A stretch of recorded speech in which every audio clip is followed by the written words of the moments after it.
George, what happened? Everyone thinks I'm a white supremacist now. Oh, George. You either disappear or you join Comicsgate and kind of stand up to these people. And you have a lot of friends if you join Comicsgate.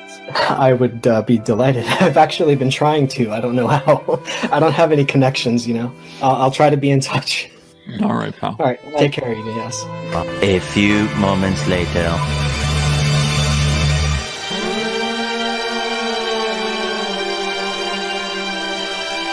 Sell my book on your stream, Eden. I'm begging.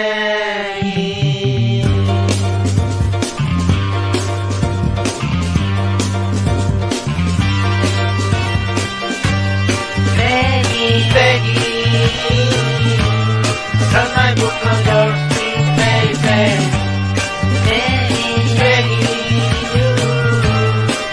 Back on your street, baby. You show my book, a great big hook. I saw a lot that made me feel much secure. I walk away, thinking that your others will follow my little steps. I'm begging you, sell my book on your street, baby.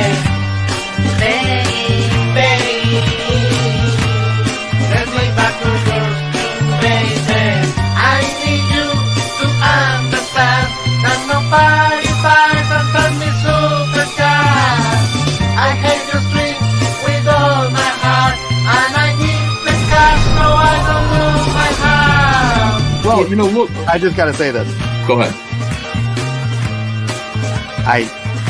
Alright, this is gonna sound mean. I really don't like you, but I miss you. Like, Mike, I got honestly. I'm willing to look at anything. Let me at least present my argument, Mike. Okay? There it is, right there. You might be seeing things in the clouds, Mike. You know what I mean? Possible. Sometimes it's just a cloud, Mike. Sometimes it's just a cloud. I'm begging you, turn my book on your street, baby. Begging, let me back on your street, baby. Begging, turn my book on your street, baby. Begging, let me back on your street, baby.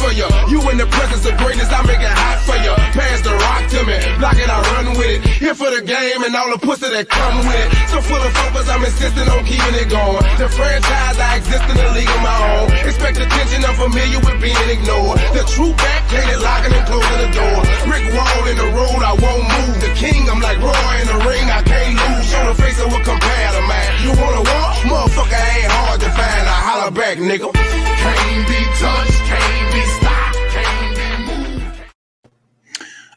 Hello. Good evening, everyone. Welcome to Comic Artist Pro Secrets. How did you like that delightfully short intro? How was that for you guys? Yeah, I just I felt like doing a quick stream to just chat, do a kind of chill stream, see how you guys were doing, and all that stuff. Had an interesting day today, and want to talk about it. Hello, everyone. Hello. Pterodactyl says, pretty absurd, Ethan. Okay, all right. Trucker EVS says, Snuggy Jr. Can't be touched, says Jonathan Chavez. Yeah. Ahoy, Blackbeard Ethan. Now, does this beard look black to you guys? To me, it looks like it looks brown. To me, it looks dark, very dark blonde. Quick, or hail EVS, hail the chat, says Cybertronian Smog. Sheila's here. She says, hello. God bless Ethan. Oh, thank you. I still don't know how to pronounce your name. I think it's unpronounceable. I just call you Manaho. That's what it looks like to me, but I know that's not true. Couldn't possibly be true. Is that Ricada's shirt, says Eric S. No, I pulled this off of my rack over there. I kind of just went, I'm wearing my Coca-Cola shirt with the human sunbeam on it that Andrea brought home. And I just thought, hey, maybe I better put a shirt over that because it's cold down here. Tara Wombat says, I realize this has been clickbait. We've all been duped. No, it hasn't. It isn't clickbait this time. I mean, usually it is. When I title my streams anything, it's usually just clickbait. But this time I got a bunch of different things to talk about, and we will do that. We'll see what's what. Kick Ethan from his own stream, says Joshua Waldrop. Kick me? Hold on, let me try that. Better or worse? What? How was that? Was that excellent? All right. So first things first. I was notified to and did check out this one video. That's why I played this video begging at the beginning, because it features an artist named George Alexopoulos. And I thought I would talk about this for a little while. This is not the realization. The realization is the big realization. The reality of what we're facing here. But this little realization was interesting as well. And I'm just going to play it. And, sometimes I just feel like everything's kind of falling together right now. This is from Chrissy Mayer. I love Chrissy Mayer. Look at this. We got somebody's art here. It says, suck my ass. And there is, I don't know what all this stuff is, but right here's a familiar face. This is Georgie Alexopoulos, who was featured in the Beggin video at the beginning of this live stream. And George Alexopoulos and I have a very strange kind of situation going here. Whereas he was super hyper angry with me and I had no fucking idea why. Here's George explaining to Chrissy maybe a little bit in vague terms, but you and I can decipher this. We know what the problem is. Here, let's hit play. What you're describing sounds like a Comicsgate thing. So George is just, I gather, I didn't watch it, but George is describing to Chrissy that he was canceled from Reddit. So was I. Those people are a-holes. People over at Reddit are complete and total dickheads who will cancel anybody who is right of center immediately. And then that's not only to listen, that isn't even close to describe how wretchedly they feel towards anybody aligned with Comicsgate, much less me. I mean, I just turned up there to say, to answer a question about what personal appearances I might be making in the future. And I got banned permanently. I got smacked with a permanent ban from their r/comic books thread, which has 2 million users, allegedly. I didn't see 2 million. I saw like 14, but 2 million users. And they said, you're not going to post here about your appearances. You're not going to answer questions. Anyway, George was canceled from Reddit. I guess he's telling his origin story. His origin story was strange. He came and told me too. He posted some kind of pro-Trumpy cartoons on their cartoonist Reddit there, Webtoon Reddit. What is it? What do you describe this as? And he felt like he was canceled and destroyed. I listened to him sympathetically for a little while and just kind of went, yeah, all right. Okay. Anyway, he did end up sending me a couple of his books. You'll see him say, I'll be in touch, Ethan. And he sent me a couple of his books. And I think I looked at them and I put them on the metal rack that was next to my computer in my old house. And I thought, these are nice. They were actually like jumbo size volumes of, his gay cartoons. And they're, I don't know, they're not for me. They're not my his political stuff has been kind of acidic. It's been much better lately, but yeah, I looked at them and I went, one day I'm going to sit down and read these. When my life calms down, I'm going to read these books, and that'll be good. Then I'll have an opinion. I'll have an opinion about George's work, and I never did. I never had a chance to read them, and it just seemed like almost immediately he was saying terrible things about me. And that kind of caught me off guard. I did not understand why. But then again, I didn't invite him to come back on. I didn't respond to the books that he sent. I didn't say, these are great. I said, I received them. I don't think I said anything other than that because I didn't have a chance to read them. So anyway, but George seemed very, very angry, and he started to concoct these conspiracy theories. This is George talking to Chrissy Mayer about that now reflectively. After a little bit of success has come his way, by the way. He's on Tim Pool. I think he's got like, I don't know, 1 million subscribers. I don't know what his life is like, but because he's still got me blocked. But this is still interesting anyway. Yeah, actually, I don't know how much you want to get into it. It was Comicsgate that was the community who were kind enough at the time to, how do I put it? Take you in. They were the only ones willing to listen to my story. But then all this shit happened with me in comics, and I decided not to talk to them anymore too. Oh, so really? It was terrible. So what happened to him was War Campaign got a hold of him. And what War Campaign used to do was they would kind of say, we're Ethan's, Praetorian Guard or whatever. And then they would, and I didn't know any of this. They put on they'd have all these shows, all these live stream shows where they would get a hold of new creators. And basically, they would roughhouse them. They would, they would, what do you call that? Haze them. They would go through a hazing ritual. And George kind of complained about this. I don't blame him. A War Campaign, fucking horrible. And George kind of thought he was part of this community. And here's War Campaign kind of doing what War Campaign did.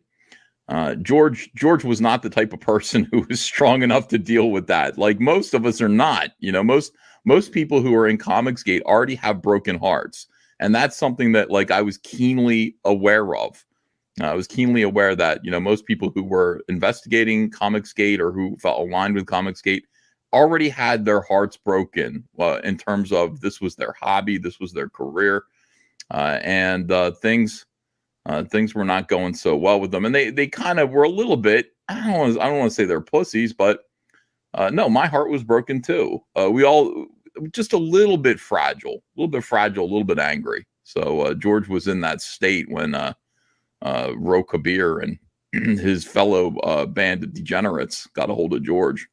They were really cool people, but there were a few bad actors. I don't want to get too into it, I guess. Okay. Because I've had a couple people on the show who've talked about Comicsgate, so yeah. I know a little bit about it. Basically, they're this group of people who are against comics, getting woke and getting away from their true stories and lore, and being canceled, being fired from DC or. Yeah, on paper, it's an amazing idea. I really liked a lot of them before all this Reddit stuff happened to me, and they were really cool for a little while. But what happened with them was pretty much they had a few people who were behaving really in a way that I thought was super unprofessional. And the Comicsgate people. Yeah, just a small fraction of them. Yeah. But the community wasn't willing to call them out on it, long story short. And it's true. Oh, because it was they're still part of the group, so even if they're a little out of line. That's yeah, right. And so I was fighting with them about hey, as if I was one of them, we shouldn't be cool with this. But I fought with too many people, and I just decided, I'm better off just being me. And if they want to follow me, cool. If they want to call me names, what am I? I'm not going to stop them. So. Why do you feel like they came after you? You seem like such a cool, nice guy, and you're talented. Oh, Chrissy. Definitely kicked that hornet's nest, and I think I have a pattern of that. So it's probably my fault. I criticized one of their leaders, basically, and I called him names, and I said, hey, you have the power to stop this misbehavior, and you're not. And it was just a clusterfuck. So I don't talk to their leadership, but I don't pick fights with them anymore. I don't see the reason. I don't see the point. But in general, looking back, would you have handled it a little differently now? Is George just the super most emotional guy in the world? Like, he seems like this is like, see, the thing about it is that like nobody really understands. It seems like that there's a there's a thing that happens when like you lose your empathy, or I mean, I watched all this go down, or at least I experienced this completely differently from George. You know, George had a completely different experience with Comicsgate than say I had with him. Like, from my perspective, George came on my show. I let him tell his story. I kind of thought, well, you know, personally, his cartooning isn't for me. It's not really what, you know, what I want to do or show off or really promote, but he's good. He's clearly good. And if he wants to come back, then he will. And it's like, it seemed like the next day he was immediately out there, and it wasn't. I mean, it was maybe a few weeks, but it seemed like he was out there making vicious cartoons about me and spreading incredible lies about me and saying terrible things. I remember one cartoon that was me literally like eating my fellow creators, you know, getting really, really fat because I was just eating my, like, oh, you're a new broken-hearted comic book creator that's been shunned from the industry? Here, let me bite your head off and just suck the blood right out of your neck hole.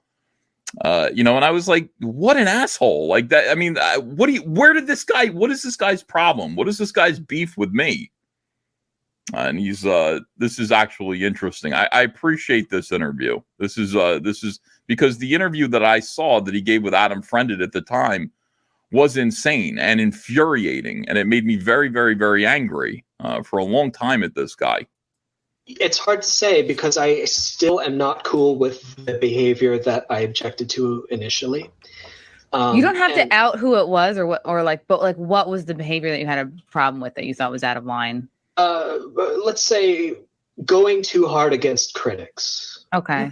So people who are criticizing creators, and I've been criticized many times, and people have gone on blast on me many times, and it's been hard. You know, it's hard when thousands of people are coming after you. Yeah. Oh, yeah. I know that. Really, the only thing you can do is just take it and just try not to let it get to you, because eventually they'll get bored and move on.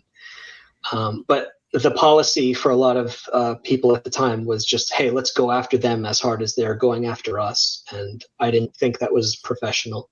And it was not a good long-term strategy, because we wanted to be the people. I don't mean we as if I was a part of a team or anything, but I want my profession to be in this, like, as much as I piss people off, I also don't want them to really hate me. George. Oh, I would have loved just a single conversation. I didn't even get a conversation with him. He blocked me, you know, and then immediately from behind his block just launched literally a crusade against me. After his first appearance on Tim Pool, like, he got a ton of subscribers or backers or followers on followers on Twitter. And he was just like, see, I told you I'd amount to something. He was talking to me. Like, he did this whole thing where it's like, that person who said I wouldn't amount to anything over there at CG. Why are you still? What did I do to you? And here's what I did to him. If that makes sense. Like, you can get mad at a comic I drew. People call me like racist or something. But if you actually read the comics as multiple, like dozens or hundreds of them in a row, you'll see like, no, he's very fair. I hope. In like, I criticize everyone as equally as possible. There have certain personal beliefs that maybe get accidentally drawn into this comic, but like in general, I want as many people, any reasonable person, let's say, to read my stuff and say, if I don't like this or that one, I still like this other 100 and something or hundreds of comic strips. Like, I've drawn many thousands of pages or something. Like, if you don't like this, perhaps you'll like this book. And so that's what I want to try to do with my career. I understand that I, poke fun at the left, specifically the far left, a lot. Because they make it so easy. All right. So there's that little segment. I don't know. I liked it. I liked that little segment. I was just like, it sounds like he's kind of come to some kind of realization which is cool. I'm somebody who forgives. So, forgiven. I kind of understood the reason why he was angry was that, War Campaign literally drove him nuts. I mean, he said there was like a tribunal, I think, that they put him through. Can you imagine sitting there and being peppered with like just gay innuendo nonstop by Roe and Pan and that transvestite man of sex?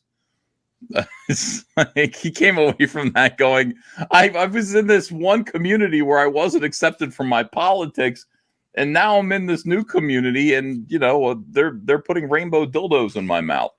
I'm not for real, but in images and pictures and stuff like that. It's kind of what War Campaign did.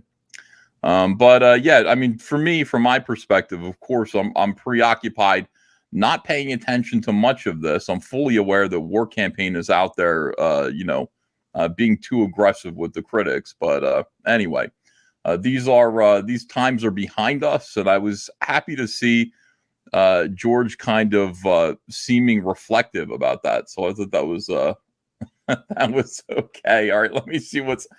Oh my God, it's just always crying. Everybody always crying. Let me see. War Campaign was kind of unnerving, says Sager Ryman. Angela Curry says, yes, I don't think that means what you think it means. LOL. What do you think it means, Angela? What? And then what did I get wrong?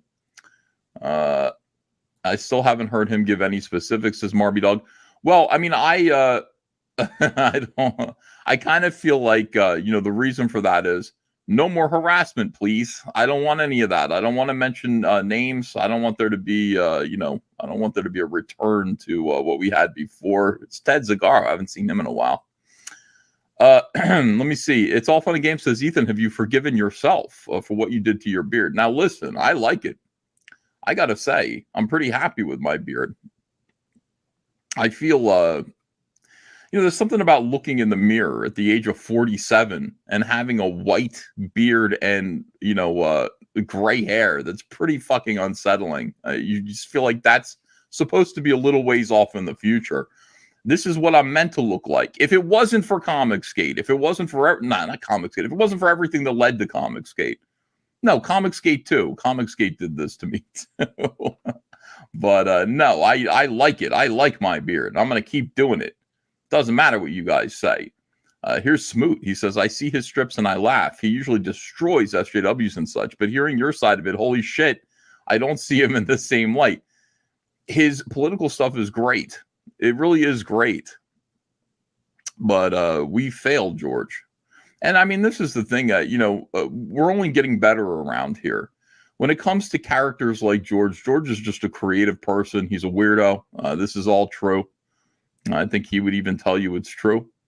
But we gotta be better at handling creative people as they make the transition from mainstream to to the indies, to Comicsgate.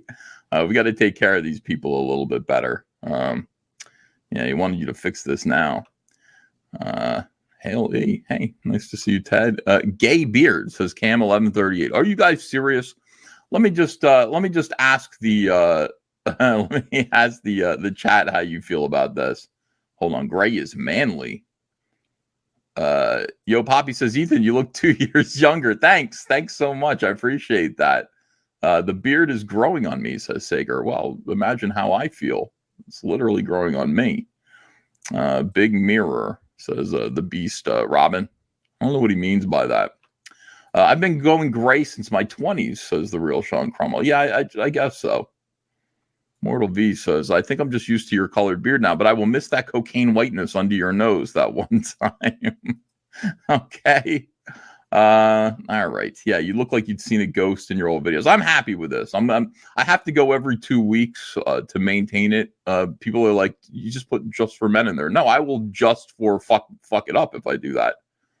I got to actually go and get this done professionally. Pterodactyl says, when's the comic coming out, Ethan? Let me see. I don't know. Pretty soon, Terry. I'm over there working on it pretty hard and spending most of my time drawing. The reason why I'll talk about that in a little bit. I had some people go, well, this is, you're working at a pace right now that you can never make a difference. And I disagree. I just disagree. I've been completely, I don't know. I don't want to say black pilled. Have I been black pilled? Yeah, I did a tweet thread today. Let me see these super chats here. SwineDog712 says, I wish I didn't have a day job, but hopefully I can catch this stream tomorrow. Love you. Hey, love you too, Swine Dog. I hope you're able to do so. Urashima Otaru says, there's something about looking in the mirror and seeing a strong metrosexual man staring back. Yeah, well, as long as it's me and it's not somebody directly over my shoulder, I think that's just fine. I will be the strong metrosexual man. Jason Smoot says, with the beard, Ethan is literally the Riker of Comicsgate. I am so surprised that you guys aren't even used to it now. How could you guys not be used to this? Here's Adam Friended says, I like the nicer CG. Seems like the Spurgs left. Yeah, I do too. I'm happy now. I just feel like, look, we got, okay, so out of all the people who on day to day I felt agita about, we got Mike S. Miller and Doug TenNapel doing NFTs and making money. It's like, it's so perfect. It's like, that's where they belong. They're making money. My concerns for a while before I decided, fuck that dude, were for Mike S. Miller's family. Now I don't have to feel that way. Mike is raking in hundreds of thousands of dollars drawing monkeys. I even talked to somebody who had one of his NFTs as his avatar today. On Twitter. So I went, this is a thing. So good for him. So we got those guys are gone. War Campaign is gone. George Alexopoulos makes a little video where he kind of goes, well, maybe I'm not so angry anymore. Great. Who else do I have to cross off the list? Just a couple more people. And then, it's just going to be, it's really nice. I think the spirit of cooperation around here has been great lately. And I do love it. Pete Callan says, yo, for $10. Oh, thanks, Pete. I appreciate that. Metro Van Skyber. Well, I like your stick-on beard. Adam Fredden says, never rush perfection. Okay, well, yeah, so we're gonna talk about that in a second, and I'll explain what's going on. Headrock 6 for $6 says, hello, strong metrosexual. Hello, strong metrosexual man behind you. That could have happened, but it did not happen. Eric Weather says 2021 was a chill year in Comicsgate. It's been great. Yeah, you wonder, like, do you have to fight all the time? Do we constantly have to fight? I talked to Zach today for the first time in weeks. I'll say, hey, did you see this? Did you see that? But actually have a conversation about the state of things. And Zach sent me a message. Let me see. Let me actually quote this one little message. Hopefully he won't get mad at this.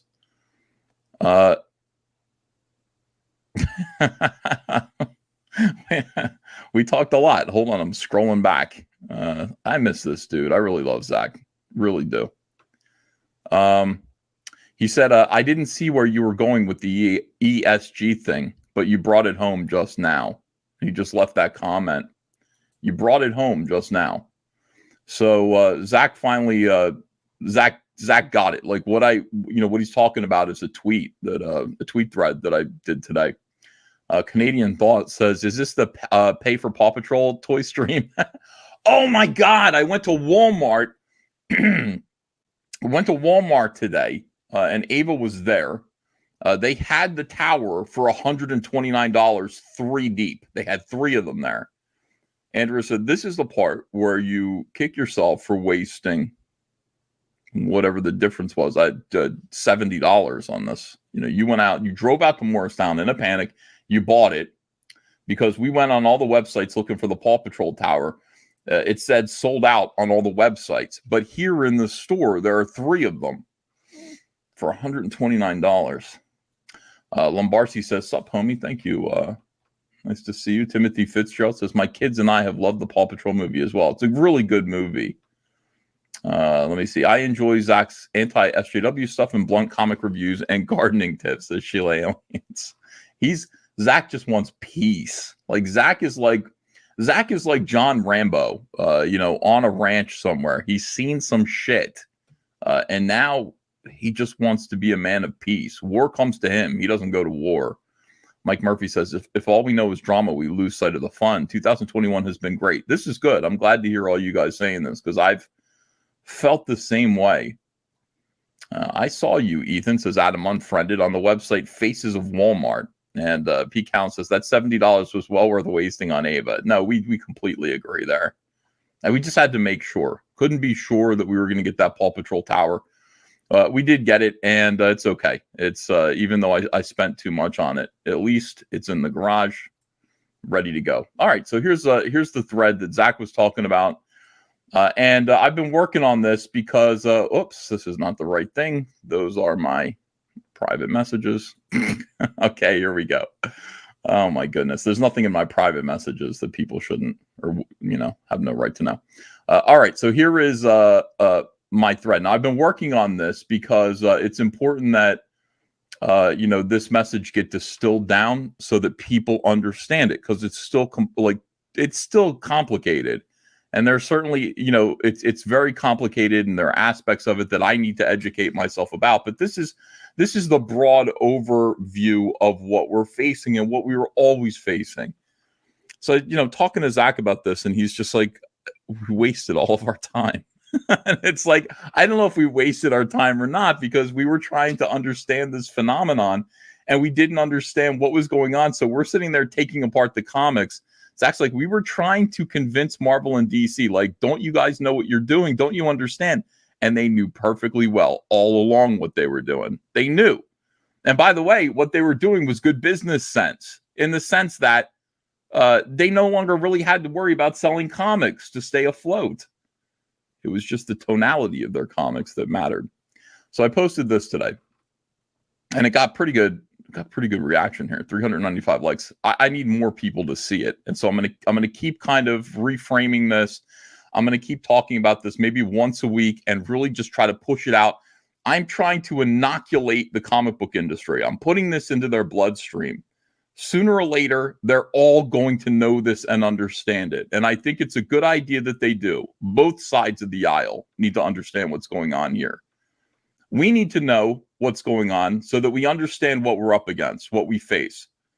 The left needs to understand so they stop being so fucking cocky. This is not about the culture. Y'all cheated. You all cheated and incentivized corporations to promote your point of view. And because these corporations need that incentive, the leftist message is going to win. It is going to be pervasive in all forms of entertainment and media that are controlled by corporations who are in debt and in need of investors. Hey, Comicsgate, Marvel and DC, this we knew. Marvel and DC employ radical left-wing activists to produce social justice propaganda disguised as superhero comics that they emotionally blackmail their audience into purchasing and supporting. These activists viciously attack their critics. So this is the ground view. Like, this is what we see on the ground. We're like, why are you hiring? Like, why are you hiring these people? Why are you hiring this person who cannot sell a comic? We know, we understand you're circling the bases because this author is transgendered. Makes no bones about it on Twitter. That's all they talk about, is being trans. This person is queer. All they talk about is being queer and brown. That's all. That is the entirety of their conversation. That is their pitch to you. Queer and brown comic book creator. That's it. The end. Now enjoy X-Men. Now enjoy their, whatever it is they're writing. Transformers. Get it? Transformers? That is... That's the conversation that we've been having for 4 years now. Why are Marvel and DC, and we've all had different theories, why did they go woke? Why are they only hiring strange activists, radical left-wing activists who are obsessed with their own identity and yours? Because it's really frustrating for people who just want to read comics and just want to kind of go, who wrote this? This is really good. I like this. Who wrote this? Ann Nocenti. Okay, I got to remember that name, Ann Nocenti, so I'll pick up, that's the extent to which normie comic book fans interacted with the professionals in comics. They would just go, I enjoyed this. This was good. Let me go see who did it. Oh, this fellow's name is John Byrne. John Byrne. I got to remember that so that when I go to the comic book store, I can flip through and just see what else John Byrne is doing and buy John Byrne stuff. And that's it. Nowadays, you're hit with, people do not talk as much about, the content of comics as they do the identity of, the color of the skin of, the sexual preference of the people actually making these awful comics. That's it. That's the conversation that people are having for the most part. Oh, look at this. Look at that. This person is, again, do we have enough diversity? Do we have enough representation? Well, we're hiring this person for 3 times as many projects as usual. So hopefully they feel represented. In the meanwhile, Republicans, people who are conservative, my goodness, those people, we don't need them. Why would we need them? We don't need them at our company. We just thought that it was because activists had taken over. That is not true. That is not the reason why this happened. These formerly great comic book publishers, and when I say formerly great comic book publishers, I'm specifically talking about Marvel and DC. And the reason why they were formerly great is for a long time, they owned themselves. When you own yourself, when you're a hot dog stand, the amount of profit that you need to earn to be satisfactory, to stay in business, just isn't the same as when you're owned by, Coca-Cola, for example, like the t-shirt I'm wearing. If you are a hot dog stand owned by Coca-Cola now, you must perform on a much larger scale. And DC and Marvel are owned by Disney and AT&T. I think I'm curious about the relationship now between Warner Brothers and AT&T. Does AT&T still own Warner's, but they just merged with Discovery, or what is the situation there? It might be Disney and Discovery at this point. These formerly great comic book publishers are now owned by enormously indebted corporations, Disney and AT&T, who do not respect our creative medium. And are using it to cynically project woke values in order to qualify for ESG funds and investors. Okay, so this is a big deal. This is the reality. This is the black pill, as it were. This is what just kind of made Zach and I just kind of go, oh, oh, now we get it. Now we understand. Comic books are very inexpensive to make. They're pamphlets, essentially. They're glorified pamphlets. They can say whatever you want them to say. You could put those little brochures out there on the streets. You could put like, hey, have you considered, have you considered joining the military? Here's a career in the Marines. You could make pamphlets like that. You pick those up, a little brochure, you flip through it, and you get the information that you want. Or you can disguise that kind of propaganda, that kind of discussion within the pages of a comic book and actually trick people into reading your message. Now, if the message were join the Marine Corps, that would be one thing. But the message instead is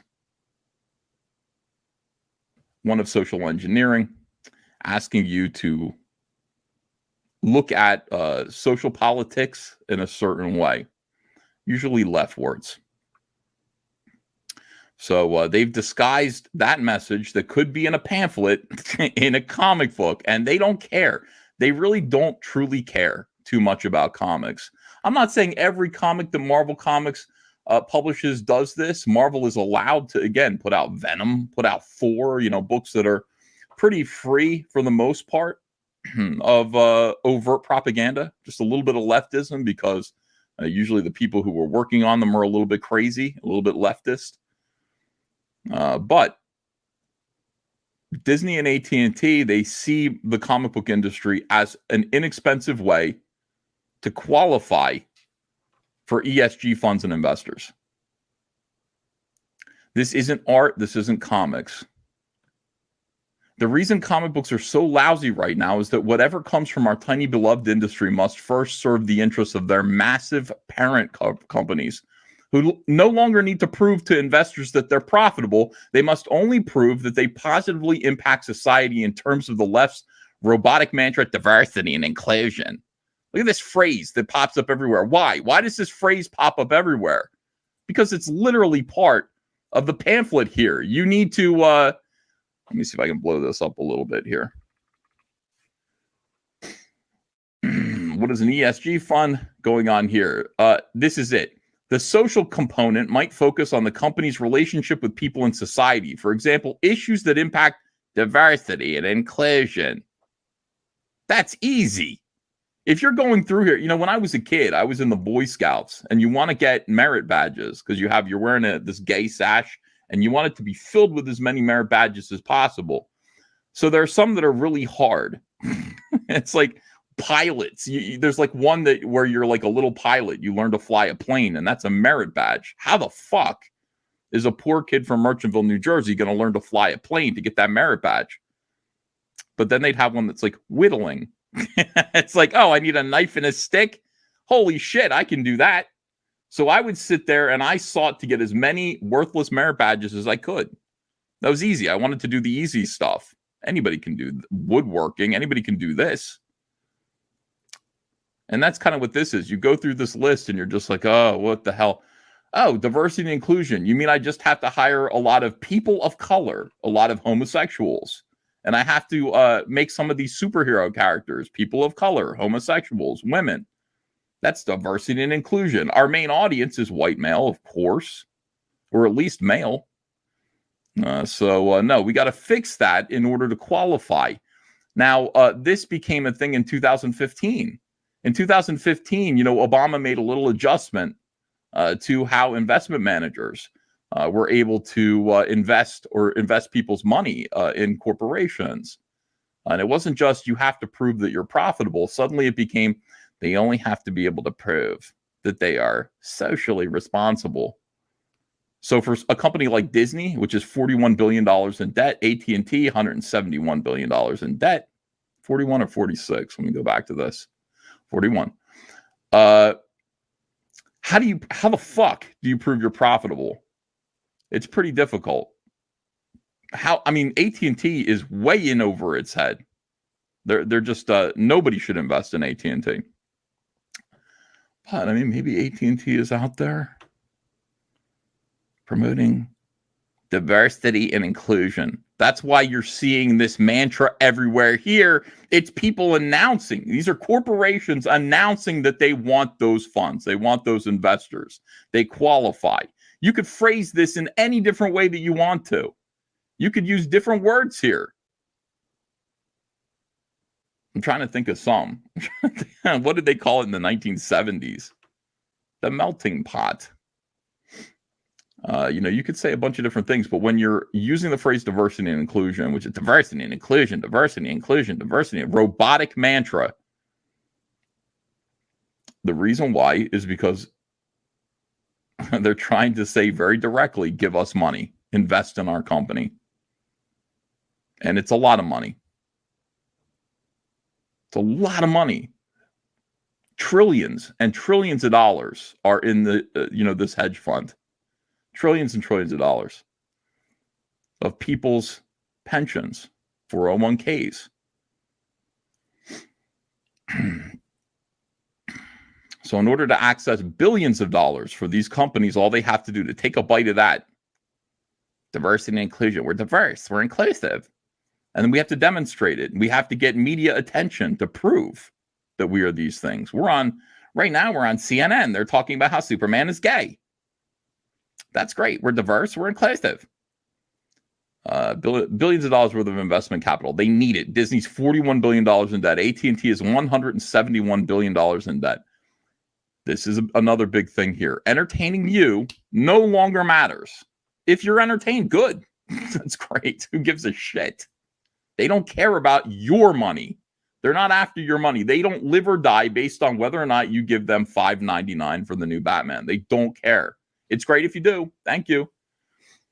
Now more than ever, we need creative people to break away from this stifling misery and save comics, save art, save creativity, save storytelling and character development. Go indie. Make something new. Every single IP, every creative character and property is only 2 generations from being taken over, owned, and repurposed as a spokes cartoon for some big corporation and its desires.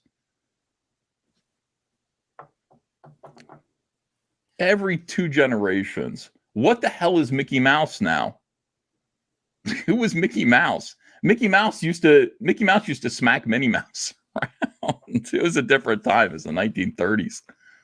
Mickey Mouse, Donald Duck, I mean, they used to actually be funny cartoon characters. They cannot be funny cartoon characters now. They are now avatars of a massive, corrupt, heartless, and terribly in-debt corporation.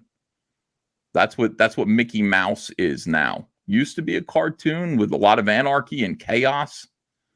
Used to be, sometimes it was funny. It quickly became ridiculous and fluffy. But those characters, now part of a corporation. Marvel and DC, believe it or not, just met the same fate recently, fairly recently, within our lifetimes. Marvel and DC characters met the same fate. They are now Captain America is out there walking America, looking for his shield, first of all, which, where'd my shield go? Oh, who wrote this? And just finding along the way that there are other people who believe in America too, and they're usually gay, and they're black lesbians, and they're Muslims, and they all dress like Captain America themselves. In fact, they're telling people they're Captain America. They have trash can lids for shields, so it's not his shield. They are train hopping homosexuals with overalls and like a trash can for a shield, but they call themselves Captain America of the Rails. Oh, God. If comic books are destined to become nothing but sad pitches for Netflix deals, which they're going to be anyway. Okay, that's just that's on the ground level. Most people are just going, there doesn't seem to be really money in comics. And so I'm going to try to aim my comic books at, getting a Netflix deal. This is now storyboard for a show. Rather than send you a pitch, I'm going to send you a comic book, and maybe I'll get a TV show or a movie. And this is what this refers to, virtue signaling investment brochures. Oh, my beloved comic books. What the fuck happened? Virtue signaling investment brochures for behemoth corporations. Okay, if that's their fate, it'll be because we didn't care. Who else's job is this to fix? It's got to be us. I know Comicsgate cares. You should join us too. Look at this. We do care. Cyberfrog and Salma Android. I care.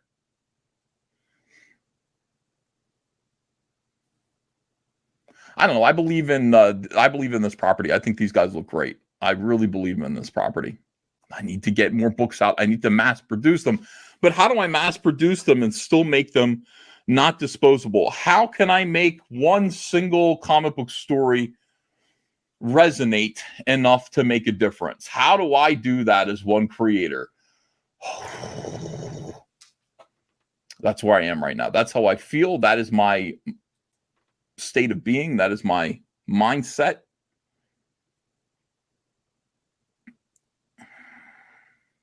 Hi, guys. Oh, wow. Jason Smoot, $80. I haven't been paying attention, he says. Has Eternals done well? And have you seen Dune? So Eternals apparently has done terribly. I don't care. And have I seen Dune? No, not yet, but I've heard great things about it. I'm not a fan of the original David Lynch movie, so I've been slow to go watch it. But I've heard great things about it. I've seen the latter. And I'm a big fan of the past movies. Wanted to hear your thoughts overall. Jason, I'll watch Dune. I will watch it. Real Sean Crummell says, who is behind the hedge fund, though? Okay, good night. Hedge fund is just an enormous, it's all of us. It's people's investments.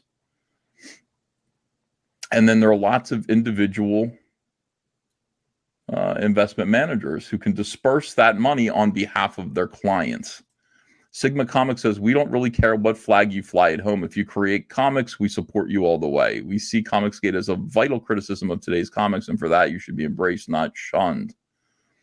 Thanks, Sigma Comics. I appreciate that.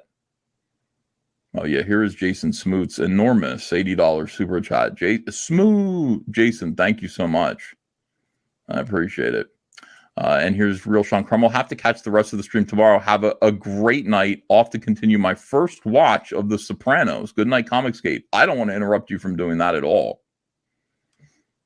That's an important thing. You should all watch The Sopranos. It's my favorite TV show ever. I've seen it all the way through, maybe 20 times, and I will watch it many, many, many more times.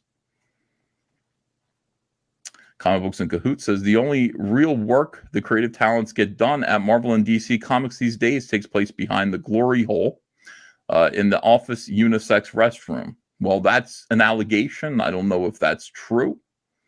Let me see what you guys are saying. Dune is meh at best, says maybe human. He's got a beautiful soul. Yes, he does. Jason Smoot has a beautiful soul because so far he's given me like $150 today. That's crazy. And I would be doing this for free. Well, maybe not for free. I like super chats. Adam Friended says, I love the Lynch Dune too. I don't love it because I don't think he got to do it right. I don't think he ever got to finish Dune the way that he wanted it to be. And I feel that as I watch it. You know, as I watch it, I go, this doesn't seem right to me. I love David Lynch. All of his other movies I like. But yeah, Dune, I have it. I have it right over there with my David Lynch collection. But I don't enjoy it. Urashima Otaru says, new Dune is the Disney Star Wars of Dune. They ruined my chance of getting a faithful adaptation thanks to the Snyder level adaptation of Villeneuve. How do you pronounce that? Villeneuve? I don't know. Antoine Dennison says, Fawcett's Steamboat was an attempt to be inclusive. I think that might be a racially driven comment there. I don't know for sure. I just finished watching The Eternals. I don't know much about the comics version of them, but it's a 5 out of 10 movie. Very boring. Yeah, I saw something interesting today, and it kind of annoyed me at first, and then I just went, hell with it. You know, it's like, fine. I'm not going to say anything. I almost did. I almost laughed. And then I went, I can't laugh at this without, getting I said, do I want a raft of shit today on Twitter or do I not? Usually I do. Usually I'm like, yeah, let's go for it. Let's have it. This time I kind of let it go. Salma Hayek cried when she first saw herself in her Eternals costume. I saw my brown face in a superhero suit. I immediately just laughed. I'm like, I saw my brown face. I can't believe it. You mean I'm allowed? I've been dehumanized my whole life. You mean me? Beautiful. Holy shit. Now I am getting angry. Salma Hayek, you're one of the most beautiful women on the face of the earth. I didn't even know you weren't white. I guess I never thought about it. Never really thought about it. Usually I don't think about things like that. Of course you could be a superhero if you want to be. Superheroine, excuse me. Let me get your is that a pronoun? It's not a pronoun. Let me gender your noun. Oh, they don't like that. They don't like when you gender. They don't like gendered language. Superheroine. Let me say it again. Of course. This idea that everyone was excluded from being anything wonderful because of the color of their skin in 2021 just seems silly to me. I don't know. I feel like when I go to the movies, I see black people on the screen and in the audience. Just feel like I see them on TV. Feel like I've seen a few people of color as superheroes since I've been paying attention to superhero movies for about 30 years. I feel like I've seen them before. It's endless. Finally, I'm being recognized. Salma Hayek, you are an enormous star. Everybody knows who you are. You are not suffering on the same level as somebody living in obscurity, in poverty. I could see somebody being like, look, I'm a teenager. I still live in the inner city.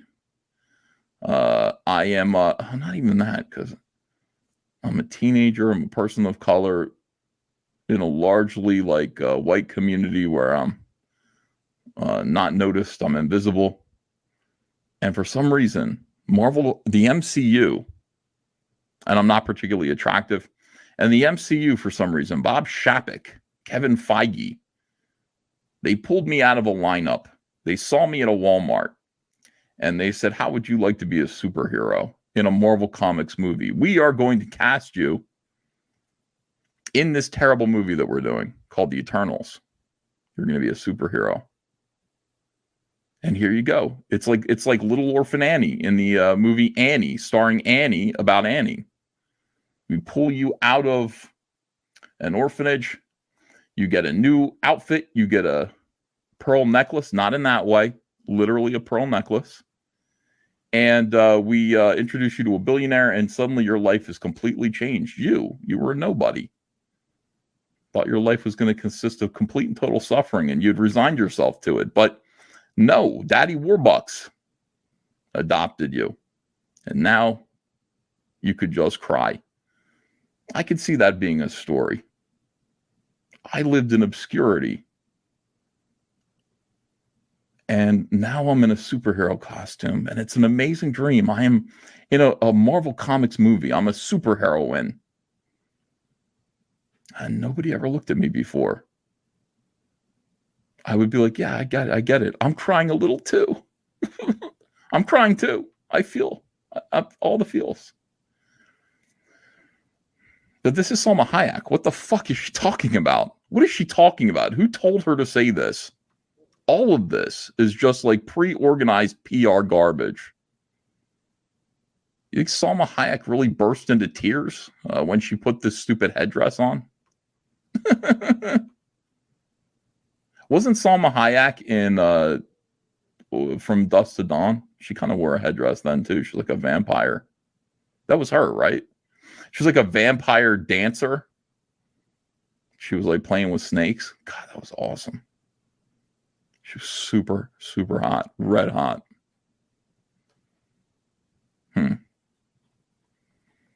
This is all PR. Look at us, says Disney. We are diverse and inclusive.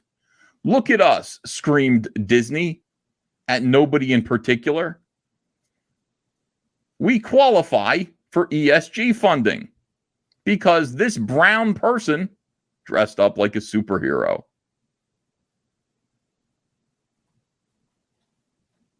Seeing my face, I saw your face. I saw my face as a little girl who had to have a lot of courage to dream big.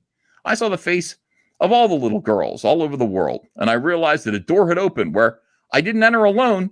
Who opened that door? Disney did. Give them money. Disney deserves access to this hedge fund. They deserve the investors. They deserve it because, look, they're making the world a better place. They're opening doors for every person of color, every young girl of color. Well, mostly just Salma Hayek, but no, it's making a difference. Inside that suit were all the Latinos, all of them. Holy shit. More money. Invest in Disney. This is a lot. All the Latinos now are being represented by Salma Hayek. And they deserve a lot of money. This is all PR gobbledygook. Do you understand? This is a black pill for me. Or is it a red pill? No, I want it to be a red pill. I don't want it to be a black pill.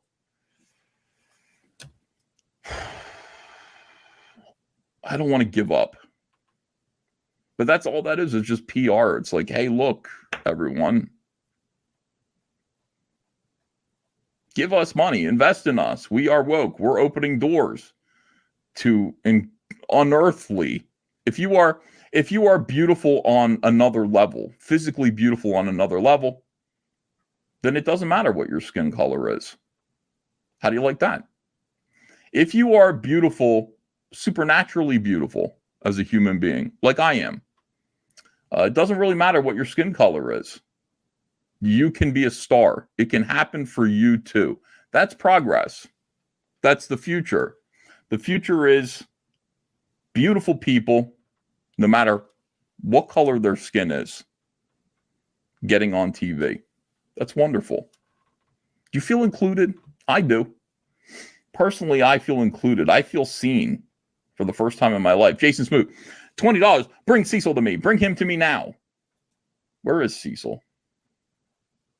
I just thought I would do a quick solo stream here. Understand, everyone. We have finally reached that spot as a civilization. This is a cultural milestone. We are here together. We made it here together, and all we needed to do was make it a matter of allowing big corporations access to trillions and trillions of dollars. If they will only make it possible for incredibly, uniquely beautiful. We're talking about top 0.0001% of humanity in terms of just good genes, in terms of just having a face that aligns. What do you call that? Symmetrical? You know, before they were anti-symmetric. That joke didn't land, did it? And now, that's why, you know, somebody like Shannon Doherty can get work. She's anti-symmetric.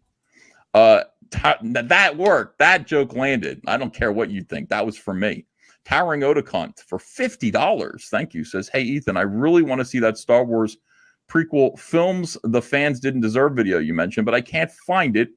Little help, please. Thanks. I will show it to you right now, Towering Otacunt. And thank you for $50 for that favor. That's incredible. Mark. Hold on a second now.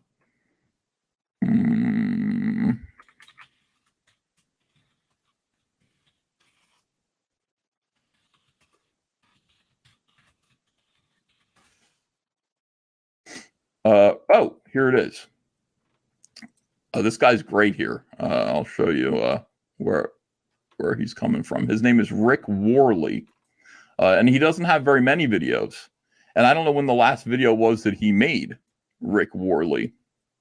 But I've watched most of them at this point because he did a great video about The Sopranos. That's how I discovered him. Here you go. How to watch Star Wars Part 1. The prequels are better movies than you deserve. Okay? This is Rick Worley here. When Star Wars came out, everybody said, oh, it's a silly movie. It's just a bunch of space battles and stuff. It's not real. There's nothing behind it. And I said, Shut up. There is stuff behind it. It's not just a space battle. Mm-mm. There's more to it than that. It's much, much more complicated than that. But nobody would. This is me talking about Cyberfrog in literally 2 years. Actually, this is me talking about Cyberfrog right now. You know, when people go, tell me about Cyberfrog, it's just a frog fighting bug story, right? I'm like, no. It's much more layered and complex than that. Listen, so they just say, oh, it's simple, and we like the spaceships, we like the stuff. How to watch Star Wars Part 1. You idiots. The prequels are better movies than you deserve. Now, what this is this is Rick Worley, who is great. He's a really, really good film, not critic, analyst. He's a film analyst. He's going through it, and he's basically explaining who George Lucas is and, you know, why the films, you know, what they mean, and also the multitudinous references to other movies throughout them, which is, I guess, what George is all about. You know, the Star Wars itself, you know, was a reference to, you know, the movies that he grew up with when he was a kid. So they're filled with more references like that. But this is the video that I found. Look at this. Sopranos ending explained once and for all. This is not the video that I'm looking for. I'm still looking for the video that I saw a long time ago that included references to the decorations in the restaurant where, you know, in the last episode of The Sopranos, and how they represented the spirits of the people who Tony had betrayed and killed. I'm looking for that video. I want to watch that again, and I feel like it was taken down. But this one's pretty good. Rick Worley, The Sopranos. So Rick Worley, look at this. 5,220 subscribers. This guy deserves... I'm subscribed, right? I ring the bell for notifications. If he ever makes another video. October 2nd was this one. Why did I give this a thumbs up? This guy makes great videos. So that's the video that you're looking for. And if you have 2.5 hours, you want to sit down and watch a movie length critique, not a shitty critique like something that one of these other guys makes. Star Wars Episode 8, I'm spitting with rage.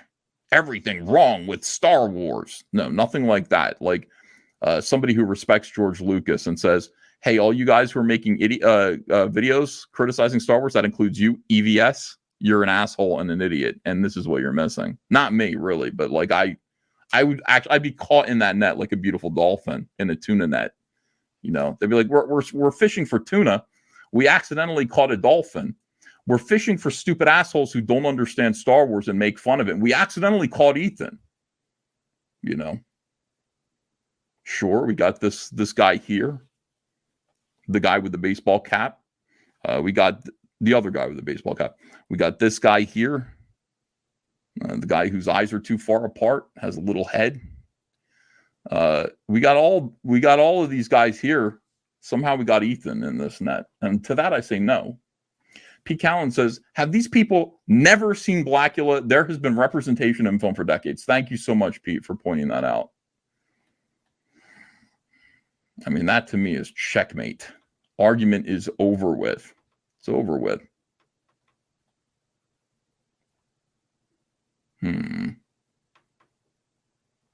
That wasn't Salma Hayek, and no, she was in that From Dusk Till Dawn. Apex Comics says Comicsgate will cast better people in movies. We'll cast ugly people in movies. I want to be inclusive, and I want to open the doors for hideous, deformed, fetal alcohol syndrome afflicted monstrosities.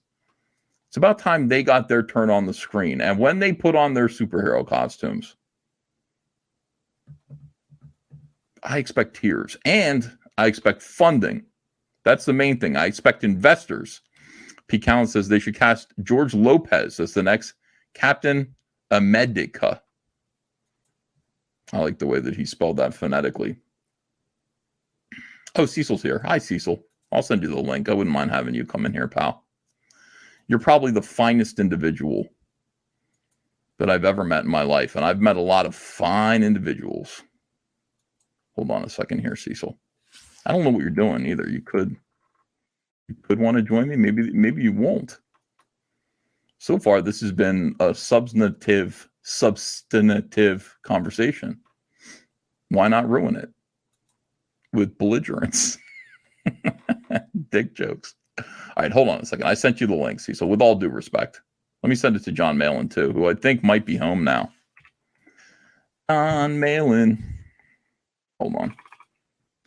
Hello, John Malin. Wherever you are. I haven't seen this dude in forever.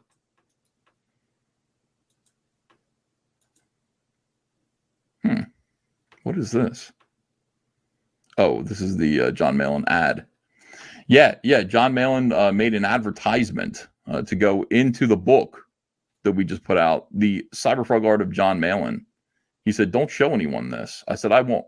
John Malin presents Godlike and Graveyard Shift 2022. That's optimistic. John Malin does everything, man. He is out there kicking ass left and right. That's what I like. Proud of him. All right, let me see. Team Worm says ESG funds, like any investment funds, have a fiduciary duty to get an ROI for its investors. So if get woke, go broke is the thing, seems short-lived. That's hopeful. There you go. There's a little bit of hope there. Maybe get woke, go woke will end this. Get broke, go woke. Let me see. Still trying to find the Sopranos con footage of VVS. Oh, do you think there is some? Do you think there like somebody's walking around with a camera and they caught me and Andrea together? I mean, I took footage of us at Sopranos con. Sheila, you could just ask. EVS is a beautiful dolphin confirmed. Yes, I'm trying to catch up with you guys. I don't know what's going on with the chat lately. It just sits there in one spot. Urashima Otaru says, you go straight into the tin can with the tuna. No, they'd recognize me and they'd free me. They'd be like, what the hell? Like people, there would be all these, there There would be all these commercials, all these PSAs that would be on Saturday morning cartoons that would say, stop throwing your pie tins into the ocean.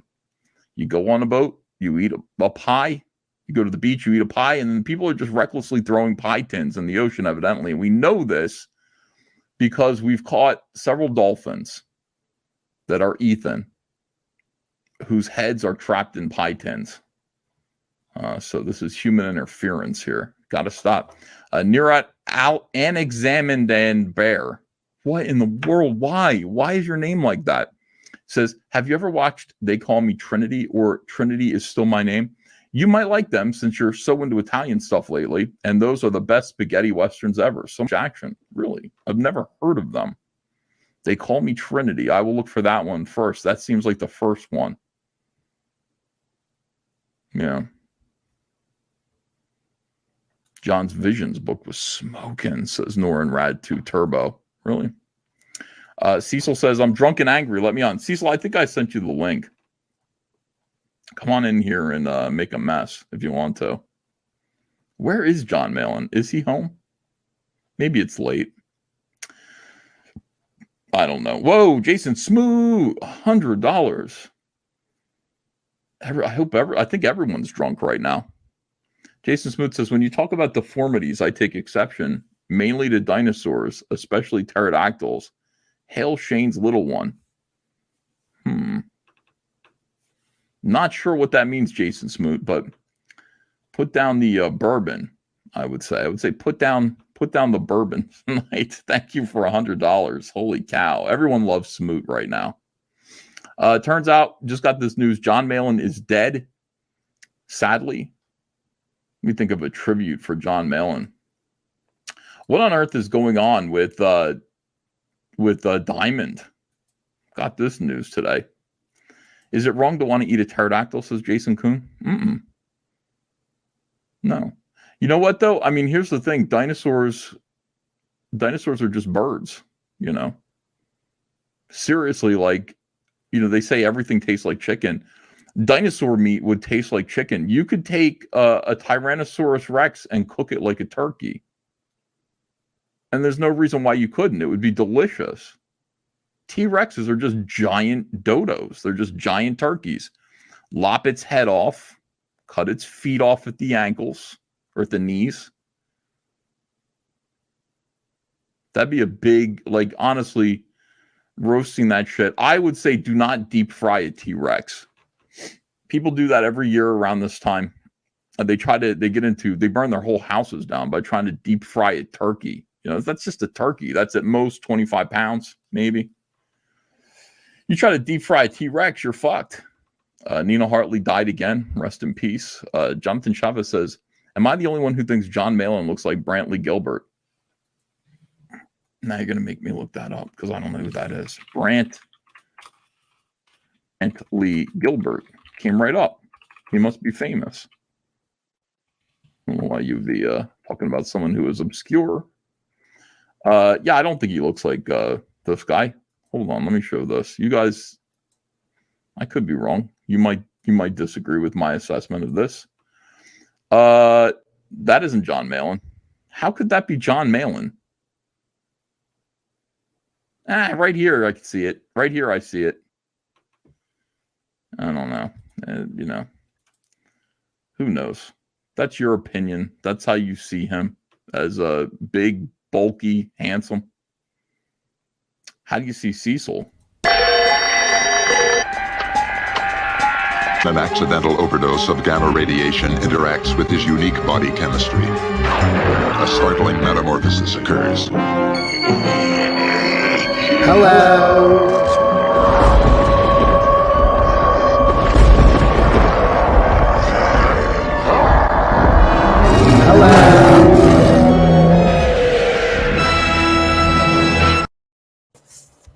Hello.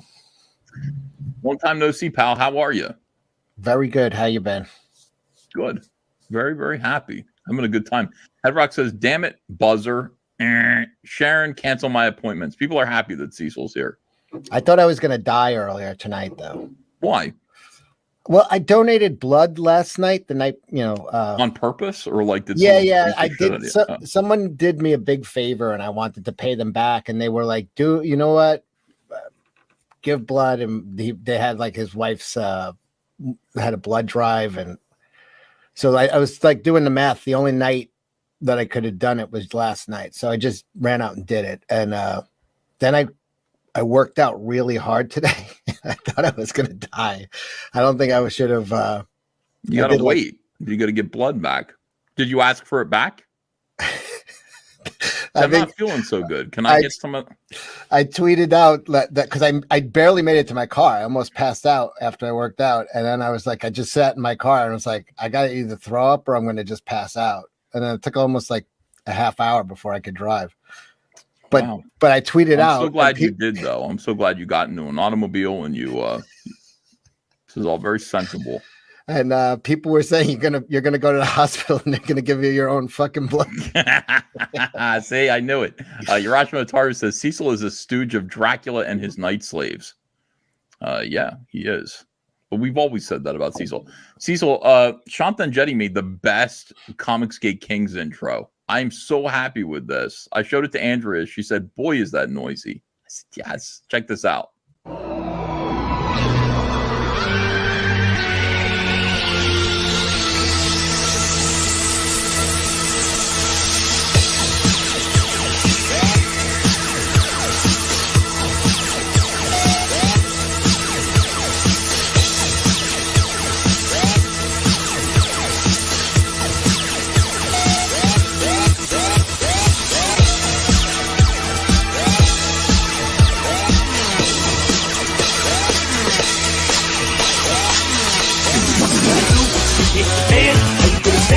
Like a man, it's hard to say you are. I'm gonna go run and go get your bodyguard. What you gonna do when she gets the band? Stand and fight like a man. So it's hard to say you are. That's backwards. Them niggas just gon' keep coming back, and that's when extortion happens. The struggle to get free. I know how this shit be. I give anything to live legitimately. But you can find if you do get in this industry, it's best to do business with me than against me. I like it. It needs to be even longer than that, though. I'm into it, and then it ends. Like, that's the problem. It just reminded me of like noisy '90s nonsense. Like TV shows would have like shit like that. We're gonna go to some snowboard or some guy. What's up? The opening to the Maury Povich show, where or the Jerry Springer show, where it's like nothing but quick, fast clips of like angry fathers in paternity suits hitting another guy over the head with a skateboard. Like that's what we shit. That's what we need. Did you watch any of Nick? Have you been Yeah, I've been watching, man. I gotta say, and tell me, look, check my math. Compelling stuff going on. Everybody cares about this. Nick is very lucky. He actually knows something. I don't know anything, so it's hard for me to really communicate on a basic level. Hedrock says, "Wait, isn't the show called Geezer Monday?" No, it is not. It's Comicsgate Kings. But I don't know if he knows anything, but he acts like he does, and that's all that it takes sometimes. I know. While he's drinking whiskey, I don't even know if he practices law anymore. I'm not sure. Why would he? Why should he? This is the same question people ask me. When are you going to draw? You're live streaming all the time. Rex says, get your iron checked out for both overload and anemia. If you're feeling woozy the day after donating, work out or no. That's you, not me. Because he said work out. This lady left a hole in my arm, man. Who did? The lady who took the blood. I guess they use a big gauge when they're draining you. Nick has been on my TV now for a week straight, says Norrin Rad. Yeah, he is getting like 30,000 viewers at a time in a live. I've never seen anything like that. That is the biggest live stream I think I've ever seen. He had what, 37? Did he have 37?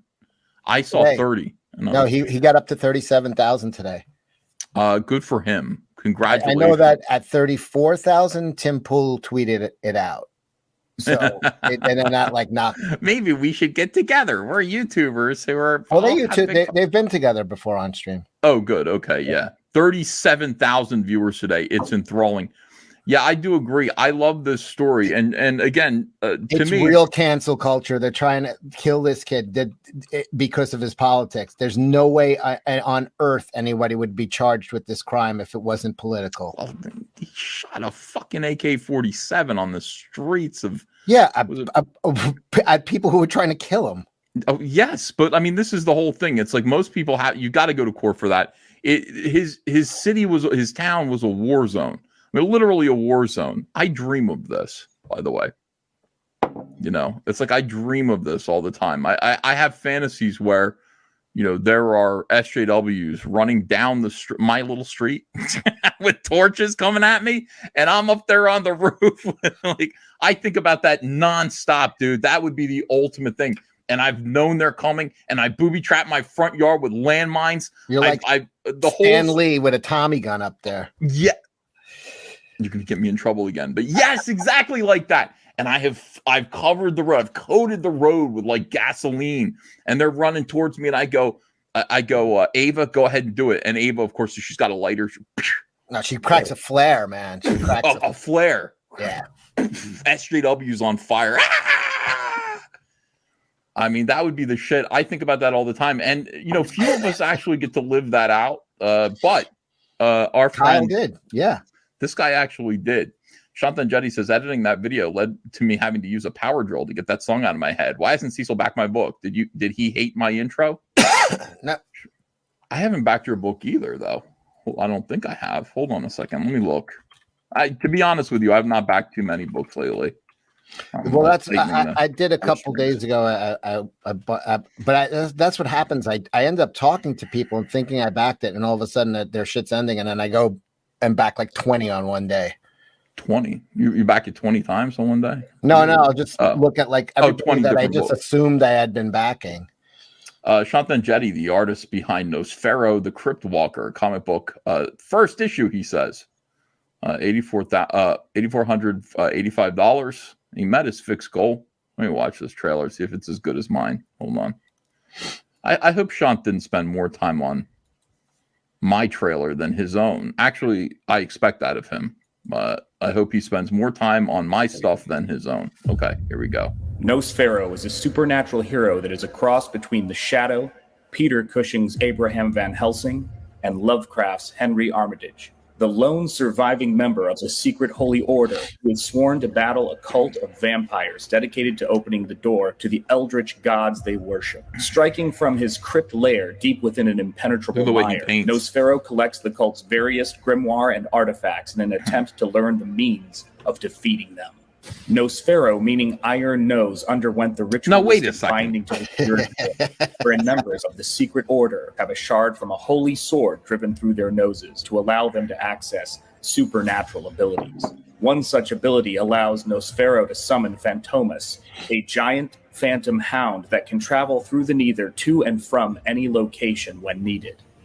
With no worldly attachments beyond dog looks badass. God, Nosfero's world is forever changed when he rescues a beautiful young maiden named Laurel from one of the cult's vile sacrificial rituals. Nosfero the Crypt Walker Volume 1 is my third Indiegogo campaign and will be a fully painted and lavishly illustrated cult adventure story. Sensational, vivid, and uncompromisingly aspirational storytelling with an edge. Don't miss your chance to back Nosfero the Crypt Walker Volume 1.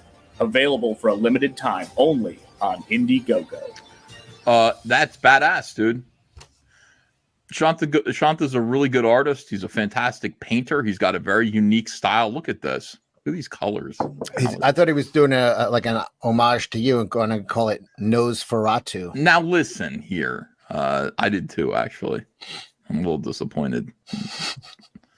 But in any case, this is a great looking book. He painted he did a nice painted. Yeah, just the certain paints. He did a nice Cyberfrog, Salamandroid, and Heather piece that I'm going to make into a trading card when I do my next artist run. Cecil, I need you to be in there too. I got Shanthan Jetty to do one. I got Bill Willingham to do one. You want me to draw a card? Dale Keown. Yeah, so clearly I got to get you in there, if you wouldn't mind. When you have a chance. Sure. Okay. I know you're busy. What do you want? A Cecil? No, Cyberfrog with Cecil in it. If you can do that. That's important. I'll put extra dicks in it for you. Extra dicks? No. How about fewer than normal, Cecil? Fewer by a factor of 100%. I don't want you to draw any penises in there. The trading card for little kids. They draw themselves. I know, they're just an accident. Is Cecil here to save us, says JP? I don't know, or condemn you. a Cecil special. Shantan Jetty, you need a better colorist. He is a colorist. He's a painter. Anyway, Nosfero the Crypt Walker. This is the link. Make sure that you guys back this comic, and let's get this thing to 5 figures. I want Cecil to draw EVS again. Oh my goodness, the auction. I just some people said, hey, when is the next Comicsgate auction? Where's the autumn edition comic auction? I went, oh shit, I think it was supposed to be last month. So I said, it's going to be this month. It'll be this weekend. And I forgot I have Samantha Fox this weekend. Oh. I want to have some fun. Naughty girls need love too. Baby, don't let me be misunderstood. What's the next line? Temporary love so bad, but it felt so good. Then along came you. Now I know it's true. Naughty girls need love too. You know your shit. I was there in the 80s. Some people say, you're so young. What do you mean? How do you know all this 80s culture? I remember hearing it, but I was like in like a car seat in the back of my mom's car. I wasn't even born yet, but I am somebody who likes to look backward and study history. The other day I was watching Groucho Marx. What's my you beat your wife? What's my line? No. What was the name of his show? Oh, You Bet Your Life or something like that. What is it called? You Bet Your Life. Was that it? Bugs Bunny did a parody of it called You Beat Your Wife, which I think that was great, man. Bugs you can't Bunny, do that. It was so violent. It was so great. It was so fun watching that stuff. I remember watching. They would do Woody Woodpecker, then all the Looney Tunes, and before that would be like Popeye. And this shit was just the most ultra violent shit. Woody Woodpecker was. I would like to beat the shit out of Woody Woodpecker and also Walter Lantz. I'd look at him as an old man. He's the creator of Woody Woodpecker. And that cartoon was the most annoying shit. We look back on that. There are a few things that like we look back on fondly, but you have not revisited them in a while. Have you? I mean, when was the last time you watched a Woody Woodpecker cartoon? It's been a while, but I'll pull one up. I just remember one where he had to do dishes for Miss Meanie, and she just, the way she spoke to him, she goes, "You try and I'll break your neck." And it was like, you could never, like, I remember that line. I just remember Miss Meanie. No, I don't remember Miss Meanie. Hold on. I'll pull up a Woody Woodpecker cartoon and we'll take a look at it together. We'll risk copyright strike and everything.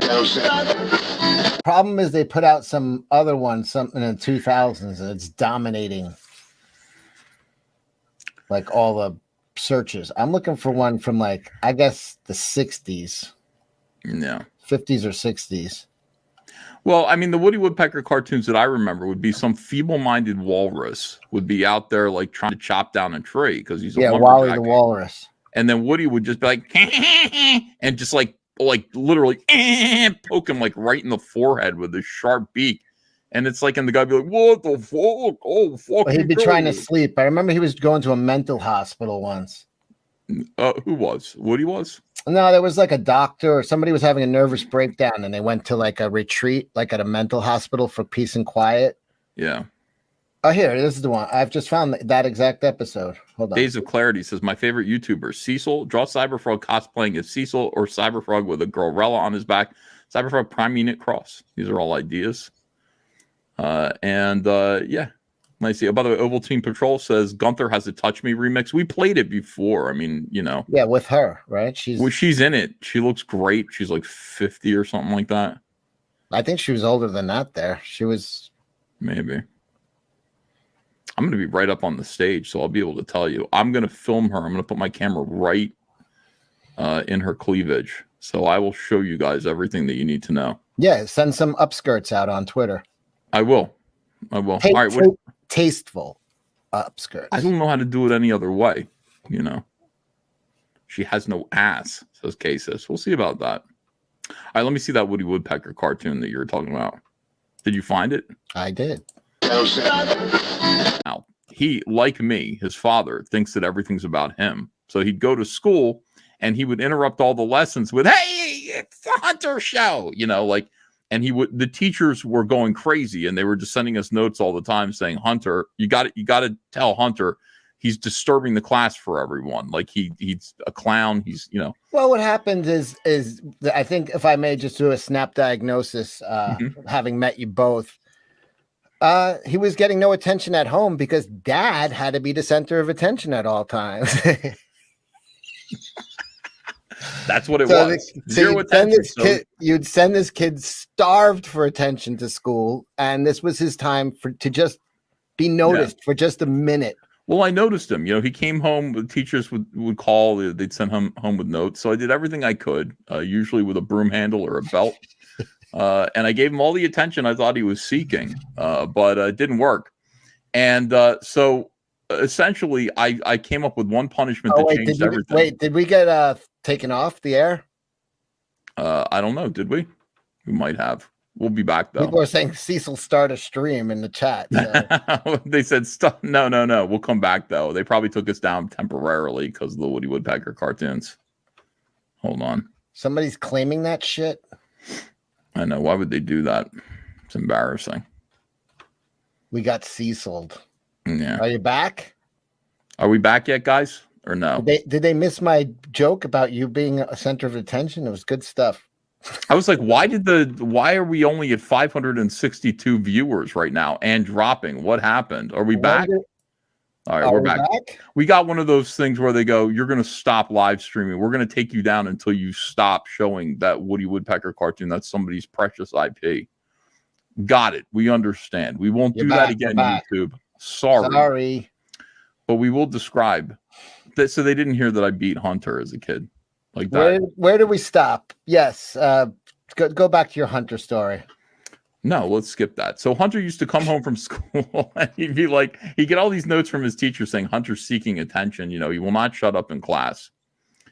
And so after trying everything, after beating him, after everything that parents should do, I came up with a great punishment. I bought the Casper the Friendly Ghost complete movie, like theatrical cartoon DVD set. And I said, you're going to sit through this entire thing, 2 discs. Well, now I don't want to share this stuff. Well, you can't now because they'll take us off the air again. But I made him sit down and I watched a little bit with him. First disc, Casper the Friendly Ghost is the most annoying little pussy in the entire world. Yeah, you could share the screen, but I won't play it. It's just a still. All right. Yeah. Why won't anyone be friends with me? I'm the official wolf scarer. Look at it. Everyone can be my friend. And everyone's terrified of him because he's the disembodied soul of a dead child. And it's kind of like morbid and morose and also really gay and annoying and just like, anyway, it's the same cartoon over and over again, except he's annoying, like, look, wolf cubs, there. He'd be annoying fish. He'd be annoying, knights in shining armor. He would just annoy various people by trying to befriend them. I have a pretty good sense of gaydar from living in New York my whole life, and I'm getting strong. From Casper, yeah. Yeah. But I mean, just imagine being like a real big nuisance. He's like, I want to be your friend. He's like, basically, he's like the ghost of Liam Gray. And he's just going around like annoying people and also pissing them off and worrying them, scaring them. Maybe he's scaring John Malin off right now. He is the official wolf scarer. Where is John Malin? Again, why? He's got Betty Boop eyes. He does have Betty Boop eyes. One of the most heinous things, that I've ever done on social media was I bought this big Life magazine compilation from it went from 1952 to 1953. All the magazines bound like they used to do in libraries. And there was a photo. I don't know why this was in there. There was a picture of a mom crying over a little boy who'd been hit by a car in the street. He's like, I don't know. I assume he didn't do well. And I took that picture. It was in black and white, and I posted the ghost of Casper the Friendly Ghost coming out of the kid. Hi, everyone. And I got so you want to see that was my first experience with internet hate. That was ferocious. I mean, people were very, very upset with me about that. But to me, I just went, it happened a long time ago. I understand that it's terribly sad, but it was a Photograph in Life magazine. Who knows? I think they were trying to, teach kids to not run in the street. Lesson learned, Yeah, I don't have the pic anymore, I don't think. I might be able to find it somewhere and show you guys, but it was, I got people like, I didn't know you were this dark inside. And I was like, oh, we have not yet plumbed the depths of my darkness, ladies and gentlemen. But yeah, look at that. Casper the Friendly Ghost annoying the piss out of a mother bird so that it, what's that called when birds pull out their own feathers? Molting or, what is that called? I don't even know. It's not molting. Yeah. Somebody in the chat? But, parrots do it. They'll actually pull out their own feathers when they're, upset. They just, I don't know what it's called. Depression. Yes, that's what it's called. But anyway, Casper the Friendly Ghost. Horrific cartoons. It makes you really appreciate the good ones. My mom would not let us watch this shit. We weren't allowed to watch Baby Huey. We weren't allowed to watch any Harvey tunes. And it wasn't because they were dirty. She would just go, they're stupid. You want to watch stupidity? And I went, well, I don't know. You can't watch the Three Stooges because they're stupid. You can't watch this because it's stupid. And I'd be like, well, what are we allowed to watch? Bugs Bunny and Tom and Jerry. Those are the two that, like, my mom encouraged us to watch. Bugs Bunny and Tom and Jerry. To me, it just seemed like a matter of personal taste. Like, I'd be like, Mom, she liked the wise ass and not the asshole. That was it. She's like, that. Well, what is Tom and Jerry about? I mean, neither one of them are real assholes. That's just senseless violence. There were a lot of times I did want Tom to kill Jerry. Most of the time I did. Yeah, so it wasn't like he was the bad guy. I mean, because he was bigger, you're supposed to root for the mouse, but really the mouse was a dick and so was Tom. They were both assholes. He didn't belong there. Like Tom, here's the thing. You have to ask yourself when you're watching Tom and Jerry cartoons, who were you rooting for at the time? Who did you want to win? Tom. Yeah, I'm the same way. I just wanted to see him kill him just once. But I never wanted to see Sylvester kill Tweety. But I did want to see Tom kill fucking Jerry. Yeah, what is that? Yeah, Sylvester was kind of like a devious asshole. He's like climbing up. He's looking at Tweety. He's like, and Tweety's just like, I'm a cute little bird in a gilded cage. Tweety's my name, but I don't know my age. And he was like a 2-year-old bird. He had baby head. Yeah. Did Jerry have baby head? I mean, Casper has baby head. You can see that, his skull hasn't quite merged. So what is that called when babies have hydrocephalus? No, not hydrocephalus. That's water head. That's not baby head. This Casper's head is what a hydrocephalic head would look like. No, it wouldn't. You're huge. Look at it. It's like a fucking octopus's head. No, it's a baby head. That's the shape of a baby head. Baby head because the skull hasn't quite come together yet. It's not, Is he sick? Can you get sick if you're a ghost? Baby head. Yeah. No, he's depressed. No, it's not cleft palate. It's not cleft palate. It's not pinhead. Cecilopoulos. It's not that either. Hey, happy birthday. You're dead. It's for some reason there isn't an extra candle. You died. I don't think he made it to 6. I think it stops at 5. Yeah, seriously. No, if that, I mean that kid is not the ghost of that. People said that Casper was the ghost of Richie Rich, but Richie Rich didn't die. And if he did he leave his fortune to Scrooge McDuck? That would be sad. Or where did Richie Rich's money go to? Who was Richie Rich's enemy? Was his name Reggie? No, that's Archie. Oh yeah, that's Archie. He had a robot, Richie Rich, right? Rosie. Robot that's the Jetsons. I'm sure he did. He probably had all that shit. Like he probably watched cartoons. No, he did have a robot named Rhoda. Rhoda. And there was Rosie on the Jetsons. Yeah. Yeah, his Richie Rich's enemy was the Treasury Department. Oh, someone said Boob Rancher says his enemy was Epstein. Yes. I don't think Epstein would fuck with Richie Rich though, because Richie Rich would be able to turn out his lights, with an investigation. Maybe that's who Richie Rich grew up to be, Jeffrey Epstein. Now wait a second. No, His name is Richard. How could he be Jeffrey? Why does he change his name to Jeffrey? Because he molests kids. You use an alias. Use your head, Ethan. Yeah, I did derail your stream. You were actually making good points and having a good conversation with yourself. Now we're talking about Richie Rich, whether he's Jeffrey upstairs. Like, oh my God. Yeah, the Federal Reserve was Richie Rich's enemy. Richie Rich's enemy was the IRS. But he had the kind of money where he was able to hire the proper tax attorneys to handle his situation. He kept most of it. God bless him. I'm not hating on Richie Rich.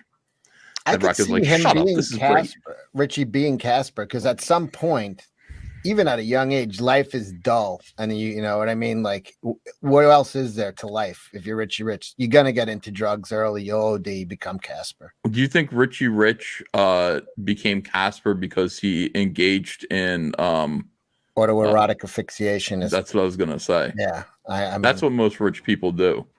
They go, you know what? Like, masturbation is fun, and I like orgasms, but they could be better.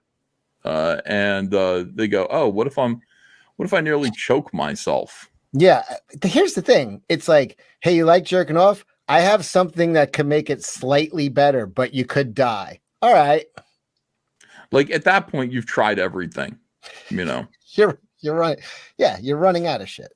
There's a certain amount of selfishness to autoerotic asphyxiation, I think. I think about that all the time. I go, usually it's like the lead singer of INXS. He could have shared his seed. Michael Hutchins. He could have, at any point in time, shared his seed with countless lovely ladies or gentlemen. I don't really know. Not sure. What do you think? He was into the ladies. Okay. But here's the thing. It's also, if Richie Rich did go out this way, it's also a certain amount of stinginess, because you have the fucking scratch to hire somebody to choke you while you jerk off. You know what I mean? You could have a pro choking you.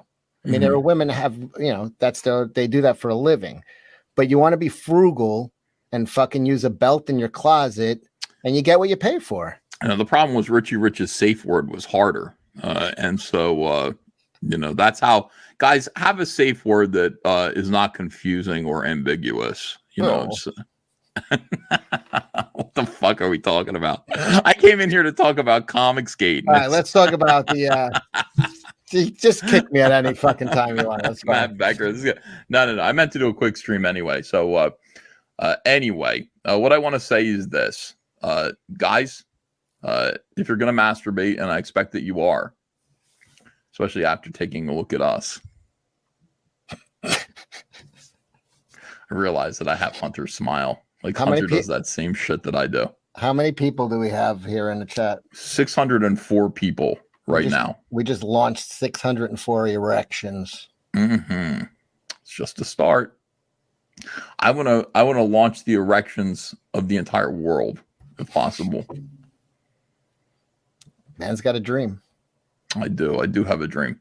Hey, this is weird. Let's change subjects really drastically. Let's get serious, can we? Enough clowning around. Yeah, enough bullshittery. Let's talk about this ransomware attack on the comic book industry. We can't. The comic book industry can barely keep itself afloat. How could they withstand an attack? Leave them alone. This is like fucking, Pearl Harbor all over. Beating up the kid with MS. Like, leave them alone. Yeah. Oh, I like that analogy. Yeah. Leave them alone. And also, yeah, it is a little like Pearl Harbor. And I mean, it is a little. It's like do you think this was the Japanese that did this? The Japanese did it without even firing a shot. Manga took over. I'm excited about this picture because I only recognize, like, if you look at it, here's a picture of comics. Here's the comic book rack. Scooby-Doo. Yeah, I don't recognize very much. I see a ton of Duck comics. I see Conan. I see Conan. Scrooge McDuck, a bunch of Disney. I don't know what any of this is. I see Conan. I don't you look at the comics, and ordinarily, like, if a magazine had a picture of a comic book store, I would sit there and look at the racks on the picture of the comic book store. I'd cut them out and pretend they were real comics. You were poor. I was so poor, dude. It sucked. I really wanted things, and I did not have them. I don't want anything here because I don't know what it is. Comics, you look at this rack and you just go, comics have really become generic. Like this looks like fake comics, Disney comics, and then fake comics. Yeah, right. This looks like back in the day when they would make like mock-up things for a scene and they wouldn't want to use real comics or a real can of soda. Remember, they used to just make like fake. Yeah, it's like fake fucking comics for a background. All right. So under these circumstances of fakery, of illusion, Except for the ransomware. Scrooge McDuck stuff. That's good. That's Disney saying, "See, we're everywhere, even in your fake world." A ransomware attack is delaying some comic book shipments in the U.S. On Sunday, Maryland-based Diamond Comics distributors reported it had suffered a ransomware attack. Diamond can't take anymore. How much more is Diamond supposed to take? They got Marvel and DC denouncing them, moving on to Penguin House. Image Comics. What are they distributing anymore? Exactly. I think. What is this? No, that's Disney. That's Marvel. It is? No, it isn't. It's like Disney, Bell. Disney Comics has to. Why wouldn't Marvel be putting out the Disney brand stuff? I don't know, but I don't see Marvel Comics on here. I mean, maybe you're right. I don't know. So what is Diamond distributing? Everything else. This guy, who's any comic book owner, store owners here? I mean, I think they still do some Marvel and DC distribution, but like I don't think so. What a knife in the back. Okay, Ryan Blue Thunder says Image, IDW, Dark Horse, and Boom. That's what they distribute. We got to get in there. All right. This is all. I mean, the entire past week or two, has been an enormous like I'm trying. It's a pill, but I don't know what pill it is. Diamond distributes for Grubhub now. No. No. That would be great. You call a Diamond their Grubhub service for comics, but not Marvel or DC. Hey, could you please send me over some of this fake bootleg shit? Sure, we'll be right over. There's going to be a 20% surcharge. Okay, never mind. Fuck that.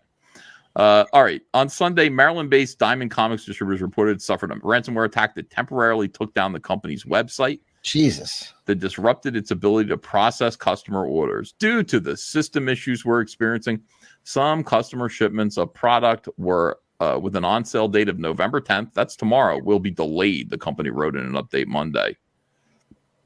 This is like V for Vendetta. Is it like V for Vendetta or it's not like V for... I didn't read it. What do you mean? It's like remember the 10th of November. Oh, you mean this was their attack against the establishment? I think let them go, man. Leave them. I'm on their side. Is it remember the 10th of November or is it something else? The 5th of November. Oh, all right. You're talking about the Guy Fawkes Day is the 5th, right? Fuck guys. No, Guy Fawkes. No. All right. No, December 5th, Diamond 5th. That was right. People. The 5th. That's what they're saying. Okay. Diamond Comic Distributors is a top middleman for transporting Marvel, DC, and Image comics to retail stores. So the disruption risks impacting numerous markets. The affected shipments currently include comics bound for drop points in Boston, Baltimore, and Dallas. The delays will also ensnare some comic book orders sent via UPS to markets overseas. This is terrible. Diamond Comics Distributors has yet to provide details about the attack, such as which ransomware strain was involved. On Sunday, do people know a bunch of ransomware strains and they can identify? On Sunday, it said only that these attacks have unfortunately become increasingly pervasive in recent months, impacting organizations around the world. But do they? Now it says rent. Do they have to pay to have their stuff released? That's what it sounds like, right? It sounds like. Why would you go after Diamond? They're like struggling. That's what I'm saying. It's like ransom is usually like Usually kind of makes sense. You kidnap the Lindbergh baby, you spike him like a football on the ground, and then you send a letter saying, "Yeah, you don't kidnap the janitor's kid." Be like, "Give me $40 or he's dead." Yeah, Charles Lindbergh had money. Yeah, I guess I don't know. He had all that Nazi gold. Yes, it's like a Nazi sympathizer. Why am I echoing, Cecil? What's going on with you? Is it me? It's got to be. Wouldn't it be you? Oh, now it's gone. It's because I had Woody Woodpecker open still for some reason. Or maybe you fixed it. I liked reading this like Franklin Delano Roosevelt. These attacks have unfortunately become increasingly pervasive in recent months, impacting organizations around the world. My fellow Americans, ransomware attacks can often arrive through malware-laced phishing emails or by exploiting vulnerabilities in online systems. I could do that, Cecil. You exploit? Yeah, I could totally exploit the vulnerabilities of online systems. I've been doing it for like the past 3 years. The hackers will then seek to spread ransomware infection to internal IT systems with the goal of encrypting as much information as possible. To free the computers, a victim will have to pay up, usually in Bitcoin. I think we've identified a perpetrator. Whether Diamond Comic distributors received and paid any ransom is unclear. But the company said in an update on Sunday, "We want to assure each and every one of you that customer data is financial information is not stored in our network. And as such, we have no reason to believe it has been impacted by this attack. In addition to the investigation underway by our team of third-party forensic experts, we've also notified law enforcement." Do I sound like a politician from the 40s? Sure. Let me try again. "Now, some of our systems remain intact. Rest assured." No. Oh. Well, I want to ask that guy who he suspects as behind this. That second character. Who are your lead suspects who are behind this underhanded attack on capitalism? I don't want to go into character, and if Shane Davis were here, he might want to do that. Where is Shane? I didn't even put the link out to anywhere except for Comicsgate Kings. While some of our systems remain down, rest assured we are continuing to ship product and fill orders to the greatest extent we can, this statement added. We've reached out to Diamond Comic Distributors' parent company for comment. What is their parent company? Who owns Diamond? I thought Diamond was the parent company. I know who owns the Diamonds. Go back to that other character. Let me see. Hirashima Taru says they usually check your accounts and decide the amount so they can see how much money you have. And they get you that way. They must have been cash rich at the moment. That is, they're not. That's terrifying. Diamond, though, I'm looking at Diamond and I'm just realizing, like, maybe we should actually go do that shit. That's what I was thinking. And now I'm thinking, I don't know. To get what? Cyberfrog and... Yeah, in stores. And also to get Inglorious Rex in stores and Cash Grab in stores. Can you imagine if people could go into a comic book store and they could see a picture of your fat ass on a mobility scooter being attacked by ninjas? There would be tears running down my face. So many people would want to purchase. I don't think my book would ever get picked up by any. You don't think so? I touch a couple things that people are just afraid of. This is, by the way, I'm not sure. Mostly my dick. Now I'm fucking pissed because Jason Smoot, when I was sitting in my car recovering from my fucking retarded behavior, Jason Smoot was like, start a stream.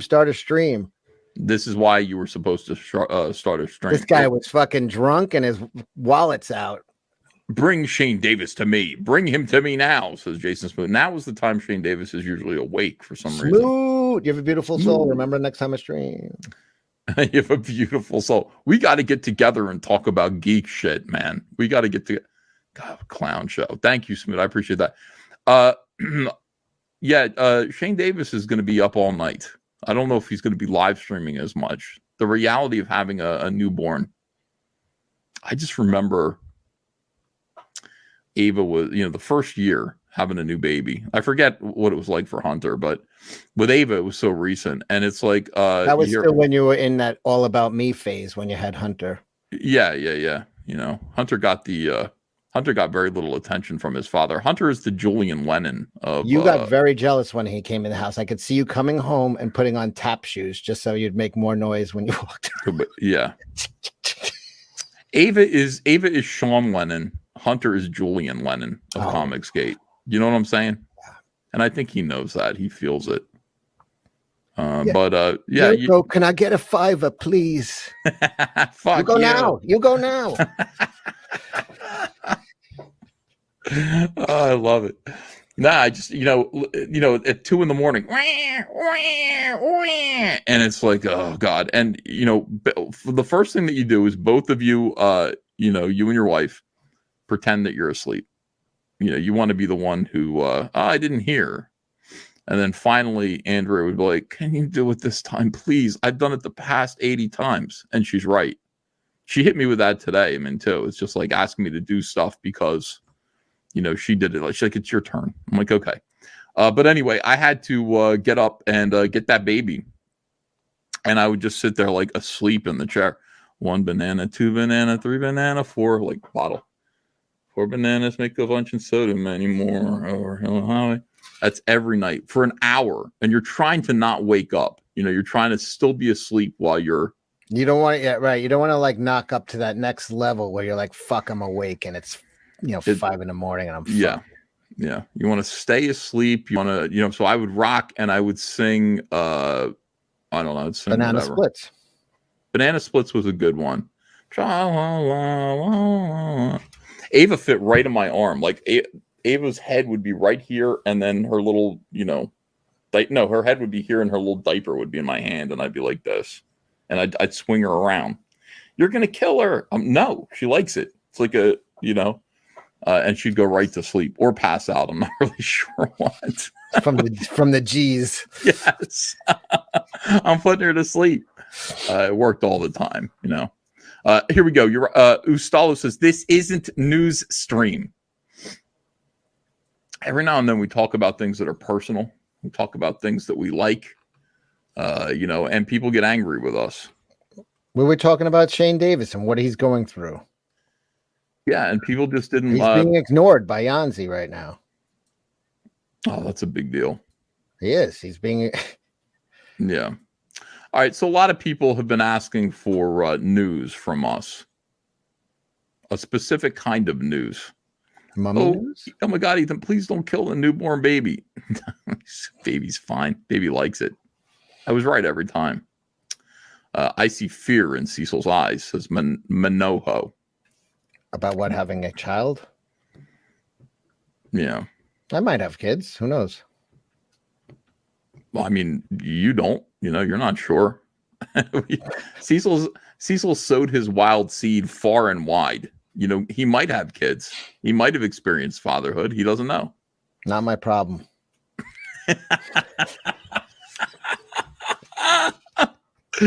All right. So people have said to me, Ethan, it's been a while. And so I think it's time that we do this. There is a certain brand of news that we want to keep people abreast of. And here it is. It's mummy news. And there is mummy news. And a lot of people have shown this to me. A lot of people have said, when are you going to comment on this mummy? Oh, she's beautiful. What do you think of that? How does that happen? I'm feeling a little bit like J. Doll Hefner right now, if you know what I mean. No, I don't. I don't. New research reveals surprising origins of millennia-old mummies found in China. I want to make that mummy a mommy. You know what I'm saying? You cannot. This mummy is very, very dead. Very dead. I'll Very put some life in stylish. her. Once thought to be migrants from West Asia, the deceased were actually direct descendants of a local Ice Age population. DNA analysis suggests that was Cecil's DNA. That's a yummy mummy. Yeah.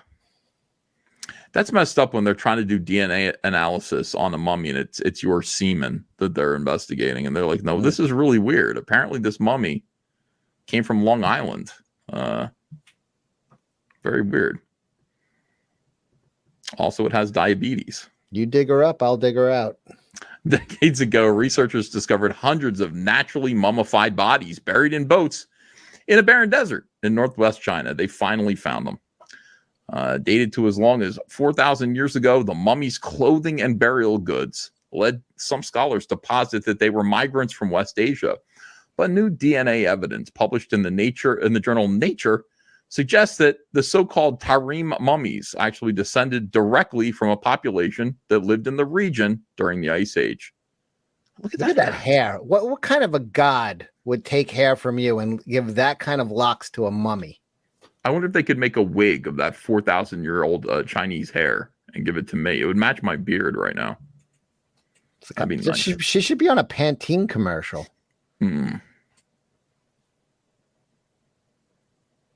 Yeah, I agree. We found strong evidence that they actually represent a highly genetically isolated local population. She looks a little bit like Kelly LeBrock. Yeah, really nice. I would do some weird science with her. Cecil, by the way, look at the boobies. This is what happens to boobies. Like it's all part of nature. Don't look away. Is that saline? Known as ancient North Eurasians, the distinct group spread across a large area during the Ice Age, but it mostly disappeared by around 10,000 years ago. Scientists have found small traces of their genetic lineage, present-day people, particularly indigenous populations in Siberia and North America. Look at how weird that is. What is that, a Punjab pit? Those spikes? That's what it looks like. I always, it's like, this is what I want to be under my front lawn for when the SJWs come. Like just, oh, look, like there's a carpet of lawn and then the SJWs run across my front lawn and then fall and impale themselves on these spiky. But that's not what it is. These are boats. This is much bigger than you think. Like you look at this and you think it's small, but this is big. Oh, now can you see? Oh, those are boats and those are sails? Yeah. These are coffins, boat-shaped coffins. This is why I want to be cremated. I think about this all the time now. Let this lady alone. It is humiliating. All right, we'll get to that in a second. Here we are, 4,000 years later. We're rating her tits. We're laughing at her hat. We're going, oh, look at that hair. And we're lusting after her hair, lusting after her. Archaeogeneticists have long searched for the Holocene ANE populations in order to better understand the genetic history of Inner Eurasia, says co-author Tu Wong Fu, a geneticist at Seoul National University, in a statement from the Max Planck Institute for Evolutionary Anthropology. We have found one in the most unexpected place. So here it is. They didn't, they found this cemetery and they're like, oh my goodness, who would have thought? Find a mummy in there. Boats in the desert. This is like Noah's whorehouse that was following his ark. That would be cool. What if Noah had a whole fleet of miniature ships that were his menagerie? Like a lifeboat of. No, the menagerie was on the ship. What do you call when you have a bunch of whores? A bunch of whores? A brothel? Yeah, a brothel. Like a floating brothel. Are they ever going to find Noah's Ark? Some people say that they did. They found it on Mount Ararat. I mean, they probably, repurposed the wood into like artisanal tables and sold them to ancient hipsters. That would piss me off. If that's true, that makes me mad. Because, hipsters don't appreciate that. They don't even believe in Jesus or his ark. Jesus' ark? Yes. What if Jesus, imagine this artifact. What if the true cross was made from wood from Noah's Ark? That would be like the ultimate artifact. That should be I think the Pope should have custody of that if that were true. I'm not saying it is true, but Not this Pope? No. Yeah, this Pope's not getting any respect at all. Joe Biden just shit his pants right in front of him. Yeah, Pope was doing like a Rodney routine. Whoa, this guy get no respect. President shows up and shits his pants. It's true. I really don't understand why that's the case, but it is. It's ridiculous. All right. The human remains found in multiple cemeteries along the Xin Uyghur Autonomous Region, Tarim Basin, were buried over a long period from apparently 2000 BC. That's before Christ. These are the ancient Uyghurs. These are the guys that the Disney is enslaving to make crap movies, isn't it? Yeah, this is where or is it Nike and Apple? I can't remember. Who's using the Uyghurs? I don't know. They're saying that China's using them as slave labor. Yeah. But they should pass the slavings on to us. But with inflation, I wonder. Jason Smooth, thanks for $20. He says hashtag Coomsters. Wow. Appreciate that. Before the Common Era, not before Christ, Ethan. Before the Common Era, and then the Common Era. They took Jesus right out of it. Did they say they don't say BC? No, it says BCE. So they took before Christ out. And made it before and then, Common Era. Yeah, and then add. By the way, who is it? Smithsonian's run by a bunch of godless commies. Yeah, like I really want more Christianity on the calendar. It's like I want reference to Jesus wasn't real. Oh yeah, well, what year is it? Oh, it's 2021. 2021 years after what? The birth of the Common Era. Yeah, but look at all of our days of the week, our Roman, Norse, Greek gods. It's like. What about them? I'm saying like other religions got represented. Like Thursday is literally Thor's Day. Yeah. It's not like Jesus Day, John the Baptist Day. The days of the week weren't like Matthew, Mark, Luke, John. But just every single minute of every day is Jesus Day, because it's like, again, why is it the year 21? This is why is it the year 2021? It's 2021 years after a little baby was born in Bethlehem in a manger, where 3 shepherds and 3 wise asses came and brought him some shit. Brought him some gold. Somebody said, "What's Wednesday?" Wednesday is for like it's the Norse word for Odin. Wednesday is Odin's day. Is it really? Yeah, and Friday is Frida. Thursday is Thor. Hold on, I got to get another. Orange Monster. You handle this for 2 minutes and educate them about Norse mythology. Okay. Let me tell you something about Norse mythology. If you guys are worried about Loki being gay and the thing, read some Norse mythology. He got turned into a fucking horse, and then fucked by a horse, and then gave birth to horses. Yeah, Odin is Wooden Wednesday. Thank you, Val. Yeah. So in Norse mythology, how'd you do? I did all right. I was educating these people here about Loki in Norse mythology. He's gayer than Marvel made it. Like he literally got turned into a horse and fucked by a horse. But he's low key gay. Yeah. The human remains, they were found in multiple cemeteries. This is why, again, we need to be incinerated. Do not let your body be discovered 4,000 years, poked and prodded. Can you imagine 4,000 years from now, this is you? You're like, Jesus Christ. I don't even look that good. I don't look that good now. I know. Even I think Sheila Aliens brought this article to my attention. It's got the Michael Jackson nose. We all want a nose like that. I don't know what my nose is going to look like. Just a little smaller. It's too big.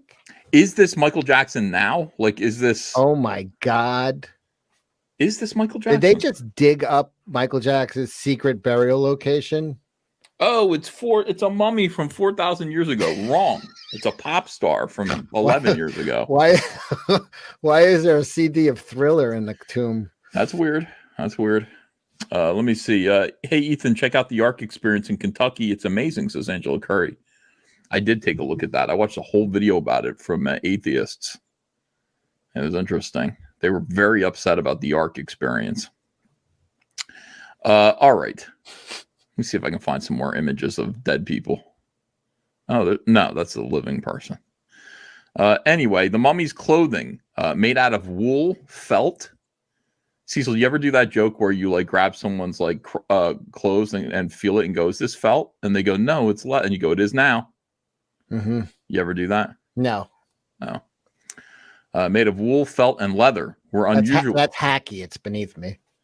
What are you talking about? That's a solid dad joke. I would do Hertz donut. What's that when you punch someone in the Hertz balls? Donut? Yeah. You ever have a Hertz donut and then you just punch them or hit them in the balls or something and go Hertz donut? I would fall for that every time. I'd go a Hertz donut. That sounds delicious. Are there sprinkles? And then boom, you get punched in the balls. Oh, that wasn't what I wanted. That wasn't a delicious pastry. And then that's like the worst part is when they go, while you're suffering, they go, "Hurts, don't it?" And you go, "Yes, it does hurt. It does." Mostly my pride. All right. Some of the deceased appear to have red or light-colored hair and facial features unusual in Asian populations. That's racist. And a number, by the way, how do you know facial features? They're like decomposing. They had pieces of cheese around their necks. Pieces of cheese. That's weird. Food for the like that. Those should decay. Those should be gone. How would you know? How would they know? Why would there be any trace of that? 4,000-year-old cheese intended for food is for the afterlife. Uneaten. Nobody ate that cheese. It's a sin to waste food. Together, these factors led some archaeologists to hypothesize that the enigmatic individuals were migrants from southern Siberia or the Central Asian mountains. The new study compares the Tarim mummies to similarly ancient human remains found in China's Dungaria region, on the other side of the Tia Shan mountain range. These Zungarian people also descended from both A&E and Aphysis. Fuck this. The mummy's teeth showed evidence of proteins from dairy products, indicating that their civilization's adoption of herding began early. Now, if you were sent back in time, before they had figured out how to make cheese, would you be able to bring that to the people? No, I don't know how to do anything. I don't know how to do shit. Like, the only thing I could do would be like a sci-fi writer. I'd be like telling them fantastical tales of like iPhones and TV sets, and I'd just be telling them like I would just be the storyteller. They'd be like, "Well, how do you do that? How do you make that?" I'd be like, "I don't fucking this white man's magic, man. I don't know." My thing is, I'd like to go back in time and then claim all the Lennon-McCartney songs as my own. So I would go back there and I'd be like, "Bring me that lyre," and I'd quickly learn to play it. I'm functional on a guitar. There's a movie about that. Yes. And I would go back. Oh yeah, there is a movie about that. Shit. I had a better version of it. I can no longer. Anyway, I would go back in time and go. Why? Because he was an Indian? You racist. No, I had an idea where I wanted to go back in time. Jack Black would star in it. He'd go back in time right at the point where John Lennon, his mother was going to get hit by a taxi and die, change John Lennon's trajectory as an individual, prevent that from happening, and then become their producer. But like in real life, he's the guy who molested NSYNC and the Backstreet Boys. Lou Pearlman. Lou Pearlman. That's who it is. Jack Black as Lou Pearlman. And he just brings them shitty number one hits. Like he's like, "Oh, I'll take you boys to the toppermost of the poppermost." And John's like, "Oh shit." How about this? I like the idea of Jack Black going back, saving John Lennon's mother, and John Lennon just finishes art school or whatever, and then he realizes by saving the mother, I made the Beatles not exist. I have to step in and become John. So now you got the Beatles, but John is Jack Black, like this fat little guy. That's kind of like, oh, I see. So he's not going to, John Lennon's not going to, see, I would have just thought he would have assembled them as a boy band, and he would have just treated them. I was doing where he steps in to become to fill in. Somebody has to be John Lennon, and he already knows all the music and lyrics. So, but he just doesn't have the look really, and it's kind of. Yeah, like I mean, maybe, but I like the idea that like he comes in there and you see Lou Pearlman. Well, I like my idea because the scene where he hits on Yoko and she turns him down because it's Jack Black, and they never break up. I like that idea too. That actually works. It says yes on the ceiling. Who is this artist? Fuck you, fatty. This is Lou Pearlman. So this would be the Jack Black character. These would be the Beatles. And he would be giving them, he'd be giving them like his shitty 90s songs that were #1 hits. And then every now and then he'd be like, "Hey Ringo, pull out your penis and let me suck on it." Mm-hmm. Every now and then. And that would be the difference between, and then, this is how the movie would end. We're just 17, if you know what I mean. What's that song you're just 14. Hey, Lou, what's that song you're singing? Yeah. What's that song you're singing? I mean, we could just sit there and we could completely change. We could make a comment about the pop music of the aughts, of the 90s and aughts, while also spitting on Lou Pearlman and making people aware of Beatles music, which is something that I'm personally for. He died in prison. Is Lou Pearlman dead now? Oh my God. I didn't even know he was sick. Yeah, I didn't either. Why do the good ones die young? I would have sent him something.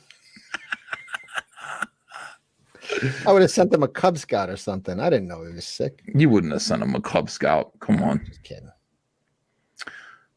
Are we sure he died of natural causes?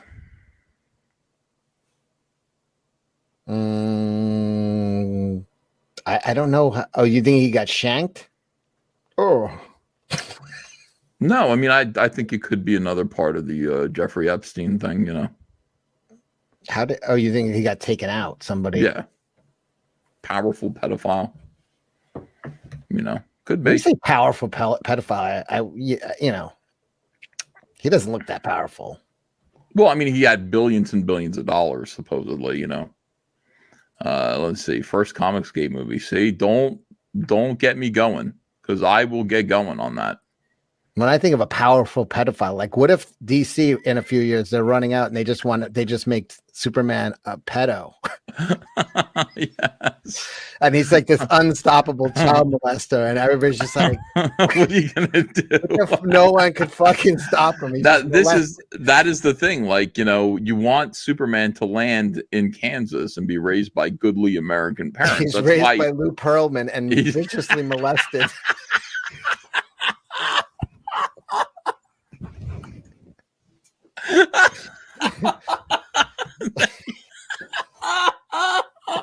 And then he's out there victimizing. What landed in my backyard? Oh no! Oh my God! Yeah, Cecil, you have it. This is a great idea. It's just enough to change it to break copyright. This is our Superman. We get to own this one. Yeah. We don't owe the Siegel and Schuster shit. What would you do? I would love that question. Somebody, what would you do if you had Superman, for a year to run it? Well, here's what I would do. This is why. I mean, because lands it's like in Lou Pearlman's backyard, is molested and grows up to become the most powerful child molester.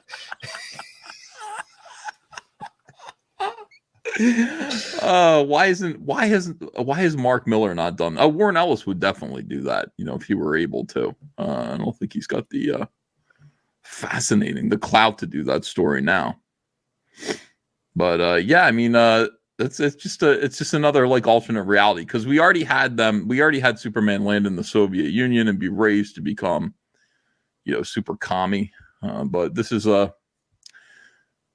I mean, there are just many angles to this. There are many ways that you could look at this story. Good job, Cecil. I'm proud of you. You are a creative person. People say that you aren't. Yeah. People say I'm good for nothing and lazy. Yeah, they say you're stupid, you're an idiot, but they're wrong. Those people are my parents, by the way. Last night I promoted a bunch of Comicsgate projects on Comicsgate Kings. I want to take a look at those now. Do you care if I do? You don't give a shit, do you? You're so jaded. Thin Blue Line. By the way, we got this. I have to say, I'm so grateful for the Comicsgate made this book happen. This is incredible. I mean, it started out, it was sitting there at like $400, and we brought attention to it, and $13,000 now. That's great. Graham Nolan's Alien Alamo also jumped up a bunch. Happy to see Graham having a good time. Andy Smith, Andy Smith's a little bit tougher. It's tougher to get him a backer, but he's almost at 37,000. This is great. This is a great total here. Omnibus, Billy Tucci, just I don't know what it is, man. This guy's a natural salesman. He got to 175, almost 176. Aaron Lepresti's Wraith of God.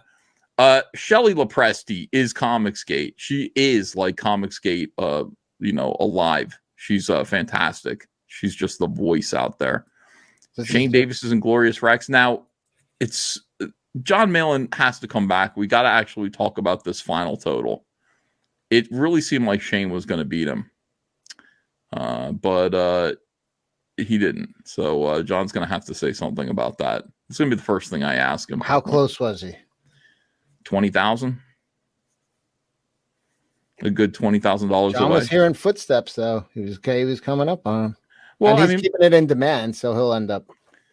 Yeah, my thing is this: like, once Shane says, "I'm taking the campaign down," you guys have a few days. He'll get another big burst of energy. He probably will beat John at the end of the day, but it isn't the end. It's the end of John's day. It isn't the end of Inglorious Rex's day.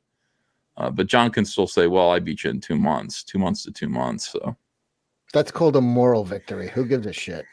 Yeah, I mean, to me, I tell John, it doesn't matter. Like, nobody pays attention. It's just about the final score. Cash is king. Say whatever you want to say, but Glorious Rex will make another $20,000. I'm sure of it. All these legends in Comicsgate now.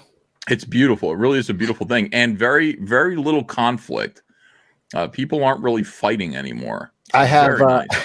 I had, I mean, it's crazy because I have Mike Barron DMing me and that, saying, let's trade books. And then he sent me his book and he's like, I never got your book. I'm like, you're not alone. Yes. That's the whole thing. Nobody has I got him. Book. Yeah. Got another one. Got a free book out of him. Good luck with that, Mike. See you in court. No, I'm kidding. It's coming. It's coming. All right. I got to get to work. I love this. I love chatting with Cecil. One of the things that I really, truly miss is not doing any work and just staying up all night and drinking with you and John. How to explain that to Andrea? We'll get there again. Yeah, I got to get this book done. I'm really close. I'm getting like a page done every 2 days. That's good. Yes, it really is good. I mean, I'm very impressed with myself. And I'm watching this 10-part. Actually, it's a 10-disc documentary on World War II. There are 4 episodes per disc. That is 40 episodes. You want me to tell you how it ends? No, I want to stay in suspense. I have my, I'm rooting. Christopher says, those were mail-in orders. One or mail-in cheated. Oh, I see. Yeah. Ooh. Yeah, John got a lot of mail-in orders at the end. At the end, they found a batch. Son we found a bunch of mail-in orders. Yeah. So I'm just in there watching about World War II, cursing the Japanese. How could they have done that? We're not mad at the Japanese anymore, but we should be. Or any less. I'm furious. Jason Smooth says, is John up? Bring him to me now. I don't know if he's up or not. The point of all of this is that, and what I wanted to say was that the comic books that we're making now need to matter. Flooding the shelves with comic books that are periodicals that come and go. Not what the comic book industry needs. We need to establish something that lasts. That's my hope. I think it's going to be Cyberfrog. It's not going to be Cecil. It could be Cyberfrog. And Eric S says, great, last 20 pages of Wrecked will look rushed. They look good. Fuck Google 2 says, backed Andy earlier, but I thought Hero was bald. Bald Hero's scientifically less popular. Let's see about that. I was thinking about it. Who was I talking to about this? This is the golden age of being bald. It always sucked. If you go back and watch movies from like the 40s, 50s, the bald guy was always the bad guy. It was just like you. But now it's like, who's the biggest box office draws in the world? It's like The Rock, bald. Vin Diesel, bald. What's that? Like a Jason Statham, bald. Like everybody's fucking, like all the big movie stars are like, this is the best time. Yeah, but it's almost like they chose to be bald. See, the problem is there's, being a man who says, I'm choosing to be bald because being bald is fucking cool. I think it started with, and then there's me. In the 90s, you got Michael Jordan. Yeah. You had Picard. Again, there's a difference. Black people being bald is cool. I learned that from Gordon on Sesame Street. That guy had a shiny fucking head. He did. I never thought of myself that way. I always thought, no, you're gonna have Kurt Cobain's hair your entire life. I was wrong.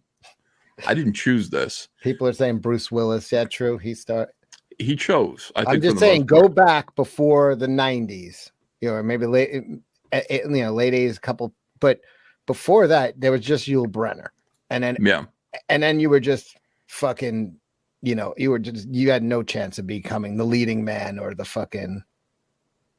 That was it. But now it's like everybody's bald. Even look who the biggest wrestlers in the world were, like Stone Cold and The Rock, two fucking bald guys. Mr. Clean. Yeah, we have a lot of people to look up to.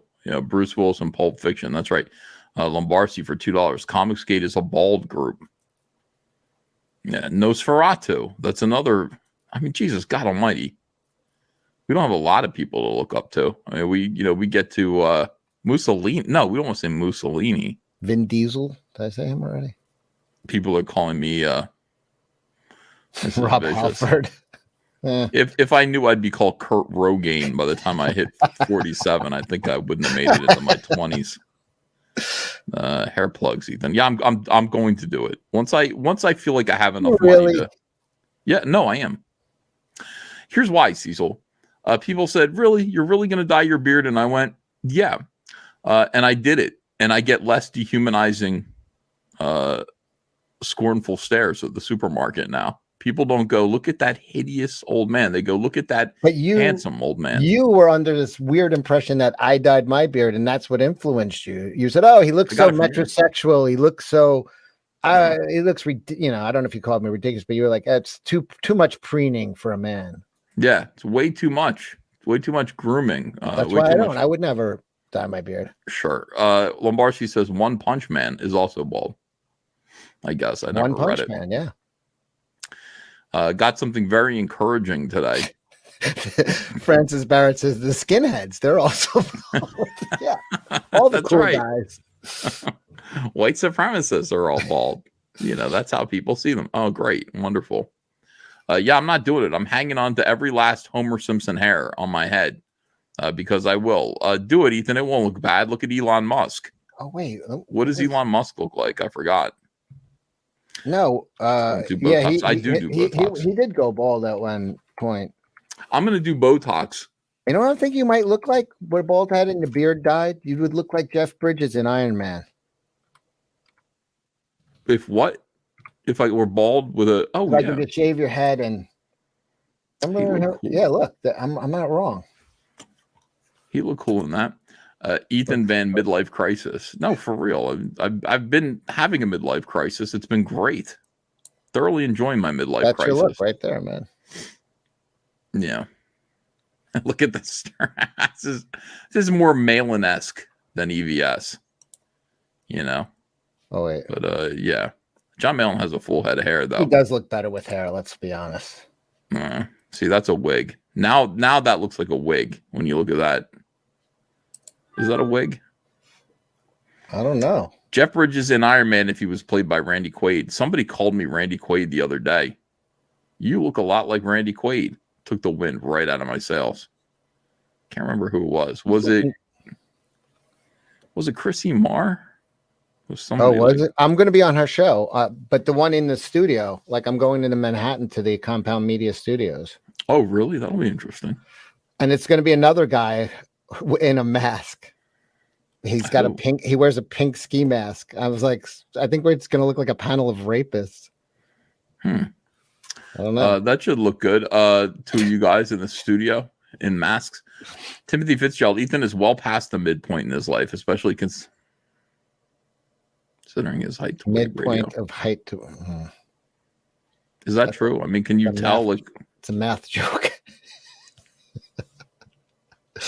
I'm gonna live forever. I really believe that. There's no possible way that I've officially. I'm sure I'm going to be 103. You think you're gonna make it that long? Hope not. I'm ready to go. I know. It's like I got a few things to do and then get me out of here. No. I'm not saying God, please. No, I got to stay here. I got Ava, my beloved little Ava. We got a little note from the school today that was so inspiring. Because Ava is obsessed with the alphabet. All she does is watch alphabet. The alphabet is they're her friends. She likes the letters. And finally, that translated to this today. I was like, yes, yes. Yeah, I saw this. This is awesome. Yeah, I was so happy. They had the kids walk up to the board and write their names. And it's like Ava can identify letters. Obviously, she plays with letters. But I mean, getting a pen in her hand and getting her to actually draw letters and draw something is. So who sent you this? The teacher? The teacher, yeah. The teacher keeps us updated about stuff. And so, it's going on. This particular teacher's been great. Ava's been an absolute firecracker, like for the past 2 weeks, just talking and stuff like that. And it's great. Autistic kids memorize things. They don't really talk. Like you can't really go, how are you feeling today? How was your day at school? But today I brought Ava off the bus and I brought her inside. I sat her down on the couch and I looked at her and I said, how was your day at school? And she looked at me and she went, fine. And I went, holy shit. I went, would you like something to eat? And she goes, cookie? I went, deal. You got a cookie coming to you. That was amazing. Jason. I remember when I first met her, and Andrew was like, you could speak to her, but she's not going to respond. And then I said something, and she responded back, and she goes, she never does that. It was cool. Let's see. Jason Smoot says, Cecil, you're going to live forever. The SJWs will throw a fit, but it's happening. Oh my God! Of course you're going to live forever. Yeah, I mean, it was so cool. Like, just getting Ava to communicate and drawing and all that stuff. Exciting. So she was these autistic kids do something called scripting, which is Ava will watch a video on YouTube, usually of cartoons. She memorizes them. Like she'll just see it once. She recites the Paw Patrol movie. She'll go, Paw Patrol, what's your emergency? Like as the character says it right on top of it. And then she'll do it, she'll wake up in the middle of the night and just be like, Paw Patrol, what's your emergency? And it's like, at first it's spooky, but then you just go, she's scripting. This is what she does. She just recites dialogue. Just rambling off the entire dialogue of the episode, or? Yeah, pretty much. And she'll just talk like that. And Andrea's like, we got to put a stop to that somehow and just get her to actually, she'll communicate and tell you what she wants or what she needs. But to actually ask her, how was your day? And she turns and looks at you in the eyes and goes, fine, is amazing. Absolutely amazing. She just will not answer that. And I said to her, did you write your name today? And she says, yes. And I saw it. It was awesome. Pilgrim Media says, EVS, you and Cecil are the Martin and Lewis of the 21st century. They didn't last too long. Which one am I? You got to be Lewis, right? I mean, I'm the guy with the singing voice. Yeah, but I'm drunk. Oh, shit. You're right. You're both of them. I'm more like if they had a kid. Oh my God. Cecil is the way, Ethan is the light, says Adam Kember. All right, what do I want to say to you guys? I love you all. Thank you. I got to get to work. I got the whole night, and then tomorrow, early in the morning, I'm going and moving all the Salamandroid boxes out of the small warehouse into the big warehouse, back and forth on the van.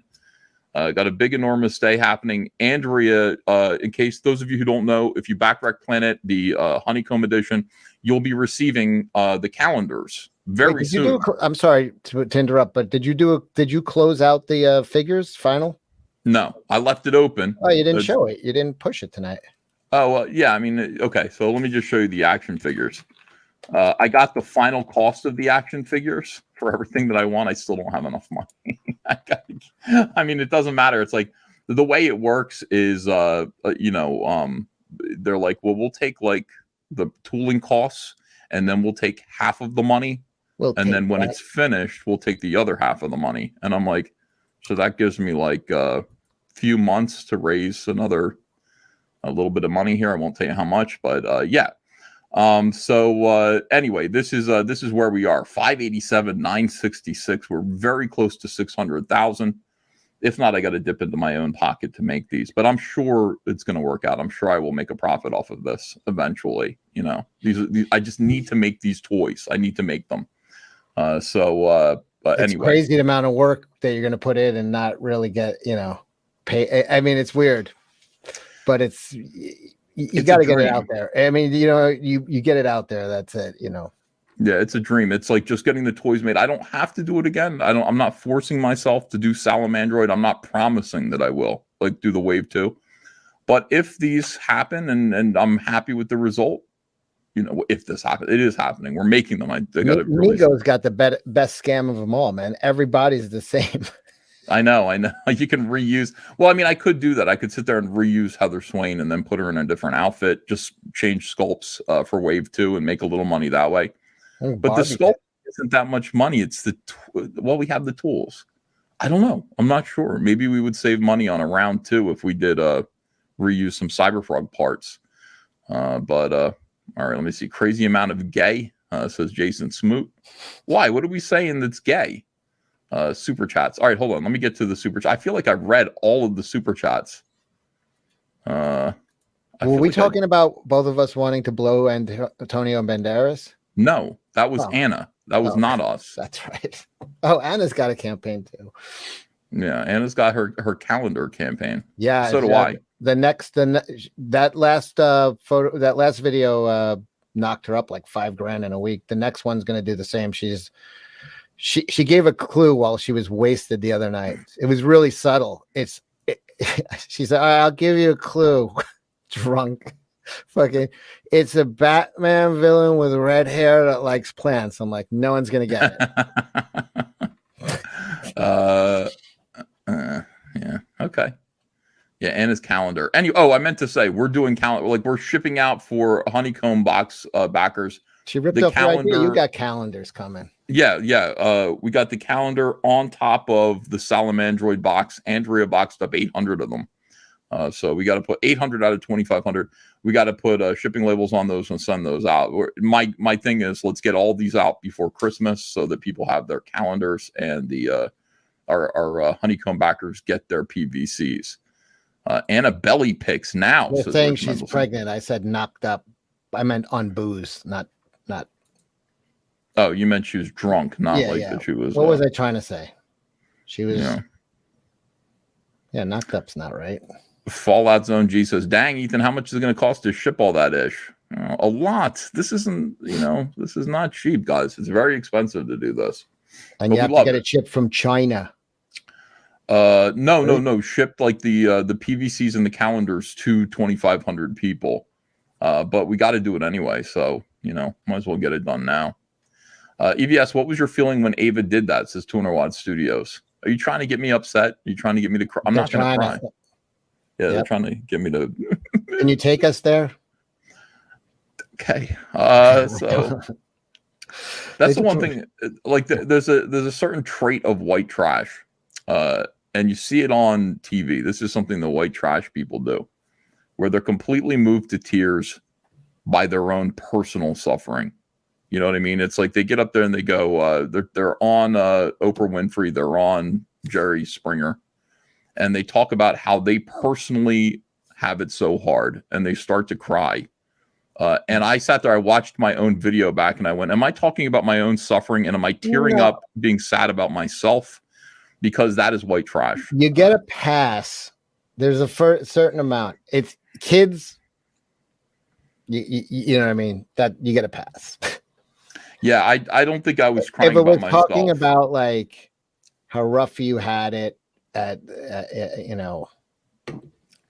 don't know. Yeah, no, I don't think I was.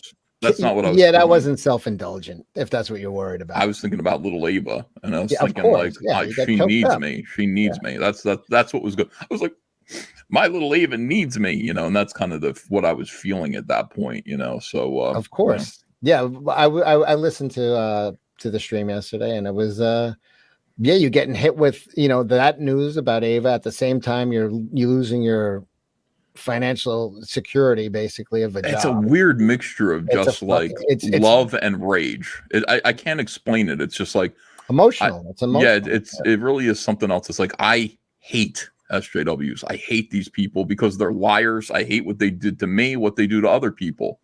And you know, it's like I don't know how many people can really stand up and do something about it. You know, it's like and the worst part about it is after they're done doing that to you, they lie and they gaslight. You know, I'm watching them do this to Gina Carano, where they're like, "Well, she did this to herself. They told her to stop, and she just wouldn't stop."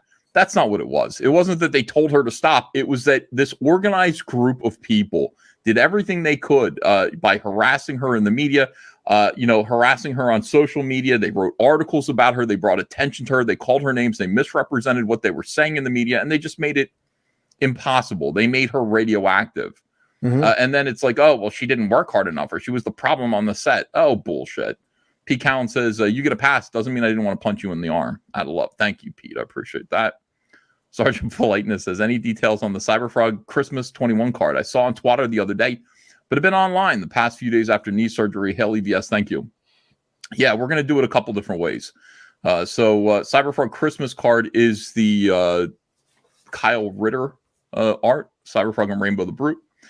We are going to we're going to offer it to all of our channel members here. So if you subscribe to the channel, if you are a member of the channel, if you're paying $4.99 a month to be a member of this channel and support this channel, you're going to get the normal link. I need your address on the community boards. So we'll give you a limited amount of time to put your address in there and receive a card.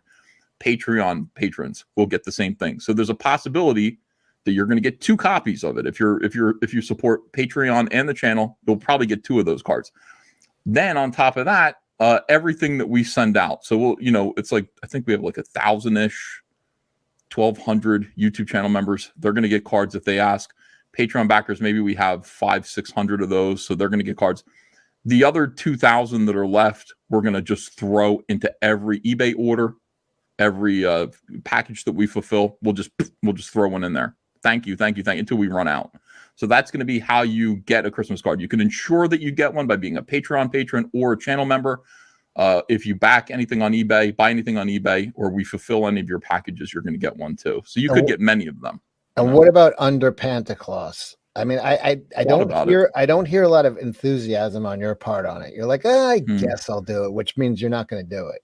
No, I'm going to draw him this year. I will draw because he only takes 30 minutes to draw an under Pantaclaus. I film it, make a little horrific video. Do you have an idea, a concept already in mind? It's a shame because Andrea doesn't help, you know, about this. You know, I go to her and I go, think of the most perverse sexual situation. Well, how about a super hot Mrs. Claus feeding him while he's just like eating like this? You don't want to imply that there is a Mrs. Claus. So I said to Andrea, think of the most perverse situation that you can imagine: an obese, bearded, naked man. And the elves he has elves, but they're just clearly like midget porn stars that are just feeding him or something. Oh, that's interesting. That's a thought. Let me see. It was sincere, EVS, honest and heartfelt. Everyone is with you. Oh, thanks, 21 Studio. Yeah, Andrea just didn't want to talk about it, you know.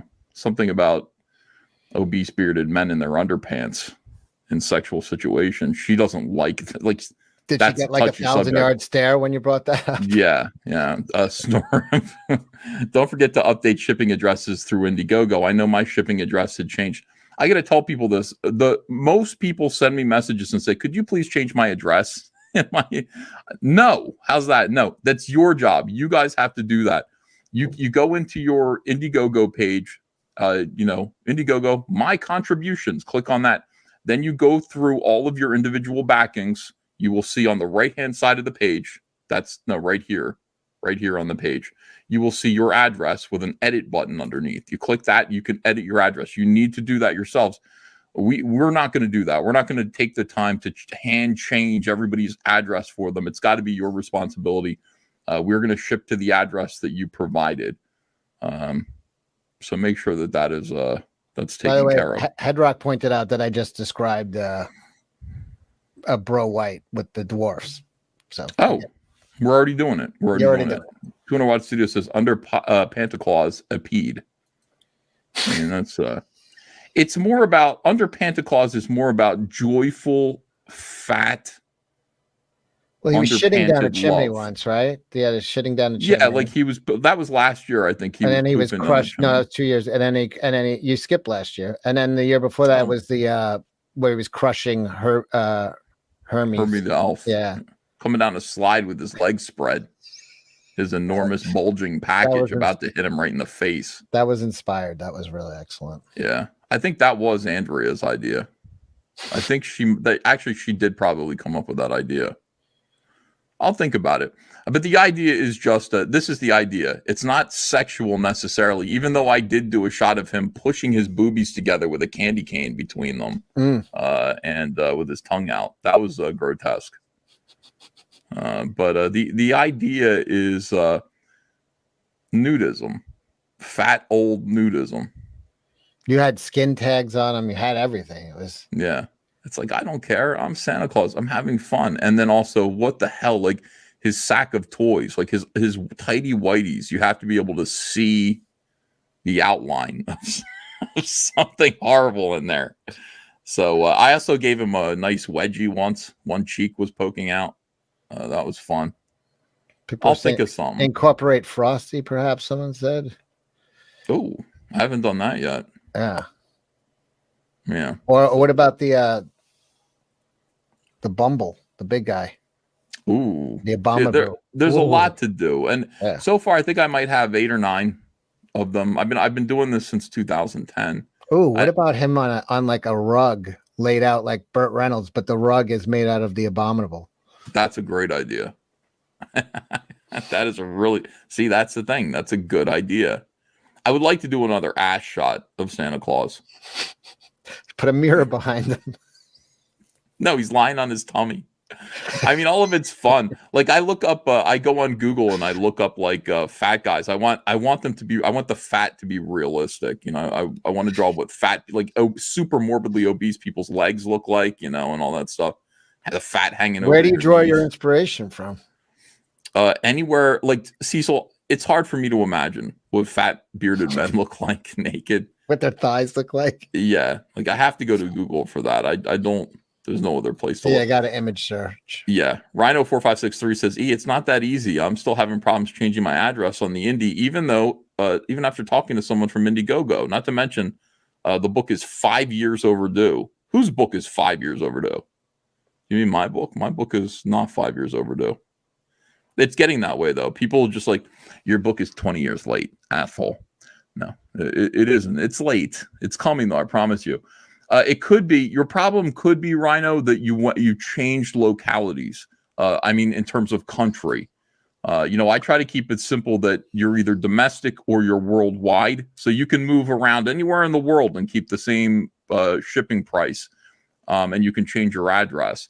But if you leave the United States and move to Canada, you can no longer, you're stuck. You paid the domestic rate, so you can't move. You can move to from Idaho to Minnesota, no problem, and change your address. That could be it. That could be the problem. He went to Canada? What are you? Trying to dodge the draft or something? Chris Boitano says, what the holy hell are you idiots talking about? I lost track. All right, you got to work. Yeah, let me just finish the super chats real quick. Cecil's going to live forever. It's a Dwight Code about Stanley from The Office, says Timothy Fitzgerald. Comics gets a bald group. Is John up? Bring him to me now. Back to Andy earlier. Got those. Those were mail-in orders. Ethan, runs with scissors. Ethan, the book of Boba Fett stole your story for a Boba Fett concept over taking over the Hutt Palace, I do think. I don't think I had that idea. I think I just wanted to see Rod of the Hutt. Yeah. And I'm sure he might I will. show up. If he shows up, then you influenced. Yeah. Oh, that's yeah.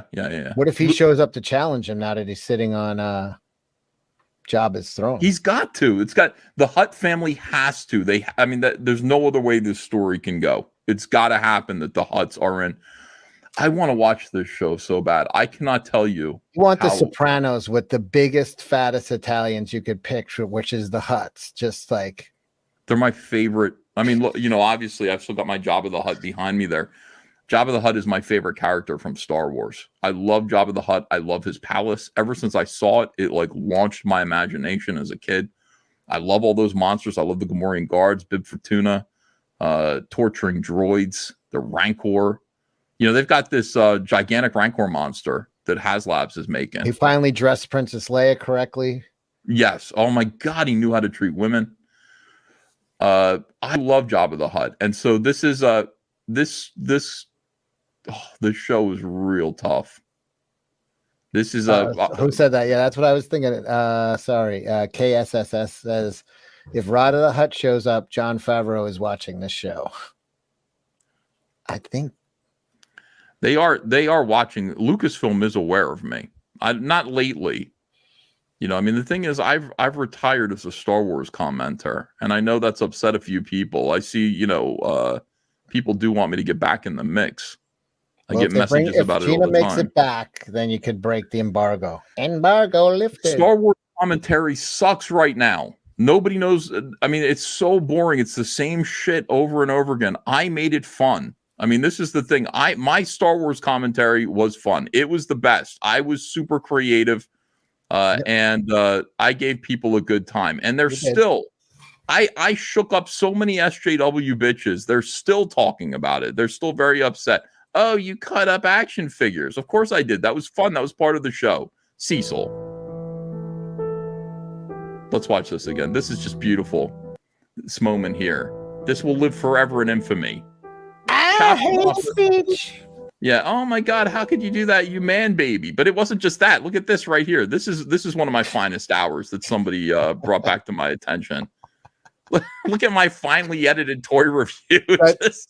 Imagine that's the toy commercial that they play like on the fucking. I mean, that's a great. It looks like a toy commercial. Yeah, got an army that of makes Ticos. Kids want to play. I get to shoot down like 100 Rose Ticos. Yeah, and just leave them in a bloody pile. I was a filmmaker. I'm at my desk there, same desk here. Did you have army men as a kid, like the plastic ones? Oh, of course, yeah. And but just the things you would do to them were just melting, firecrackers, everything. Yes, they were cheap and ready for war. I absolutely loved it. I could get back to it. I mean. I won't. I'm not interested in anything until Gina gets back and they fucking just. They're not bringing her back. I know they're not. And I mean, somebody brought up a good point. Like, there's no way they're bringing her back because she's currently still talking about like anti-vax shit. Like, unless it did hit, like, I mean, a lot of people fucking canceled. I mean, and a lot of people didn't. A lot of people don't give a shit. But let's put it this way: they didn't make any money by doing it. It was only a loss. No one joined. You got rid of her, I'll hop aboard. Like, they didn't gain a single sub. It was a movie that was a net loss. I mean, a move that was it was only a negative. It did nothing to help them. Right.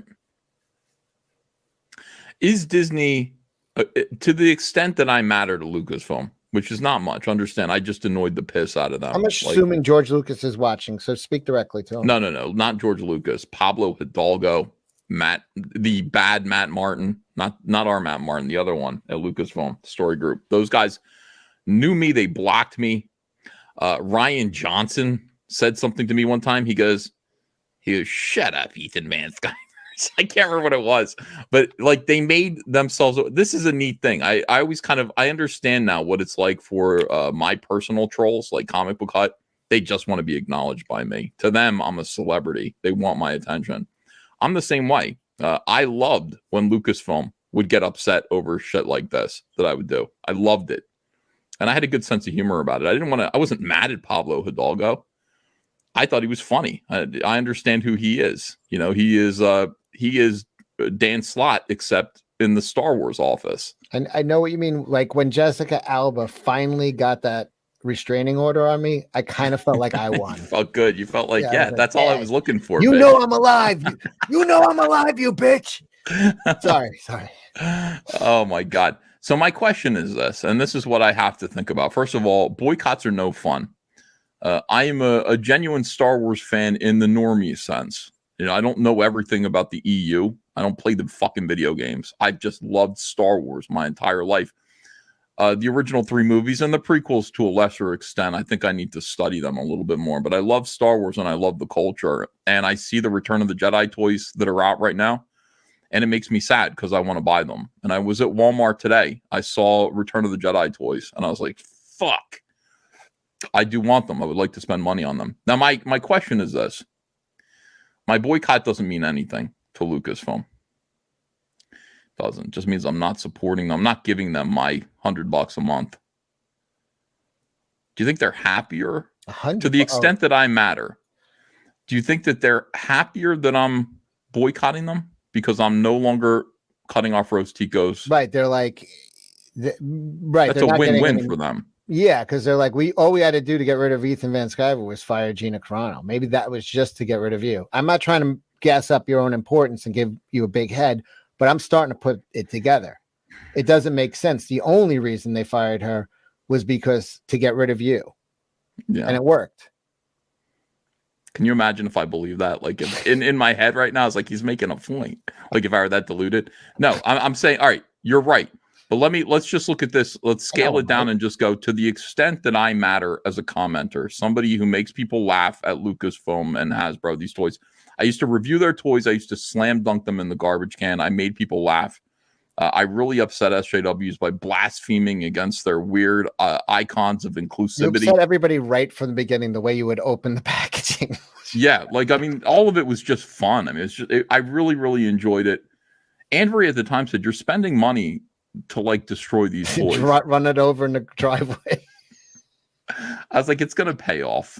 Don't worry about it. Like first of all, there's money and ad revenue from these Andrea, videos. You married a 15-year-old. That's right. Let me break my toys. Let me just explain to you. I am still 15 years old. And remember when you met me? It's still the same me. Mm-hmm. I might look different. Just same guy. Have not matured. But those videos still make me laugh. And I could be doing it right now. I could be participating. I could rethink my boycott. I could enjoy good Star Wars, which is the Jon Favreau stuff. I could say, I understand why they fired Gina Carano now. Same reason they fired me. I got it. I didn't understand before. Now I understand. That was, the reasons why SJWs say that's not true. The reason is these companies are dependent on ESG funds. They are dependent on displaying we are socially conscious at all times. And conservative voices that are questioning the government, questioning vaccine mandates, celebrating Trump's election, all that stuff, not convenient, not conducive to, Obama's rules for how one accesses ESG funding and investors. So I get it now. There's no way we could ever win. No. And this is what Zach, I had a nice conversation with Zach today. Zach was just like that. He's like, I didn't know where you were going before. I didn't understand what you were talking about, but you put it together on Twitter today for me. I get it now.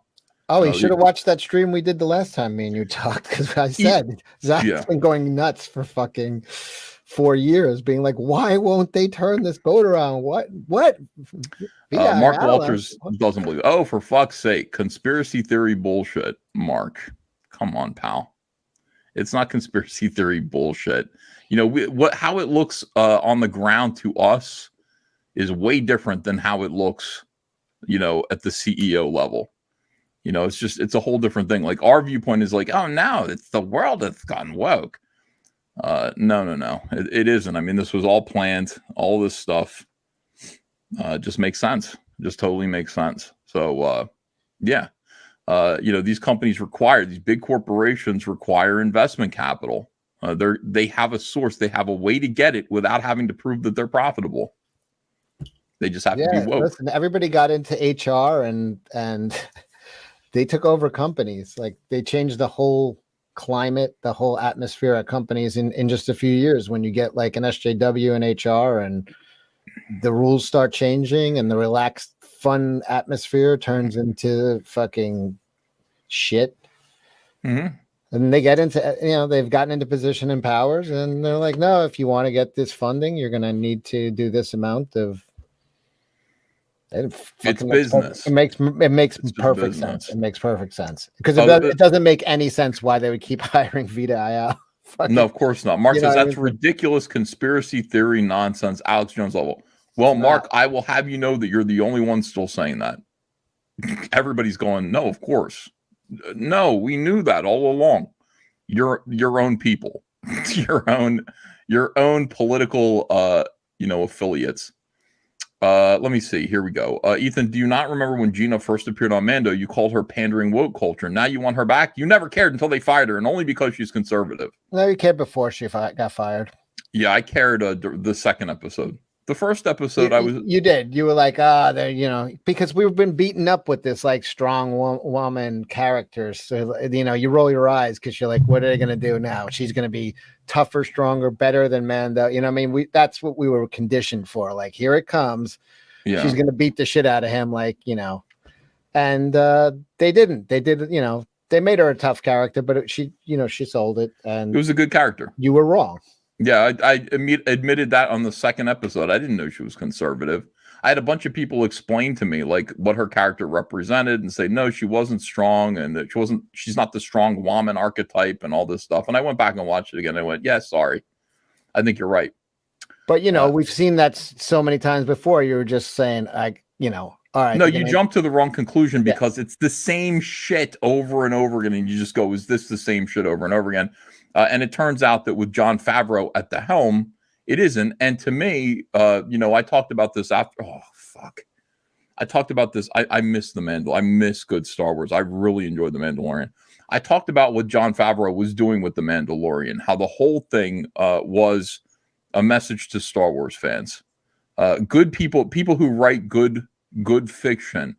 There's the story level, and then there's the message that's hidden underneath. And the message underneath couldn't have been more clear. The message underneath was Baby Yoda equals the future of Star Wars, and it's like Mandalorian represents who's Mandalorian. Mandalorian is just, he's a bounty hunter. He's a hero or whatever for hire, just like Jon Favreau is. And Jon Favreau is handed literally the future of Star Wars. And his mission is to return the future of Star Wars to where it can grow again, where it can belong. That's the story. Okay, that's what it's all about. Along the way, he encounters this Darth Vader-esque villain who has this dark saber, which is, again, the power to determine where Star Wars goes. And these Boba Fett-esque villainesses, these Boba Fett-esque women, they think they're entitled to the power. That's Kathleen Kennedy. That's the women. That's the Force is female. And because he's the guy who successfully carried the future of Star Wars and rescued it and handed it over to Luke Skywalker, who represents what? Classic George Lucas Star Wars. That's the future of Star Wars. The future of Star Wars is right where George Lucas, his creation. That's his opinion. And he can't give the Darksaber. He has earned the Darksaber. Kathleen Kennedy is no longer going to be deciding the future of Star Wars according to this very subversive message buried within Mandalorian. He has earned the Darksaber. The Mandalorian has. He's got control of it. And that's what the entire show meant. That's what it was saying. And incredible. Absolutely incredible. I would love to do a whole video about it, taking it apart episode by episode. That would be cool. Very inspiring stuff. Now you so you don't think she's going back though? I don't think what? You don't think she's going back? Gina. Who? Gina, no. The only thing that makes me pause and think it might be real is that they asked Gus, what's his name? Giancarlo Esposito, is that his name? Mm-hmm. At Comic-Con, at Denver Comic-Con 2 weeks ago, who was your favorite cast member to work with? Who was your favorite person out of all the other actors? And he said Gina Carano. The reason why he's saying he's making a statement against cancel culture. Gina cannot come back. I realize that's what we all want to happen, and that's like the condition that I'm placing on my return to patronizing Star Wars. But she can't come back. She can't. You're going to have Gina Carano out there expressing what would be considered views that are not in social best interest. I mean, that is they can't do it, you know. So I get it. I understand now. And she hasn't changed her mind. Good. I agree with her. I don't think she should. Well, no. It doesn't count if she changes her opinion and bends and comes back. Then that's just still a win. It's if she's still the same her and has her opinions and is vocal, and they take her back, that's a win. If she has to do anything to backtrack, then it's a fucking disaster. Right. And you're saying under those conditions they would never take it back. That's right. And I like I said, I spoke to her and I asked her directly. I had a nice phone call with her. It was awesome. And I said, what are these rumors that Disney's already reaching out to you to come back? And she giggled. And I said, any truth to that? She said, I cannot comment at this time. She said it just like that. And she said, but if I was invited back, what do you think I should do? And I said, I think you should publicly say, go fuck yourself. I've just been offered my job at Disney back. I just want to say one thing. Go fuck yourselves.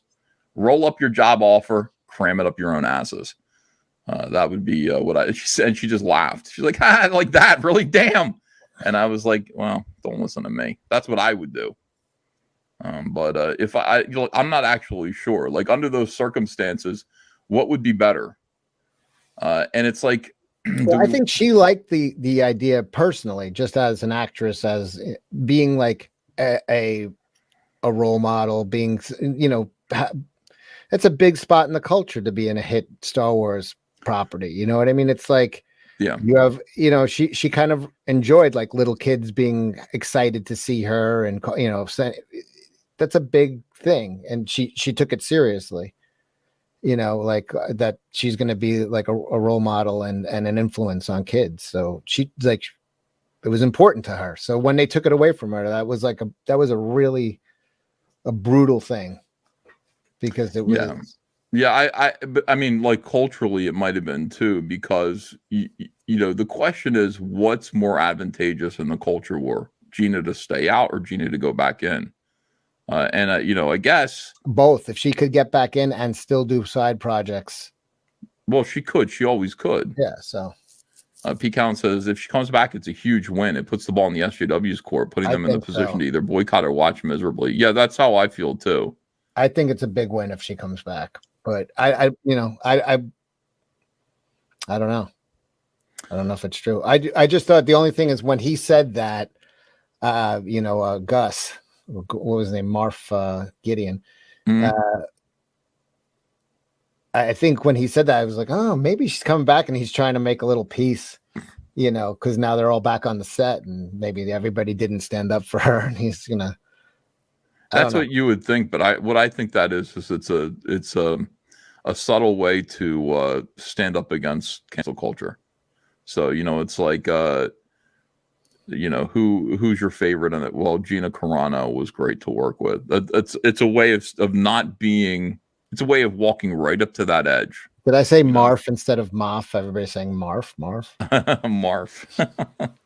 You walk right up to that edge and you just go, without saying what Disney did was wrong, you're saying what Disney did was wrong. So, yeah, right. I think that's why. That's what he did. He did say, you know, basically by saying that, yeah, you're right. Yeah. But who knows? I mean, you know, that's what's fun about this. So, but it's the same question that I've got to ask myself. Am I better in the culture war by, you know, criticizing Star Wars stuff while making a difference, while trying to do something, you know, in comics? Or would they rather I just go away? I don't. Everybody's just mocking me for saying Marv. It's Marv Gideon, Marv Gus. Marv Gideon. Marv Gus. Marv from Home Alone. I got to get Mark in here at some point, Mark Walters. Giancarlo Esposito also has a daughter, so it's possible she and Gina hit it off. Giancarlo ain't going to spit in the face of Disney. Well, neither is, what's his name? Who's the other guy that... Pedro Pascal? No, the comedian that I went to, Bill Burr. Bill Burr would like to say something. He's got something on his mind. Yeah. But he's like, that everybody Disney does. It was paycheck. bullshit. It was bullshit because you put the quotes up from Pedro Pascal and that he retweeted and hers, and his was way worse. He was calling half the country Nazis. She was saying like, let's not treat our neighbors bad. But they're like, no, she should never even evoke Nazism. And it's like, but he did when he was calling half the country. Like, so it was. You're talking about Pedro Pascal called half Pedro the country Pascal Nazis. called half the country Nazis during the election, and she said people should get together. Shouldn't turn on each other's neighbors. That's what happened. And they're like, no, just her bringing up that Nazis is disrespectful. And it's like, but then him bringing it up would be also like, if you're going to have the rule, it's got to be across the board. It can't be. Yeah, if he brings it up, it's fine. But if she brings it up, it's not. Yeah, fuck yourself, man. What is Mark doing?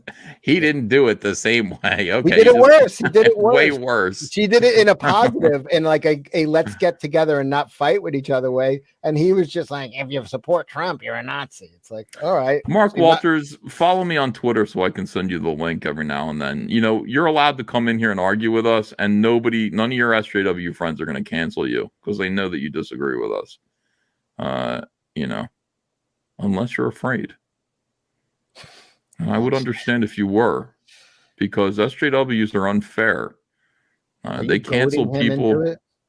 Well, I'm just trying to, make him understand. I want him to look into his heart and ask himself, am I afraid to come on a live stream and talk to my friend Ethan Van Sciver and his buddy Cecil? Am I afraid? And if I am afraid, why? And then maybe things will come into focus for him. Who are you afraid of? Us or your friends? That's right. Because I noticed I looked at Mark on Twitter. I follow him on Twitter. He doesn't follow me. And I've known Mark for a long time. Why wouldn't he follow me? Maybe he just overlooked it, But I mean, that's a serious thing. Again, you can tell who has the power in society by who you're afraid to make fun of, who you're afraid to associate with. And Mark knows me. We've had tons of conversations. He should be able to just walk right in here and be like, no, I'm going to come in here and I'm going to tell you to your face, you're wrong about Gina Carano. And there shouldn't be any consequences from anyone. Should there? You think he's afraid of me because I wear a mask? Yes. Well, I'm afraid of you.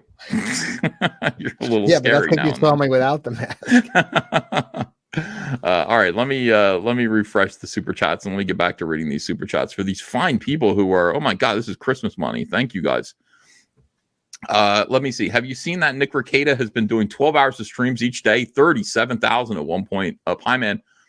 Do Santa wearing a Cecil skin suit, says Yetnapi. Oh. Nick Rekieta is having a great time right now. All he needs is a subject, and he's so entertaining. So people care about the Kyle Rittenhouse trial, He's a fun guy. Somebody who spent a couple days with him in person, him and his wife, and just he likes to drink, he likes to party, he likes to he's fun guy. Yeah, I'm happy for him. I'm happy to see his channel growing. I like to see him get those kind of views. Very, very proud. And I like seeing him like with other lawyers going over this. I didn't get to watch much of it. Maybe I've watched 2 hours of it total. He's got a lot of big I think we're gonna see Nick on like Tucker or something. Oh shit, really? I swear that's gonna be crazy, but I think so. Yeah, Tucker kind of like keeps his tabs on like YouTube people and internet. He's had Andy No on and other people who are kind of on like YouTube on culture, and, YouTube yeah, and Twitter culture. And I'm sure I saw what's her name, Megan. She was bleeding out everywhere. What's her name? Megan Kelly. Oh, Megan Kelly. Yeah. She retweeted a clip from Nick's stream today. Oh, really? Yeah. Yeah, that's exciting. I like that. I really hope that's true. I hope. I wish Nick lots of success. Yeah, I think so. He's getting a lot of attention from this, but it's highly entertaining. They have a good group. And it's fun to have a bunch of lawyers talking about and just ripping these guys up when they fuck up and saying good job when they do good. And today's witness was great. So it was great. I can't wait. Kyle Rittenhouse being, released. Oh my God, that's going to be they're going to lose their minds. That's going to be like when Trump won. No, when Trump won, a lot of stuff happened around that. They call it the year 4chan won, 2016, because all of these improbable things happened. Things that just, with Gamergate associated with it, all of these incredible things happened at once that just, ended with Trump winning the election. It was just improbable. It was crazy. It felt like justice. It felt like right wingers were being heard. It was cool. It was a really cool kind of time, and it was all meme culture and all this stuff.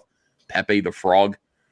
It was absurd. Everything was absurd, and it was just great. But there's another absurd thing. The whole Let's Go Brandon thing is absurd too. That's what I'm saying. And I saw a little clip with this reporter was like drilling down Ron DeSantis, the governor of Florida, because he said "Let's go Brandon," and he's like, "Oh, it's a curse. You're cursing. And he just was like, "No." He's like, it's funny. It's a joke. And I think the reason the media is going crazy is because as much as it's making fun of Joe Biden, it's also making fun of the media because they tried to in real time say, do not trust your fucking lying ears. I am going to tell you what they're saying.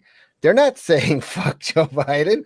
It's just lying like in straight because they could get away with this shit. And so when they hear "Let's Go Brandon," that's an indictment on the media as much as the shit job Biden's doing. So that's why they're furious about it. Like, yeah, they're losing their mind because it's mocking the media as well as Biden. Well, we saw it happen, and everybody knows what it means. It really is a double shot. But I mean, "Let's Go Brandon." That's a big part of the elections that we just had, where Virginia flipped.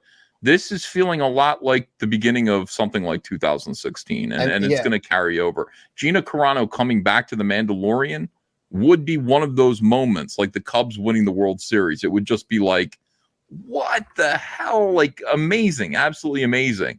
I mean, is it going to happen? I'm going to say no, but I don't know. Gina, why would she say that to me? Why wouldn't she just say, no, I'm not going back there? Why wouldn't she just say that?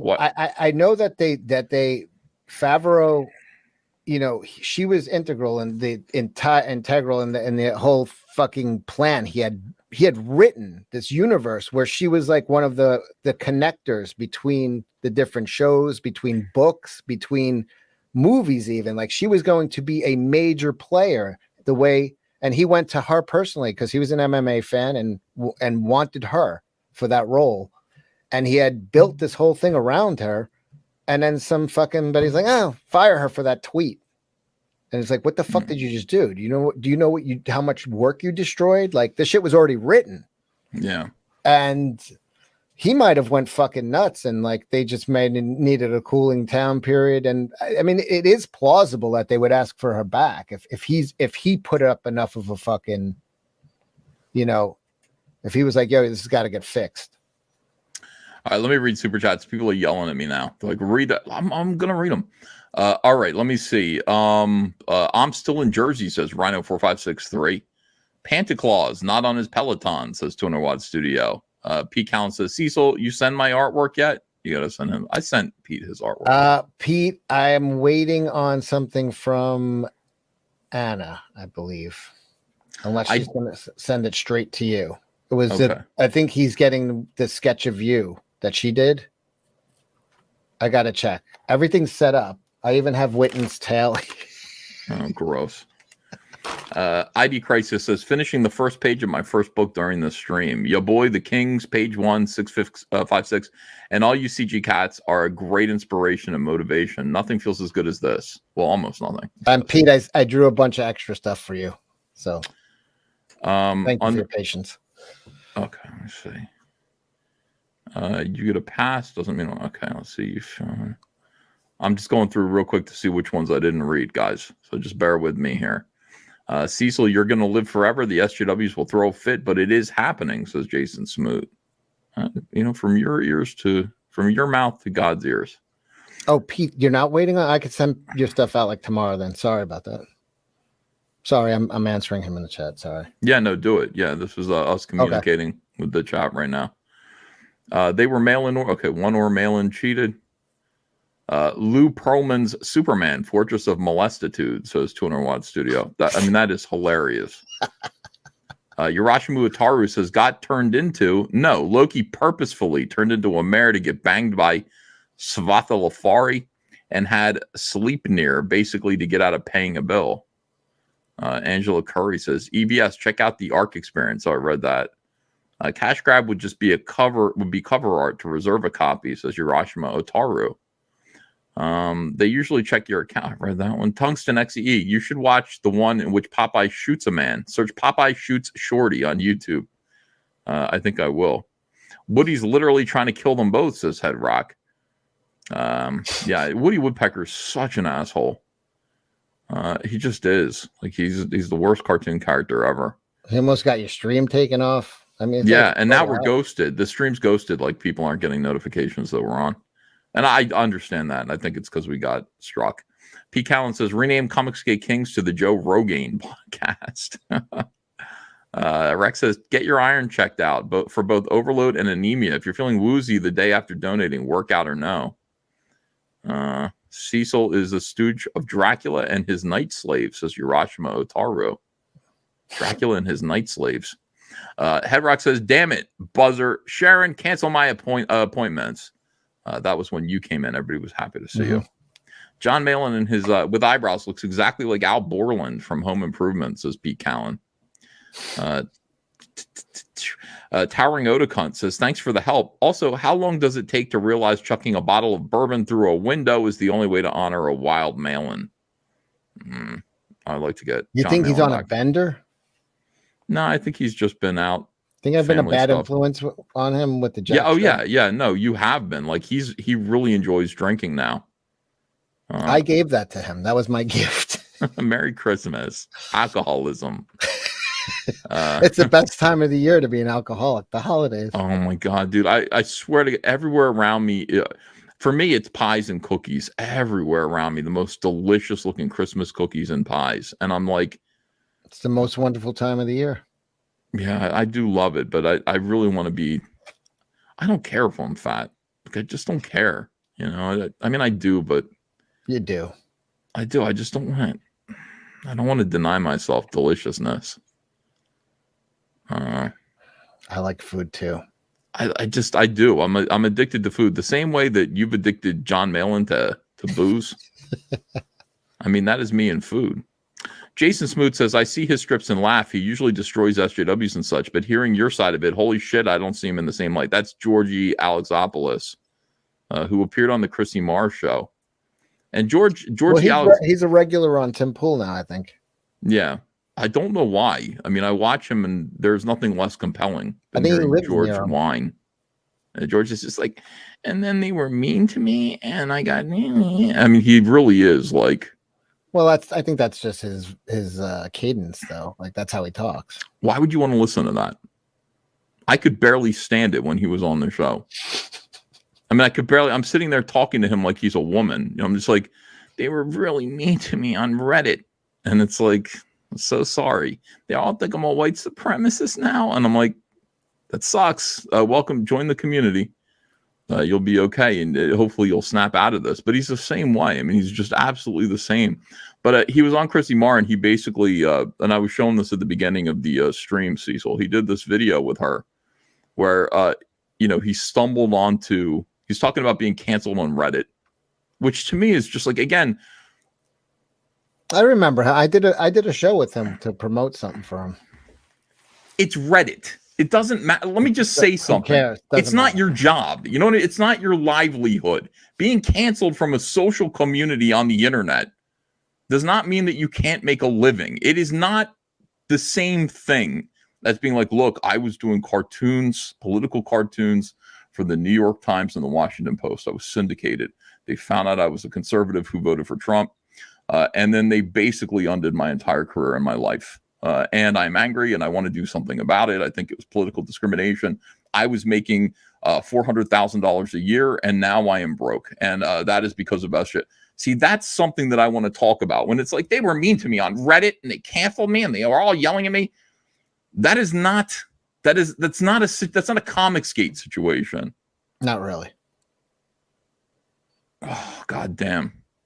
It's like, I'm so sorry that's happening to you. You know? But whatever. Well, is Christ he almighty. What's going on? So he was on Chrissy. No, I accepted what felt like an apology to me because he just said, I don't know if it was a direct. He just said, look, I don't want to say anything, but it was my perception at the time that the leadership was supporting behavior that, in other words, Ethan Van Sciver didn't kick War Campaign out soon enough. A War Campaign was driving me nuts. And it's like, well, they probably were torturing him. But he was out there every single day making cartoons about me being gay. You know what I mean? And like all this weird stuff, like the cartoons about me eating human flesh, the shit. And it's like, I didn't do anything to him. I spoke to him once.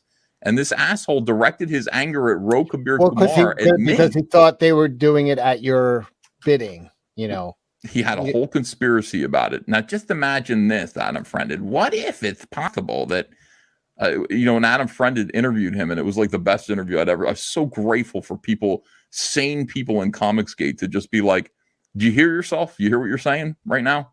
What's your proof of this? I don't have any, but just really put two and two together. Fuck that little dude. Fuck him and his gay cartoons. I thought you just forgave him. No, the more I think about him, the more angry I get. It's just like I'm not even paying attention to what he's doing. But every time I click over there and see, hey, Georgie said something about you, and it's like it's some horrific bullshit. And it's like I talked to you once, just once, and I was kind to you. And then for the next 3 years, I'm punished with your gay cartoons, demonizing me. And it's like, fuck, man. I swear to God, I don't understand it. I'll be honest. I never saw those cartoons, and I feel like I'm the target audience for those. Like they should have been directed right at you. Like, yeah, Ethan's gay. Cool. Let me check out those cartoons. Yeah. It just pisses me off, and it's just like, go fuck yourself. I'm not your father. Like, I'm sorry that you're disappointed that I wasn't everything you wanted me to be. Like I survived actual cancellation, not being kicked off of Tumblr. I survived actual cancellation. This was what I did for a living. It's like, and I can't be responsible for you. I'm sorry. You've got to take care of yourself to some degree, especially since I looked at your cartoons and went, I don't want to look at this. I don't want to read this shit. I don't want to. I appreciate the political cartoons. I think they're better, but oh my God, dude. His political cartoons are good. I've seen a couple of them. Yeah, no, they're good. They're a little bit like I live on social media, and this is how I'm being treated on social media. Here's what it would look like if the way I'm treated on social media were depicted in real life. That's basically the structure of all of his cartoons, and I'm just like, just turn off your computer, go touch grass, as they say. Go actually touch grass. Yeah, I mean that's Dave Chappelle had that great line when he's like, they were attacking me on Twitter, but I don't care because that ain't a Twitter real isn't a real place. I know. It's like, who cares? Well, that was that guy. What was his name? Tyler, the creator, or whatever. He's like, internet bullies. The fuck? He's like, turn off the fucking computer. What the fuck? How the fuck you getting bullied on the computer? It's not really a real thing. I mean, if you can walk away from it. And anybody who's yelling at you on a computer screen, you have to be a willing participant. Like you have to be, all right, I'm dancing, because it takes two. Otherwise, like somebody could be calling me a fucking asshole right now, and if I ain't, who cares? Like, see, this is the thing. Like, I made a video. I was blocked from Reddit. I made a video about this and just how easy it was to get blocked on Reddit. It wasn't hard. I don't work there. I don't do anything there. I just showed up there and said, no, I'm going to do, and instantly blocked. I got blocked on comic book Reddit instantly because I wrote just one thing about Comicsgate, and it was instantly blocked. Instant. It doesn't matter. It's not fair. That was like 2 years. That was like 2 years ago too. There's no justice there. It isn't fair. That just accept that. It is not fair. and there's They're not nothing even to saying cry anything about. interesting over there anyway. It's like Yeah, it's not it's even. It's what like are you an gonna echo do? chamber of like, how good is Vita Ayala's X-Men? Oh my god! It's like, yeah, all right, what are you fucking all like brain dead? There's no money in it either. I mean, there's no reason. Like, if you were kicked off of YouTube, that would be different, because YouTube, there's a lot of money to be made here, obviously, and you should have your voice. This is the best place to speak out. But yeah, Reddit, Tumblr, Twitter. If I lost my Twitter account, I'd be like, yeah. I'm on like my 5th Twitter account. Like I just go like, my Twitter's blowing up right now, though. To be honest with you, like I got 3,000 new followers. you can't lose it. You don't lose yours. I don't break the rules. I'm not inclined to break the rules and start yelling at, and calling transgendered people trannies and all that. I don't want to purposely misgender people. It's just not what I do. So I'm not really worried about it. If I lost my Twitter, it would be unjust. It would be like, what did I do wrong? I didn't do anything wrong, really. My Twitter's it walks the edge. It makes fun of SJWs, but I don't break the rules. I don't engage in hate speech, or anything like that. Not on Twitter. I do that on. No, yeah, I've been to your house. Yeah, at home, in person. All right, let me see here. Clone Shane Davis says we are omnipotent and that was yesterday. I wish I didn't have a day job, but hopefully I can catch the stream tomorrow. Love you, E, says Swine Dog. Urashima Otaru says there's something about looking in the mirror and seeing a strong metrosexual man staring back. Jason Smoot with the beard EVS is literally the Riker of Comicsgate. Adam Friended says never rush perfection. Is this the pay for Paw Patrol toy stream? Says Canadian Thought. Yes, it is. Thank you. Lombardi says you overpaid for something. Oh my God. We had this moment of panic yesterday, Cecil, where we took Ava to the Morristown Mall to get my beard colored. So when I go get my beard colored, Ava has to come. She got her hair, her bangs cut and everything like that. But I mean, the thing is, she knows there's a big toy store in the Morristown Mall. It's a good toy store. It really is legit. They have like Necco. Yeah. Necco toys. Yep. They've got like obscure toys, and it's overpriced, but they have a great stock.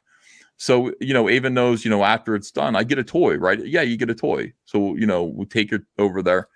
She goes in there, and basically she's allowed an action figure. $10 is the ceiling usually for this situation.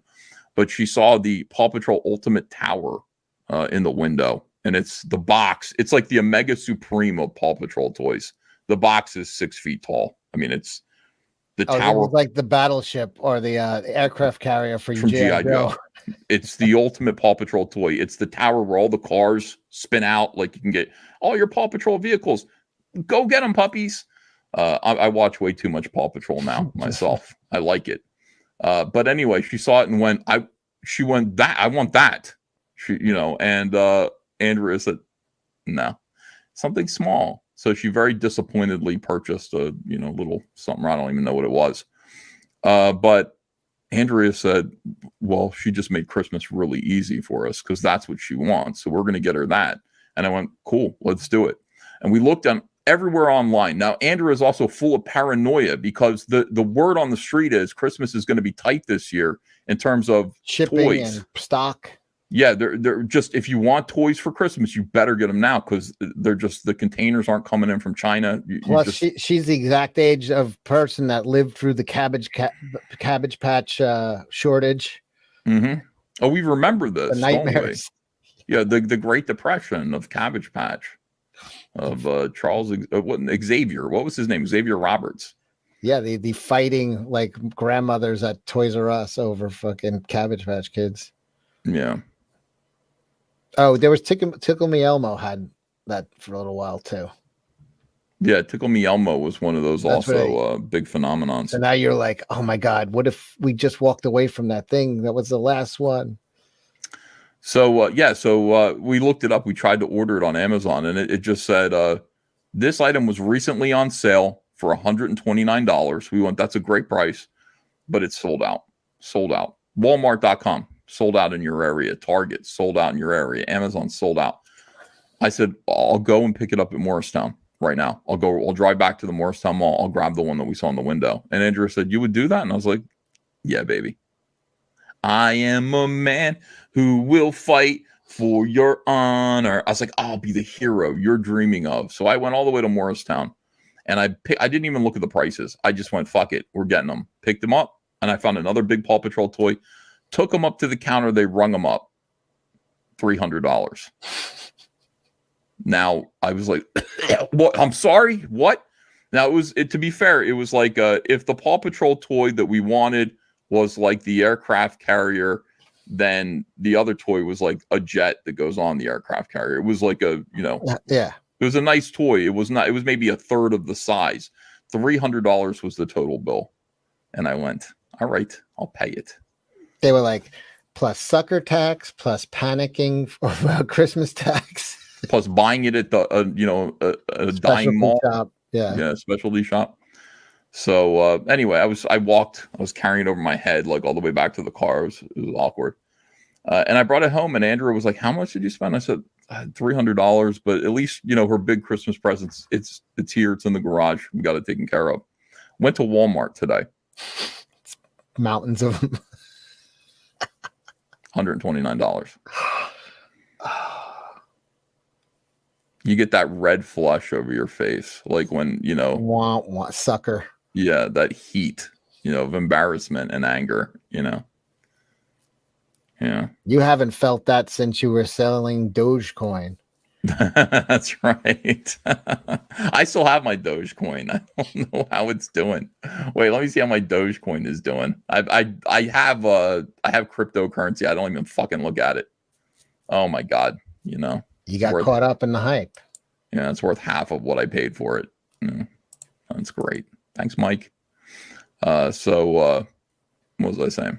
Oh yeah, super chats. So anyway, thank you. Those of you who donated super chats, you just yeah. How embarrassing, dude. Andrea just looked at me like I married an idiot, and I was like, but you knew that. You understood. I meant well. And if you couldn't find one and November rolls past, you'd be like, I'll pay $500 for it. So, yes, that's right. It's like it's in the garage. You can't put a price on peace of mind. It's like it's there. We're ready to go. Pick up a few more odds and ends for her for Christmas, and her Christmas is going to be bright, and that's all we care about. And I just got to worry about Andrea. It's $32.99. What is that? Peace of mind. What is it though? What is that? Jack? Jim Beam. Oh, Jim Beam. I gotta get Andrea something. I say, do you want jewelry? And she goes, no. But I will say this, like, I bought her some nice jewelry all this year. I mean, not nice. I don't be scared. It's not out of it's not Tiffany's or anything. But it's good stuff that she likes, stylish stuff.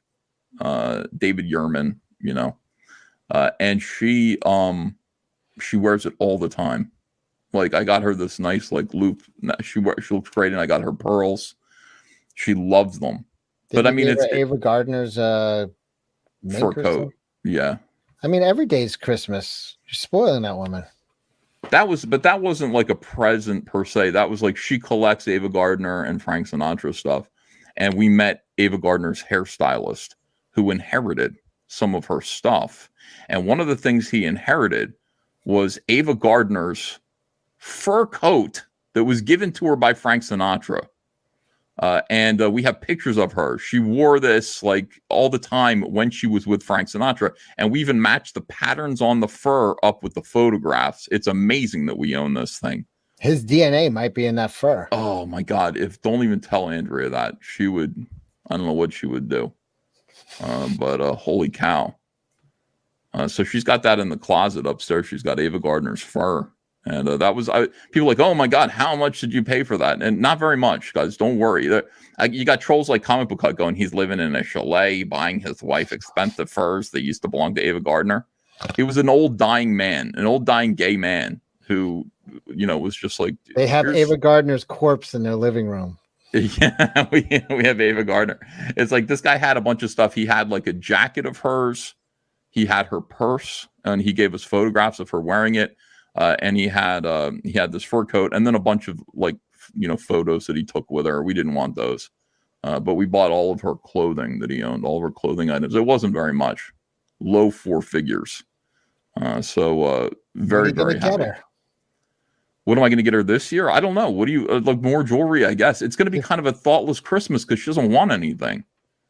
I just get her something that you want, like roller skates or something.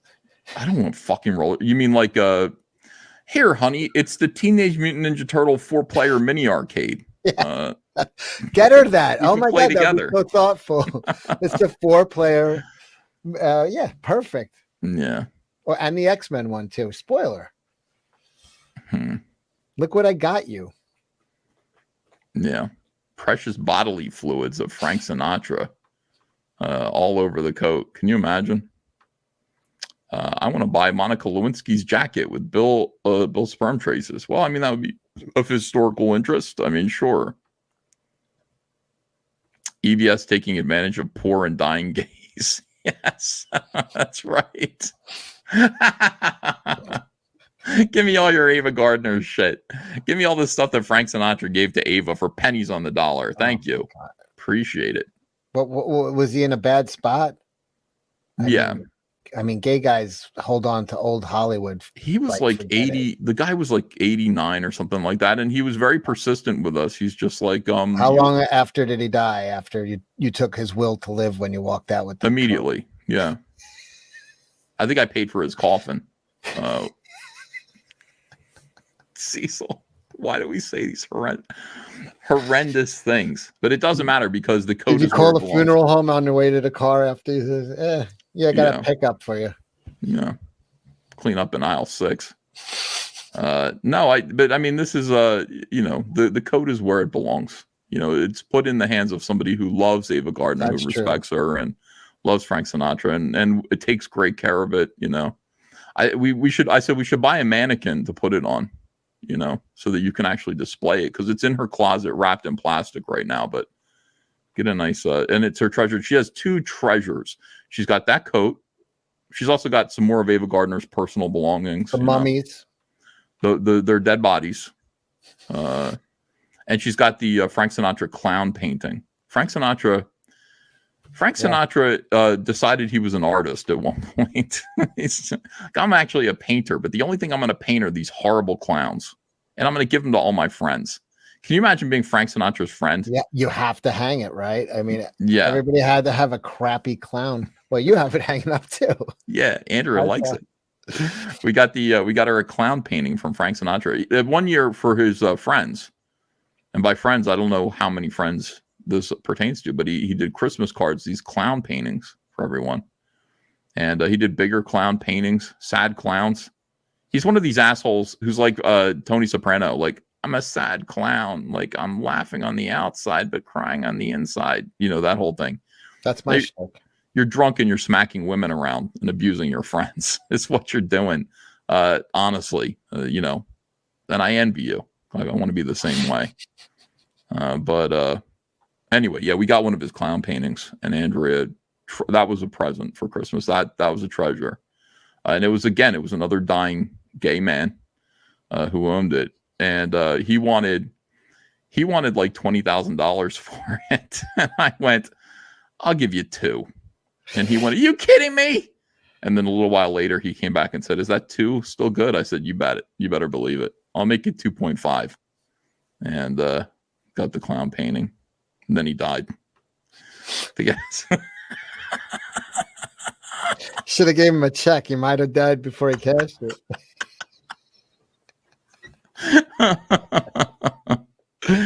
Oh my God. Good times. Yeah. So what do you do? I mean, how many more people, how many more ailing, Hollywood hanger-oners? People are getting sicker every day. This is COVID season, you know, it's the best time. Yeah. That's true. I should be shopping a little bit harder. This is a buyer's market. It's a buyer's market. You know, they're all in their 80s. COVID's coming around like the Grim Reaper. Clock is ticking. Clock is ticking. Do you want money now? Do you want a little cash now? Can take it with you. We're gonna hang that Sinatra clown on the inside of your coffin. Fucking love it, dude. This is I love talking to you in the middle of the night. I know. I'm like, how we got 721 people watching. How many of them? What percentage of them are we horrifying? I hope it's a good percentage. Let's see. Lombardi for $5 says, "Sup, homie." And Timothy Fitzgerald said, "My kids and I love the Paw Patrol movie as well." Now, I will say this: like, I know people. I don't know how many people took me seriously when I said this, but I mean it. Paw Patrol movie, the best superhero movie of the year. And I mean that because I love superheroes. I love the idea of, you're a person and then you become a superhero because people need your help. You get into costume, you get in the phone booth and you take off your pants and you become Superman and you fly into. I like that. Paw Patrol movie had all of that. And it had all the like heroic sacrifice and all the adventure and the bad guys, a Lex Luthor-esque politician who I might have thought was a Trumpian figure. Oh no, he was elected mayor of Adventure City. He's the worst mayor ever. He's not a qualified politician. I went, and then Andrea said, "No, he's been the bad guy on the TV show all along." And I went, "Oh, okay." Not a Trumpian character in this movie, but very, very, very good, very good. So I'm glad. Yeah, people. Paw Patrol 2 is coming out in 2 years. If Ava's still interested, I'll take her to see that. Oh, someone said Ethan's getting Cecil a new mask for Christmas. Well, if she's into memorabilia, you might want to buy this mask for her. Yeah. Every time I take off my pants, I become Superman. So see me. Every time I take off my pants, I become Supergirl. Angela Curry says, "I'm not listening." Good. Don't listen to us. It's better if you don't hear what we're saying. I mean, tune into us because we could use the views, but don't listen. Certainly don't clip us. Orange puppy bad. Ethan should become the New Jersey governor and rule from a barge floating on the Hudson River. Don't think I haven't thought about it. Oh, like Jabba. Your own barge. A sail barge. I could have miniature boats. I could have my political opponents walk the plank. I know what people are going to say, though. What are they going to say? One Chris Christie was enough. Oh, boom. Let me see here. That $70 was well worth wasting on Ava, says Pete Cowan. Thanks, Pete. Aaron Criswell says, "Peace. Ha, they started the war, tried to end you all, and would actually interfere with your work. You accept an armistice, they'll still shoot." Mm-hmm. Amagard says, "I wish Comicsgate was still like Oz on HBO." Without the sodomy, though. Without the... Well, then what's the point? Yeah. I mean, that's all. Sodomy was the whole charm of Oz. Yeah. I went into that studio once.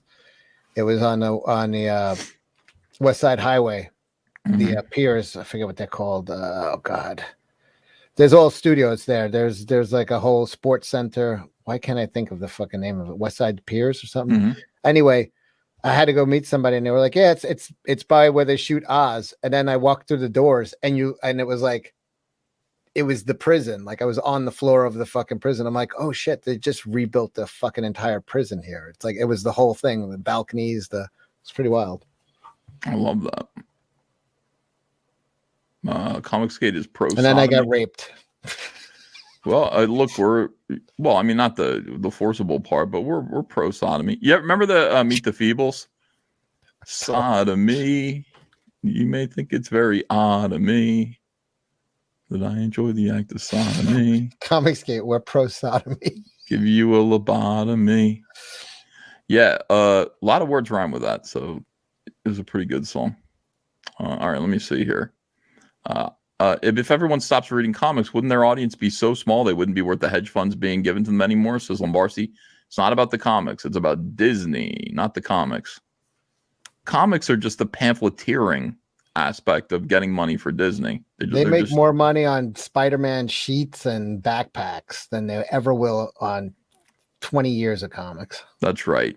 Sean Crummell says it's also a bad business sense if they let the brands die. Think of the money that could be added to their ESG grants with well-written good stories. They don't care. The comics don't matter. They don't make enough money. They don't lose enough money. They just are there, so you understand the problem. Your voice doesn't matter. When I say they don't care about your money, it's nice. They appreciate it, but they don't care about your money. It's not enough money. You could never get them out of debt. Comicsgate is a sodomy group. Let me think about that. Or just Love Group is fine. I think Love Group is probably better.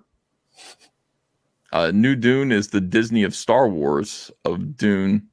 They ruined my chance of getting a faithful adaptation. This is Urashima Otaru. Thanks to the Snyder level adaptation. I haven't watched it yet. Instead, I rewatched the David Lynch one the other day. Everyone is saying they really, really like it, though. I was just having this conversation, and I hated it when it first came out, that David Lynch one, or when I first saw it. And I just never looked at it again. And then I just watched it the other day, and I'm like, I really fucking like that. You like it now, really? I liked it, yeah. Blast Radius for $10. Disney simply used the whole Nazi thing against Gina as an excuse to get rid of her, really because of her mocking pronoun nonsense on Twitter, in my opinion. The people who run Disney now are vile liars. Don't disagree. Callum Leal says, Ethan, I wish you were on Instagram so I could share my art with you and to have chats. I go by DC Neo too. Dan Slott can't touch grass, says Callum Leal. No, he can't. He'd have to fall down and roll around in it. Runs with Phantom says, oh my fucking God, check out Apollo the robot dog and tell me he doesn't give you Alien 3's Kanon Xenomorph vibes. And Parker Luck, what's that? Says, wanted you and Malin to know that I got my Graveyard Shift Visions book 1 today in my mailbox and I love it. And I got my 2 PVCs of Sal and Cyberfrog. Oh, we'd like to hear that. I want you guys to get your stuff. What can I say, Cecil? I love these people. And the people love you. They have spoken. A. Adama has spoken and said, I love you, Ethan, by becoming a YouTube channel member, which means they're going to get Admiral Adama. Is it? You think that's what it is? I think Adama. So. Well, Dean Stockwell died. He was a Cylon. Yeah, I met Dean Stockwell. I got him to sign all my DVDs. What did he sign for you? Blue Velvet for sure. Yeah, Blue Velvet was one of them. Very happy about that. He also signed Gentleman's Agreement, which is Marilyn Monroe? No, Gentleman's Agreement would be, oh my gosh, imagine if you had to be a Jew for a day. And it starred what's his name from Kill a Mockingbird. Oh God. What's it? Gregory Peck. Yeah. Gregory Peck. Imagine what it would be like if you had to be a Jew. Today you're going to be a Jew. And so that's what the movie was about. Gentleman's Agreement. I got it signed by like June Havoc. I never saw that. Yeah. Most Jews are invisible, Cecil. That's the problem. Start seeing Jews. They use their magic. That's why you can't see them. The magic. I grew up in New York about it. Yeah, I know about these things. Yeah. Yeah. I mean, me too. I mean, everybody in New Jersey, Jewish. We forced them to listen to Christmas music, though.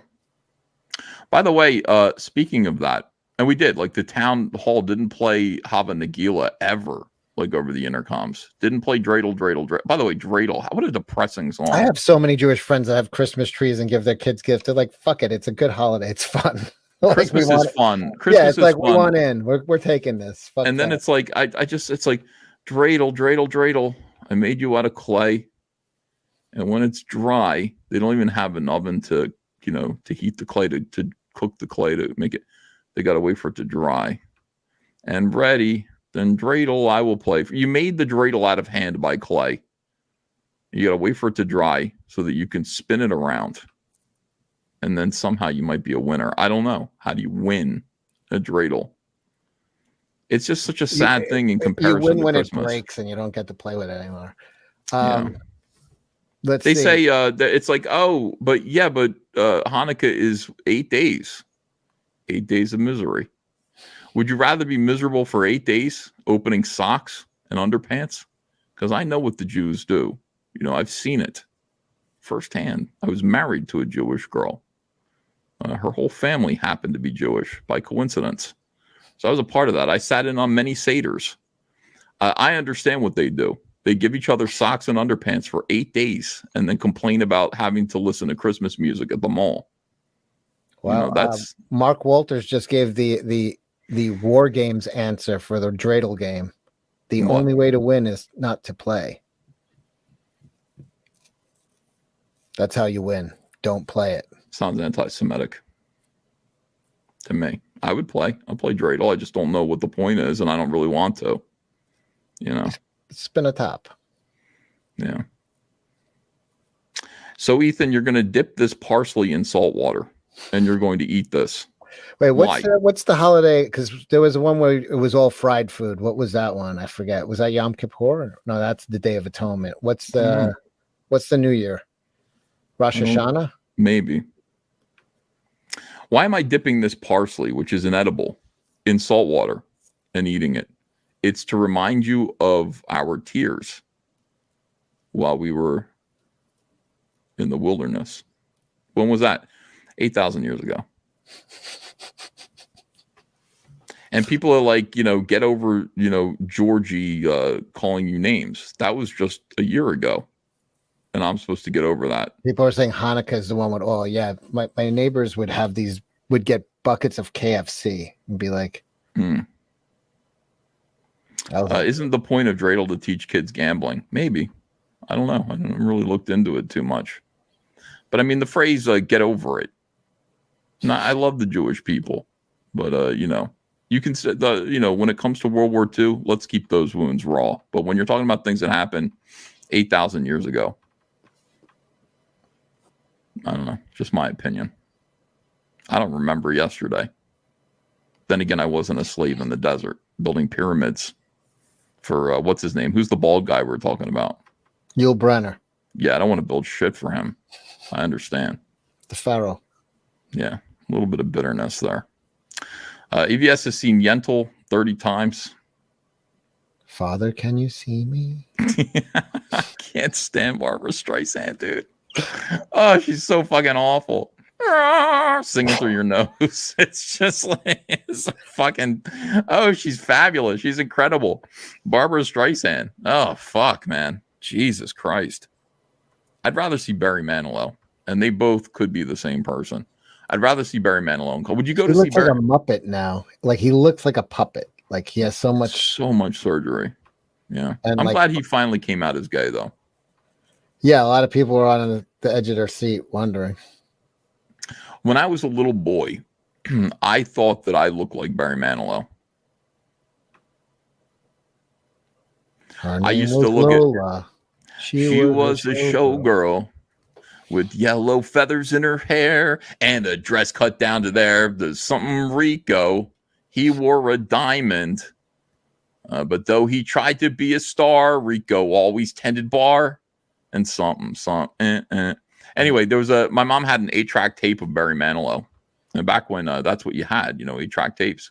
And I had a picture of him on the cover, and he was like he was looking down like this, and I saw his nose. And I went, that looks just like me. This was me in the 2nd grade. Said he looks a lot like me. Blonde hair, big poof of blonde hair, and a nose. So if we look up Barry Manilow, we'll be able to get a pretty good idea of what you'll look like as an older man. Now he has clearly a wig. I mean, it's like. Well, I mean, this was like the best of Barry Manilow, and I'm saying this is when you saw the album right here. Okay, let me see. See, young EVS. Okay, hold on. His name was Barry. He was a fairy. He had a nose shape like a banana. Music. I remember that was on the radio. They used to make fun of Barry Manilow. The parody versions of very. That's it. That is the album cover. Yeah. That's the one. I was like, that looks exactly like me. You want to know who he really looks like here? I never noticed this before, but the golden child, the guy in a fucking Road Warrior that gets hit in the head with the boomerang, the gay boyfriend on the back of the bike. He really looks like him. Yeah. Well, anyway, that's me in 2nd, 3rd grade. Like, really, that's what I look like. I had the hairdo like that. I had the stupid face. I had the long nose. I had the little smirk on my face. There you go. I said, that guy looks like me. Yeah, a little bit. This is what you're gonna look like. Oh, for fuck's sake! What It looks happened? like a puppet. It's like a puppet of him. Look at that one there. That you're no. Go back. Right. No. Go back and okay. Not that one. Underneath. That he's got Harrison Ford syndrome there. That's what's going on with Harrison Ford's face too right now. Something about the sagging cheekbones and the kind of. Well, the jawbone starts to thin as you age. Yeah. Look what happened to Roger Ebert. His jawbone. His jawbone really thinned out. I mean, it was. You have this outfit too. No, I did have that outfit. Yeah, I cocked my hip to the side when I was going to school. That's why I got beat. Like I had the shit beat out of me a couple of times. I was wearing a butterfly collar with tight polyester pants and a shirt like that, and I'd always stand in line with my hip cocked to the side. You know, microphone in my hand, and beat the living shit out of me.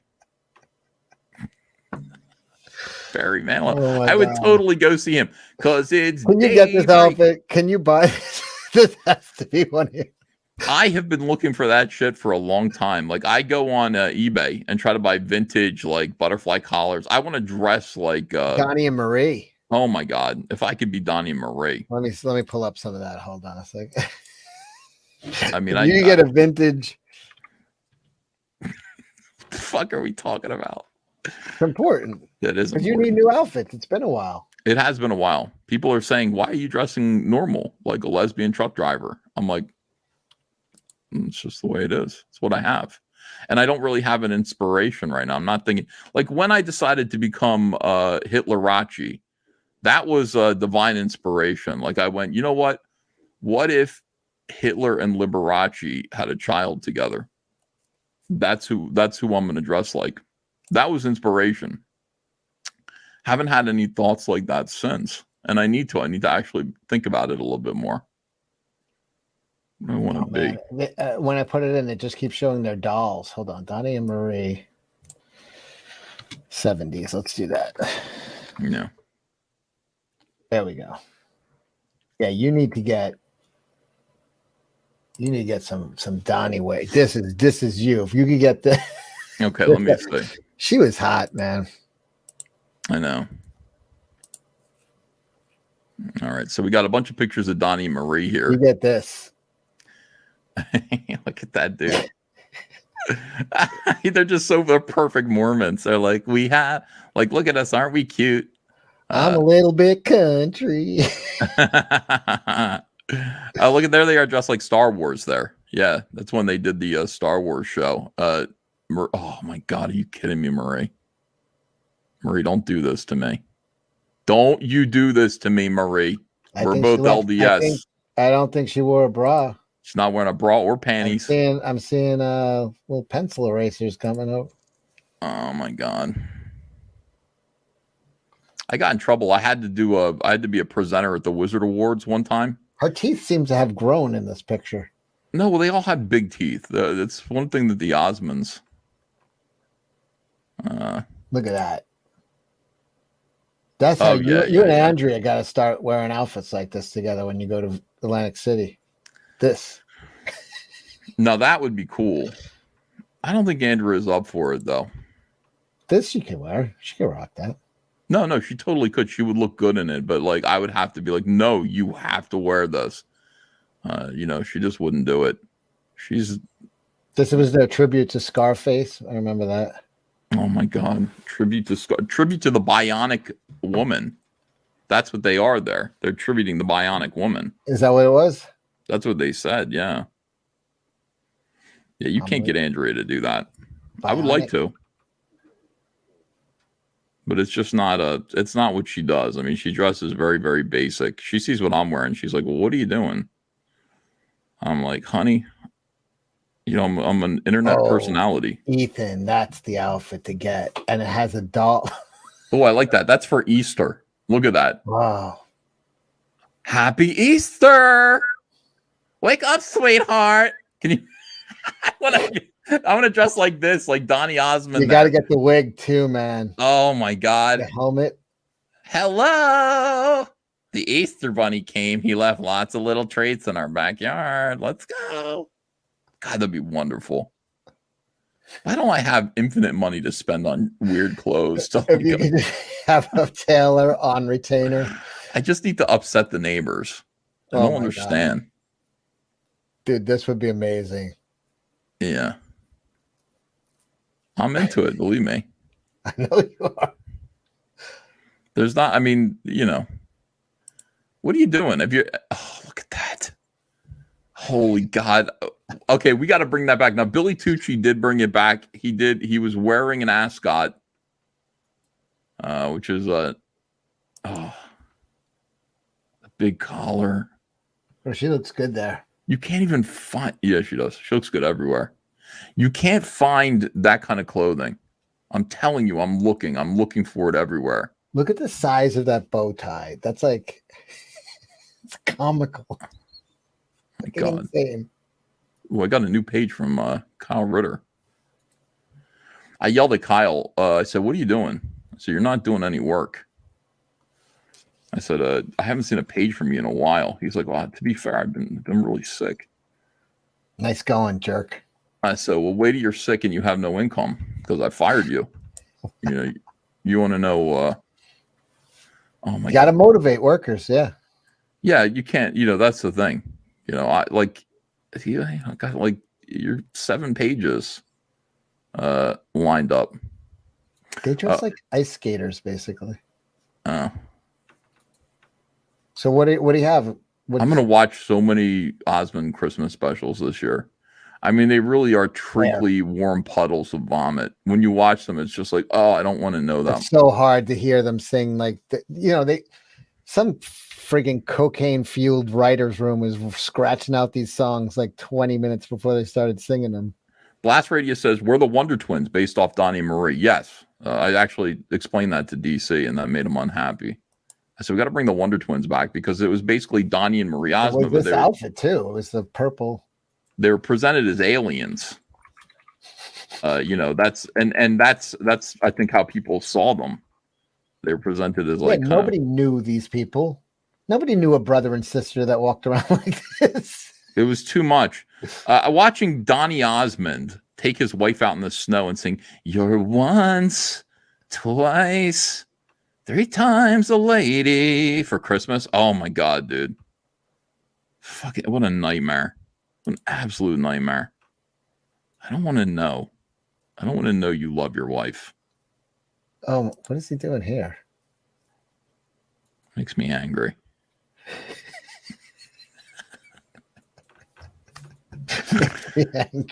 And stop selling me. You know, you've got a couple of talented. This is the problem with the Osmonds and the Jacksons. You know, it's like stop. And I realize this doesn't matter now because like it's 40 years later. You know, they're not listening. Well, hold on. That little Marie leg. Stop trying to get your brothers and sisters in on the fun. You know, it's like Donnie and Marie, you are talented. You two are talented. I don't want to see the rest of your family. I don't want to see them. You want the paper doll set of them? Yes, I kind of do. No, that's a good outfit. Once, twice, 3 times a matey. Oh, man. You know, this is the thing. And they would bring out, oh, God. They would bring out their other relatives, and they'd be a part of their show. And I couldn't have been more like, I couldn't have been less interested in them. It was like fucking Cousin Oliver showing up. It's like, yeah, get the fuck out of here. I got it. We're trying to, no, it's not going to happen. Stop trying to make Jimmy Osmond happen.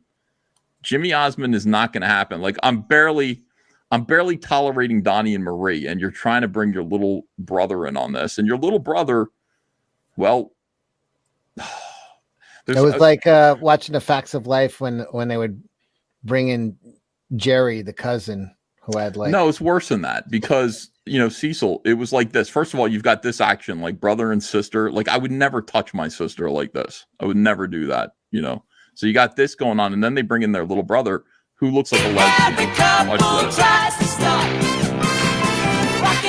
Oh, this is so Mormon. Cecil. Don't you bring in Jimmy. Did he just say fucking pie? Yeah. This is what it was all about. You get a little disco beat. We're wearing matching clothes. Now wait till you see. Presenting for the first time, ladies and gentlemen. Ladies and gentlemen, our brother Jimmy. Oh, don't do it. Oh, shit. Cecil, if I said to you that is a woman. Everyone dancing merrily. Yeah, he looks like Cousin Jerry from Facts of Life. Oh, my God. Merry Christmas, everyone. The Christmas tree at the Christmas party. What the fuck was it? Chaz Bono? Yeah. Where you can see every couple tries to start. I don't sing. Oh, God. Christmas tree, let the Christmas spirit. Brought to you by the Church of Jesus Christ of Latter-day Saints. Everyone dancing merrily. And I grew up with this. Everybody did. This was on fucking, I mean, not me. I was too young. All right, Jimmy Osmond did not go on to become a thing. He is in a gutter now somewhere. Where is Jimmy Osmond now? Can we look him up? Jimmy Osmond, 2021. Did he get a doll too? Did they try to not. push him that hard? Like, let me see. Jimmy Osmond is sick. What is wrong with it? He's not dead yet. Hold on a second. Jimmy Osmond, what is he doing? Where are his health updates? Oh, God. Oh, he had a stroke. Nice going. Yeah. Sorry, I didn't mean to make fun of a guy who had a stroke. Jimmy Osmond's health. Brother gives update after a singer's serious health battle. He's 57 years old now. I can't. These guys were like, not that old. That seems like that couldn't exist in our lifetime. They're so corny. It was just a better time, dude. It was a better time. Like, people wanted entertainment. I didn't get into this. Zach's like, oh, you like show tunes and all. No, I fucking hate that stuff. Like, I really do. He looks like an alcoholic fucking midget here. Yeah. What? Look at Sherman. Hold on a Who's second. he reminding me of? Are you looking at Jimmy Osmond? Yeah. I don't know, who is that? He just looks like everybody sitting at the church in the pew across from me. Like, it's just like nothing special. Jimmy's gonna sing a song for everybody this week. Yeah.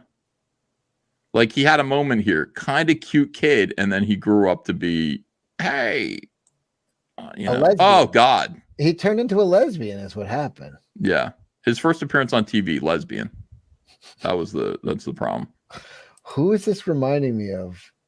I don't know. A midget of some kind. Like, I'm from some. Look at this outfit, man. And the Mouseketeers are back. Yeah, he could have been a Mouseketeer. Like, he's like, I was a Mouseketeer, and that's like his career, is just being like, I was Cubby in 1955. And that's what you do forever. You constantly you're on the payroll for Disney to be like a Mouseketeer for any reunion shows. I would do that. I would take that gig. You think he's how did Osmonds make money? Well, Donnie and Marie still make money. They have a Christmas show that comes to Atlantic City, and I almost convinced Andrea to go. I said, "Come on, this year?" It was last year. I hope it's this year because I'll fucking go, and I will not take no for an answer. It's like, no, we are going to see Donnie and Marie rocking around. You just found your Christmas present for her, my man. Oh, really? I mean, do you think that would be? I mean, what woman wouldn't want to go? Let me just take a quick poll of the audience. How do you guys feel? Boom, problem solved. Ladies in the audience, would you like to join Andrea and I going to see Donnie and Marie Osmond's Christmas show? That's something that you would like. Pretty sure that most ladies in the audience. Jimmy Osmond did have a doll. Oh, he did. I'll bet he had many dolls. Cecil will go see Donnie Marie with Ethan. Of course he will. Hold on. I will be right back, Cecil. All right. This is amazing.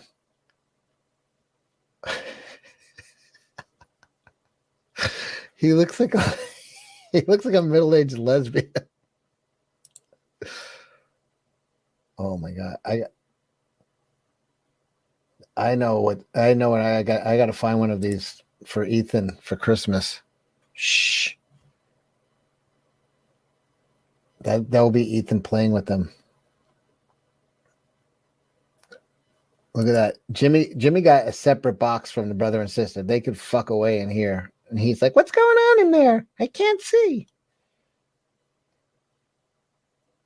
I got it. Are there more Osmond dolls? Oh, there's a whole TV set. You know, it's hard to believe that this shit was so popular. Like, you just watched them sing that song. They were on TV all the time. Just singing this shitty music and these fucking ridiculous. And it was weird. Yeah, well, nobody hangs out with their sister like that. With her perky breasts, wanting and willing eyes. Anyway. My little Osmond collector says, Al Bundy, suspicious, almost like a Portuguese family. Yeah, the Portuguese and the Mormon have a lot in common. And the Osmond Pede, she earned it. Holy Santa, pray for us. Yeah, we got Jimmy Osmond doll. You got. Oh, it looks just like him. Holy shit. I need a Jimmy Osmond doll. Well, I'm working on it. How do we get one? eBay? I'm working on it. I gotta get you some. Hold on. I mean, there's got to be a way. I'll get it. Who's this? I just want to be your everything. What? Who is this? Where? Oh, Captain and Tennille. Oh, Captain and Tennille. Okay. They're another group. I mean, Captain and Tennille, I've never seen anything like it. The Captain. Were they Muskrat Love? Was that them? Yes. Okay. Love will keep us together. Captain and Tennille, first of all, Tennille was incredibly bubbly. You know, I mean, she was a sweetheart. She really looked like the type of woman that was unlikely to marry one of the Manson family. But that is what the Captain was. The Captain was a part of the Manson family with, what's his name from the Beach Boys? Dennis Wilson. He was one of the Manson family, and he acted like it too. You watch the old Captain and Tennille shows. He's got these dark, haunted Ted Bundy eyes. Yeah, I'm seeing 200 Watt Studios says Donnie and Marie, Flint Flossie for the fans. I don't think we could get Donnie and Marie. Believe it or not, they're really rich and very famous. Share this. All right, let me see. Yeah, you see that look on his face there? That is the same look that Ted Bundy, super charming. You go, and she was, look at her little smile, like her big smile. Act natural. It's like just a sweetie pie. You know, it's like you want it. Like she looks like the type of woman that you have like 28 Oddly kids enough, with. he looks less creepy with the mustache. That's a weird fucking thing. The mustache usually makes a guy look creepier, especially the 70s stash, but it actually fucking makes him less creepy. They did Christmas specials too. I got one of them. You know, part of my Christmas tradition in the Van Sciver family, in our home, is for me to play horrific Christmas specials that Andrea hates. And one of them is Captain and Tennille Christmas. And it is awful. And really, I mean, the Captain is... Captain's dead. Yeah, thank God. Del Dragon. I think he did die. Charisma void. I mean, I've never seen anything like this. I want to show you a little of what it was like in the 1970s. By the way, Daryl Dragon, again, the Captain, never prosecuted. Look at that. Dead-eyed. He looks less creepy with the... He seriously, he looks like he would chew on a woman's rear end in a dormitory. Like fucking Ed Gein. Yeah. Imagine the mustache actually helps you. I'm It really, shouldn't. I'm still in shock that the mustache. Cecil, you're looking at just still photos. I want you to see what this man was actually like. Just replace this guy. Imagine Charles Manson was allowed to continue, and because he was on the road to being an entertainer, it's very similar to this. This is the Captain and Tennille's Christmas special opener here. Watch this. Captain and Tennille. Like he's asleep on her lap, and she's just doting over him. Christmas show. With guest stars, Don Knotts. The 70s were great.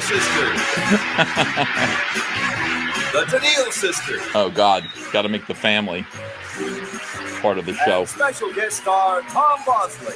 All right, Cecil. At what point is Tom Bosley your special guest star? Seriously. Do you understand what I'm saying? No one's I mean, I'm happy to see Mr. Furley, but not Mr. Cunningham. Yeah, like it's like, oh. This guy sold garbage bags, I remember.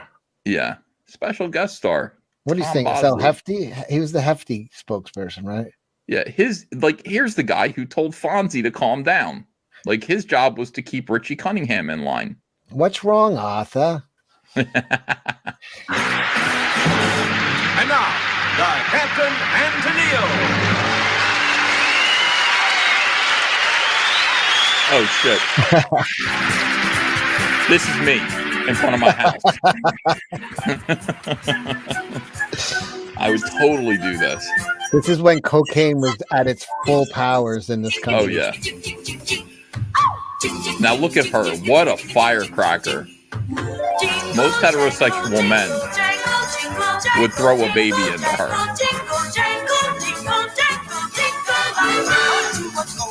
And meanwhile, her miserable husband, he's not even playing. Look at him.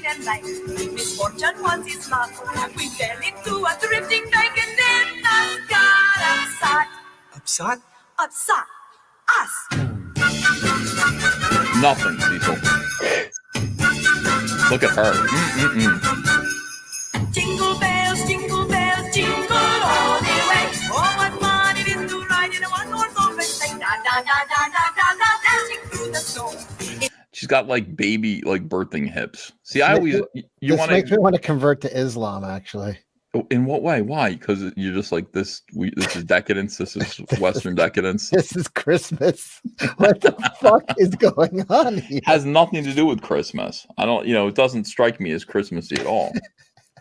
I like her outfit, and again, I like her hips. I mean, ladies, this is what's really important. Birthing hips. And people talk about ass and titty. That's important too.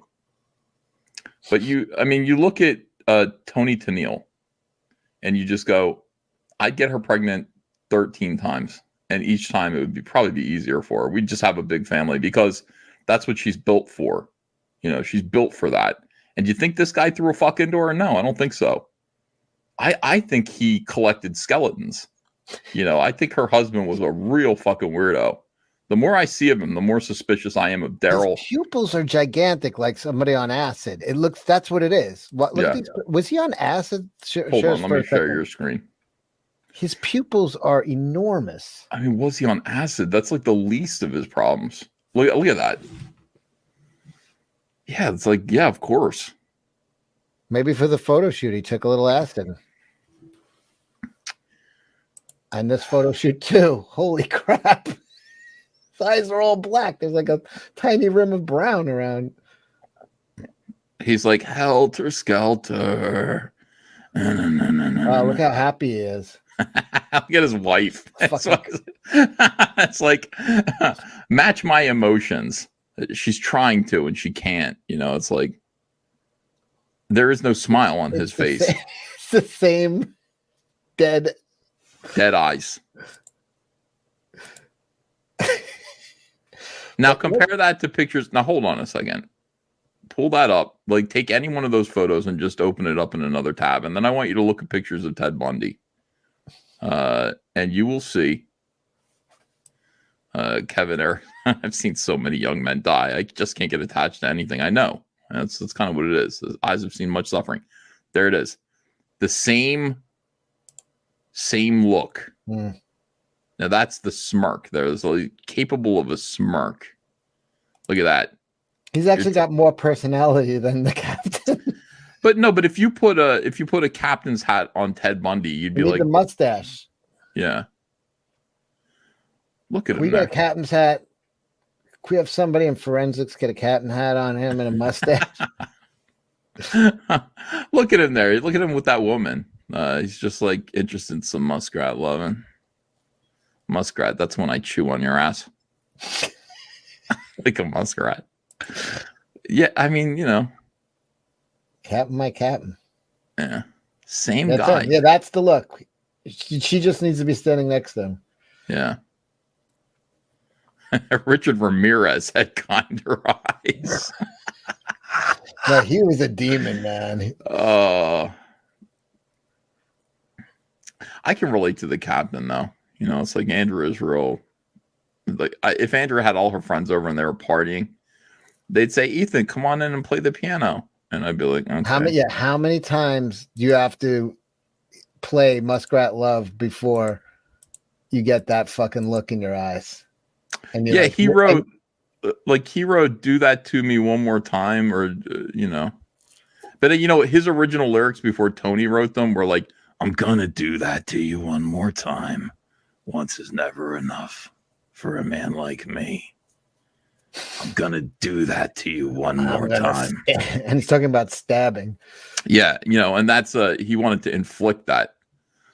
She actually changed the lyrics and made them nicer. You know, yeah, like John Wayne Gacy used to kill his victims over and over the same night. He would drown them, then give them CPR, then drown them again. Yeah. Do that to you one more time. Yeah, like she made it consensual. Like he would write songs and then she would rewrite them and make it consensual. And that was why they were a good team. Now, where was he captain exactly? I don't know if he was ever in the Navy. Is this stolen honor? Is it? Will you look that up and just see if that is actually what's it called? Is it called stolen no. I always said valor, stolen valor. Stolen valor, yeah. Look up Daryl Dragon stolen valor. See what that's all about. Captain Stabbin and Tennille, says Head Rock. Stabbin cabin. Yes, stolen valor. I'm reading up his bio here. He better have some fucking military service, or everything I know about him is captain of her heart doesn't count. You know, that is not military service. He was born into a musical member. He was in some Godfather. His godfather was Danny Thomas.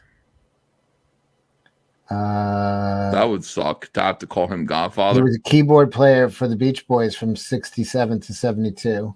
Yeah, so was Charles Manson. Mike Love gave him the nickname Captain Keyboard.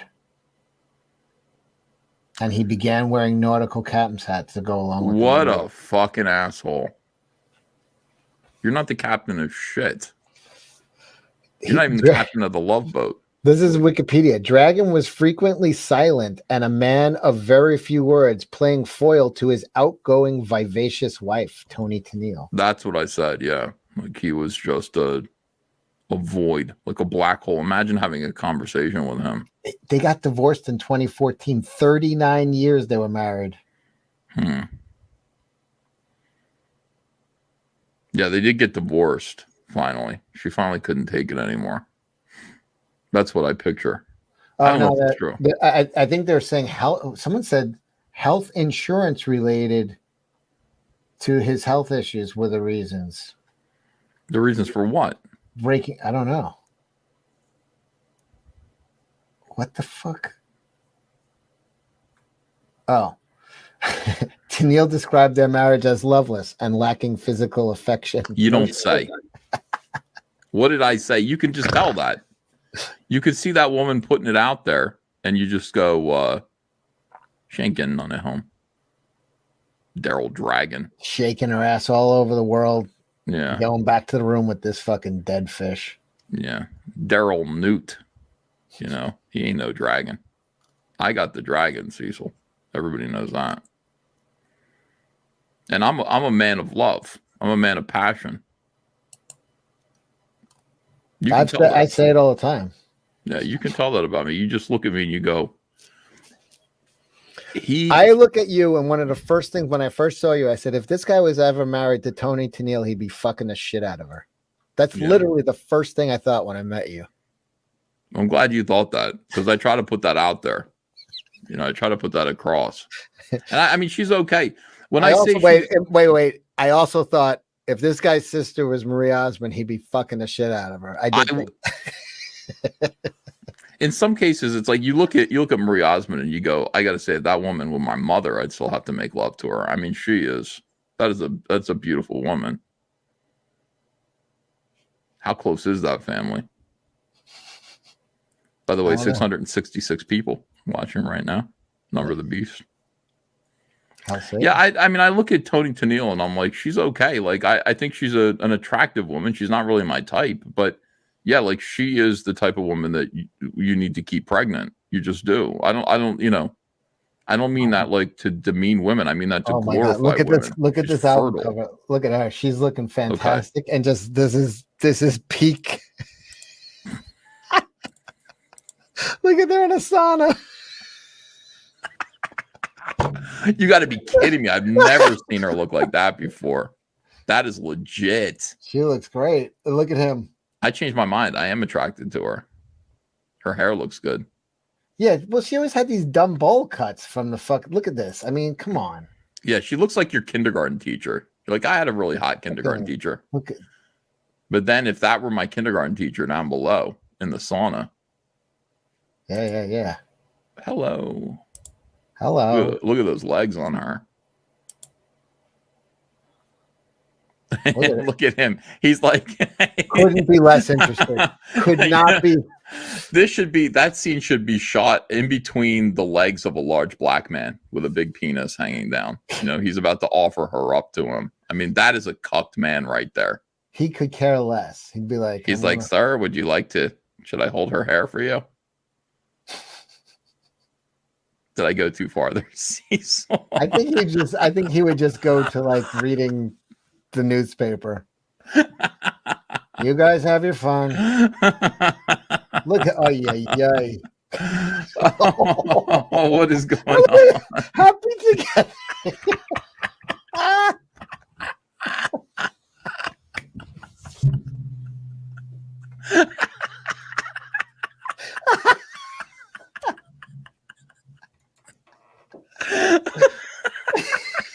So fucking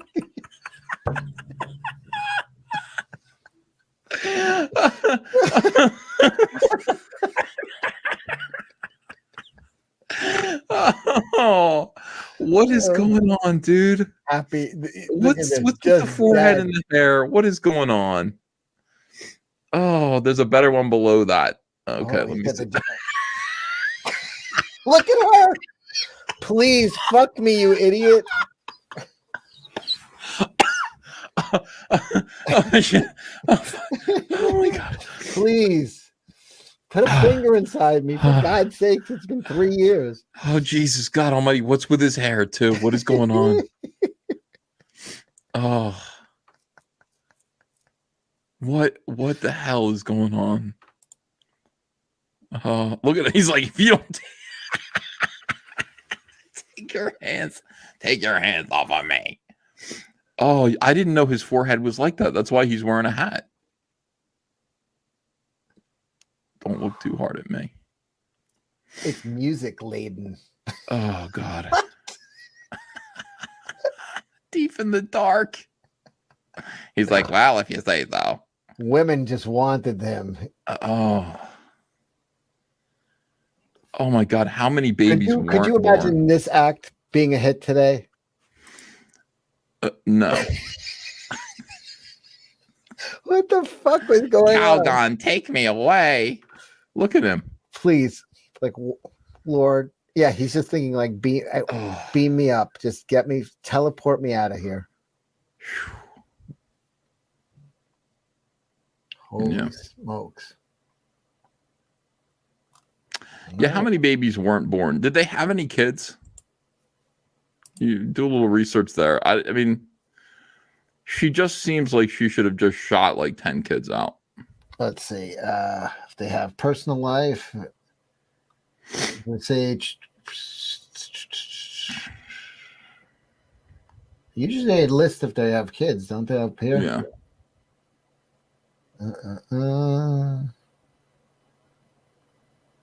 He had I'm not seeing anything about a kid. Imagine that. Is she still alive? I'll put a baby in her. Tennille, yeah, she's still around. She's still beautiful. She's about 76 years old, 80. How's she looking? Catman Tennille. Why are we talking about the captain and Tennille? How did we get because somebody has to. There she is. We got to figure out what's going on with them. She went back to the old hairdo. Yeah. I'd go see her anyway. I mean, I don't want to put a baby in her, but like I would go see them perform. Like, still fertile, says Henry Bemis. Still a chance, ladies.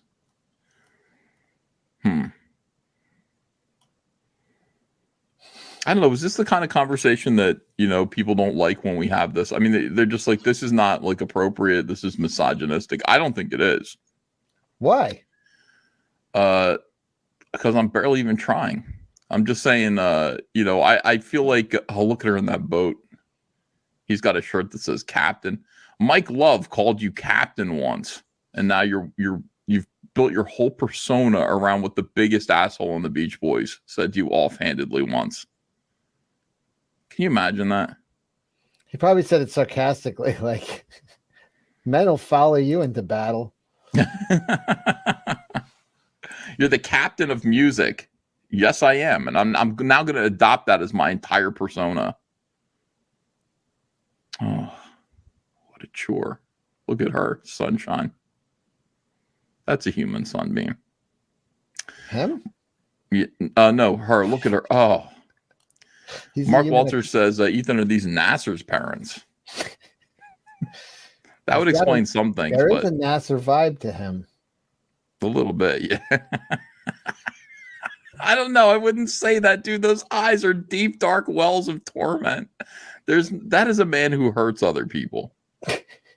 There's no doubt about it. Eternal Shadows is saying this isn't misogynistic enough, Ethan. Yeah, like I said, I'm barely trying. I feel like I'm saying nice things. Tony Tennille finds new love in Florida, and it's a woman. Hold on now. Whoa. What? Okay, so we might have been wrong all along. Now let's look into this. What do you mean? Click that article from the fucking Miami Herald. They came after us once. Yeah. When somebody says, yeah, his ex-wife was at his bedside when he died. No kidding, holding a pillow over his face. Like, that's not necessarily a good thing. Oh, that's sweet. No, she probably killed him. All right, so we're wondering what's up with that. You have to pay for that site. Sega Ryman, people just waking up. What you're seeing is Ethan, quote, I've got to get back to work 3 hours late. I can't. Cecil can't. Yeah. Here's the thing, guys. It's like you guys bring Cecil in here. I'll talk to Cecil all day long, especially at Christmas time. When I do my solo streams, I get in, I have some information, some shit to say. I'm done. I get in and out in an hour and 20 minutes. Then Cecil shows up, and I will, before too long, we're singing Daddy Can't Rape Us All. We're getting involved and making fun of the captain and Tennille. Yeah, the rumor is she left him for a woman. You're not saying that's not true. Show the article. Hold on a second. It's the Randy Report, my sassy American soapbox. This is a very gay publication. Tennille lesbian. Let me look that up real quick. Oh, look, here, share my screen. Hold on a second.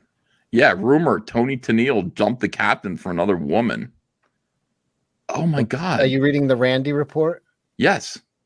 My sassy American soapbox. I don't believe this guy. Why didn't he make the S in sassy uppercase? Yeah, I would say that too. Like American soapbox is capital. Go ahead and just make it this. Okay, let me share. People don't know what the hell we're talking about. There we go. Do we believe this guy? Rumor: Tony Tennille dumped the captain for another. Why do you say another woman? He's not a woman. Say a woman. He covers LGBT politics and entertainment. Tuna Watt Studio says, EVS, check your Twitter DMs. Just sent you a pic. Okay, hold on. I will. Pete Callen says, I'm in and out in under a minute. My wife hates it. All right, let me see what's going on here. Yeah, I don't believe that. She just seemed... all right, we might have something here. Ooh. Yeah, people are sending me pictures of... We've talked more about Captain and Tennille tonight than has been spoken of them in decades. By the way, somebody's pointing out to us currently our thumbnail for the live stream. In case you want to see, I think we're going to get a lot of clicks because of our thumbnail right now. You want to see what it is? Here we go. I'll blow it up. Comicsgate is pro sodomy. The realization and what it means. Comicsgate is pro.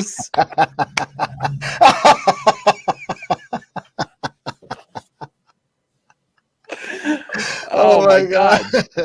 We're lucky that the stream has been ghosted, otherwise we'd have some explaining to do. Zoom out a little bit. Here's a little more pornography. Oh, there we go. She's got nice legs. Yes, indeed. God, women are neat.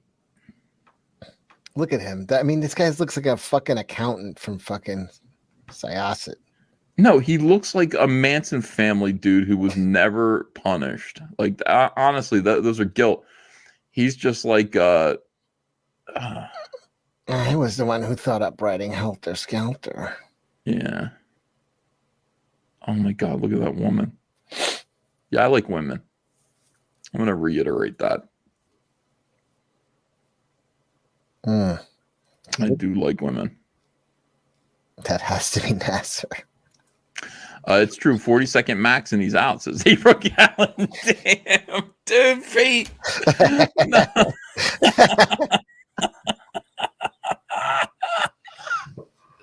April, that says more about you than it does about him, though. It says good things about you. I want to say this to women. Can't control himself. Yeah, that's honestly, here's the thing. Every now and then, not all the time, but every now and then, it's going to go quick. And the reason why is because you women are incredible. You're just incredible. And you got to understand that. A guy who can go all night long, you don't want that. You think you do, but you don't want that. You don't want Cecil. I think the captain can pound away for hours. Because he's not interested. He's not interested. When you're interested, April. Like an oil derrick. Yeah. Pete is very interested in you. Says a nice thing about Pete and you. See how I did that? That's marriage counseling. Yeah. 5 seconds flat. Let me sing them a little song. Love will keep us together. I don't know. Think something about of me, babe, whenever. Something stormy weather. No, you're killing. What's her name? Who did they kill? You murdered my sister, Sharon Tate. Heather. He counts says, thanks, Ethan. Yeah, you bet. You bet, pal. I know. Is Ethan confessing? I'm human too. Look at who I'm married to. Are you kidding me? Because he's a robot. Yeah, yeah. He's like Vicky from Small Wonder's dad. This is the thing. What's Vicky look like? What do you think Vicky looks like? Oh my God, dude. More like a marriage coroner, says Last Crusader. Come on now. Do you guys remember Small Wonder? Mm-hmm. What do you think she grew up? How do you think she grew up? I don't know. Probably hideous. Cher. That's her now. That was her before. Oh. Hold on. Click on that. Yeah, They only have the one picture of her? That's it, huh? Yeah, it's like, oh, look at her now. And you go, so what? I was hoping she'd be like some kind of ridiculously hot chick. No. This dad was always a little suspect to me. All of them are. They're all suspect. Everybody in all of those 80s shows. You know? Even what happened? What do you think happened to the boy? Did he ever end up in jail? Yes. Did anybody from Small Wonder kill anybody? I mean, Alf, the dad from Alf, got caught fucking smoking crack with male prostitutes. He's got like gauges in his ear now, like tattoos. He's like got a bad cocaine habit, you know, strung out on heroin. All those child actors, like that's the story now. It's like they don't want to be known as this. The problem is they don't want to be known as this, so they grow up and go, "Fuck that, I'm not that," and they just, you know, they become Hell's Angels. Anchorfist says a man isn't measured by the woman he's been with, but by the stains his woman leaves. Stains his woman leaves. Cecil, do you understand that? I don't want to dig too deep into it. I don't like the measured and stains. Those two words, I don't make me, they just kind of shut off my brain.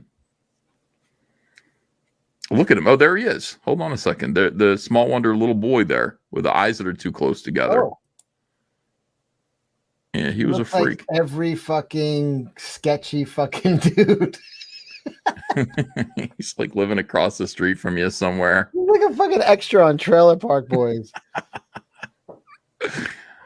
He's going to be signing at Hollywood show or something like that, you know. You guys ever see Small Wonder?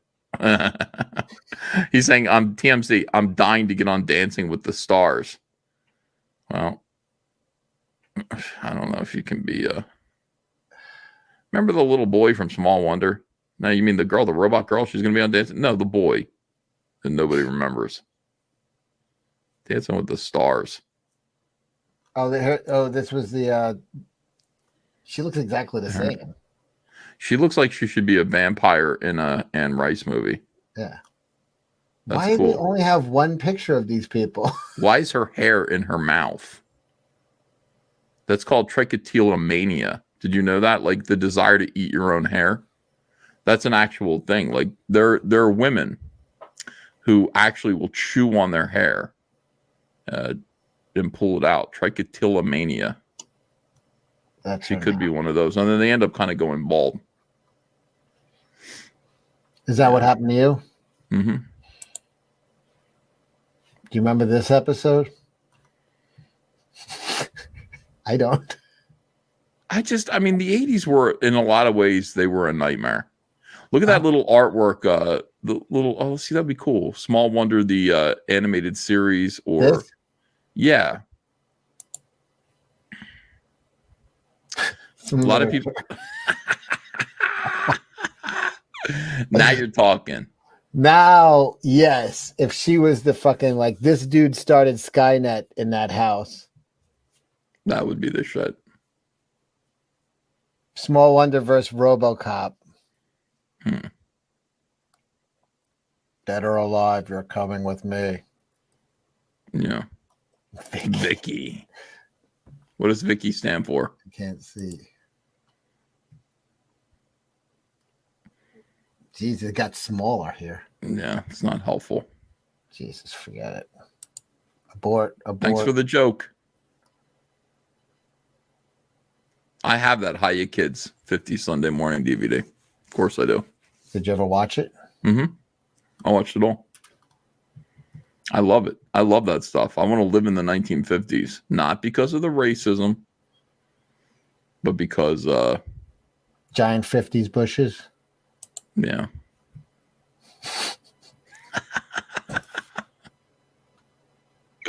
They didn't have the big... Oh, yeah, she smoked. Oh. But it was okay because she was a robot. Yeah, like you couldn't hurt her. But meanwhile, they had the actress smoking. She's like 8. Don't worry, you're a robot. We got to get back to the 80s. We do just have to get back there. It was a better time. This mom wasn't getting fucked either. You don't think so? Well, you say that, but she's got Tony Tennille hair. Oh, look at him. I'm saying. Yeah. You can just tell. What do you think?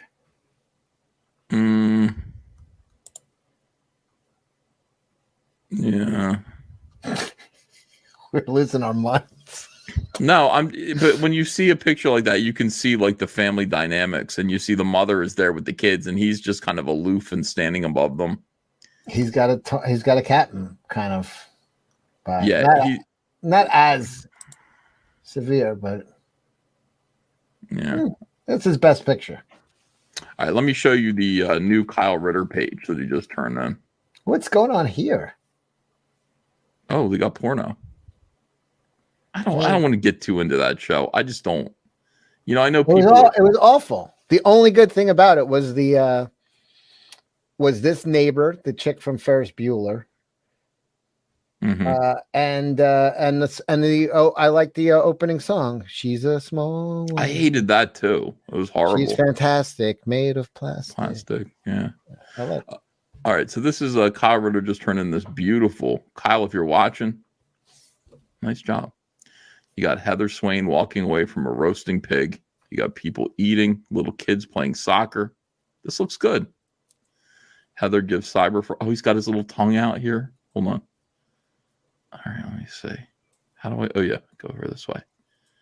Examine this stuff very closely. Have some pork. Cyberfolk's like, don't mind if I do. Look at his little tongue sticking out. Kyle's good, man. This is my favorite. This is how I see myself. It's my self-image. Man spreading. No, that's exactly right. Frog spreading. I saw something that set me off, like some bitches talking about like man spreading, and I went, fuck you. Like Cyberfrog is going to man spread too. So he's sitting there having some pork talking to Andrea posed for this, which I appreciate. Thank you, Andrea. She went ahead. I was like, I need to draw a woman like settling into a chair. I want it to look natural. So she posed for that, talking to Cyberfrog. And then you've got these two people sitting there going, these fucking assholes are a real problem, aren't they? They're going to be a problem for us. Yeah. Who, the hippie peeing? No, not the hippie peeing. The giant frog. Who, the hippie? No, not the hippie. The giant robot frog. That guy. Fucking dummy. Oh, I'll tell you. Zach would call. He's a goddamn monster. I love my work. I love what I do. Absolutely love it. It's great. I want to get back to it. I do want to get back to work.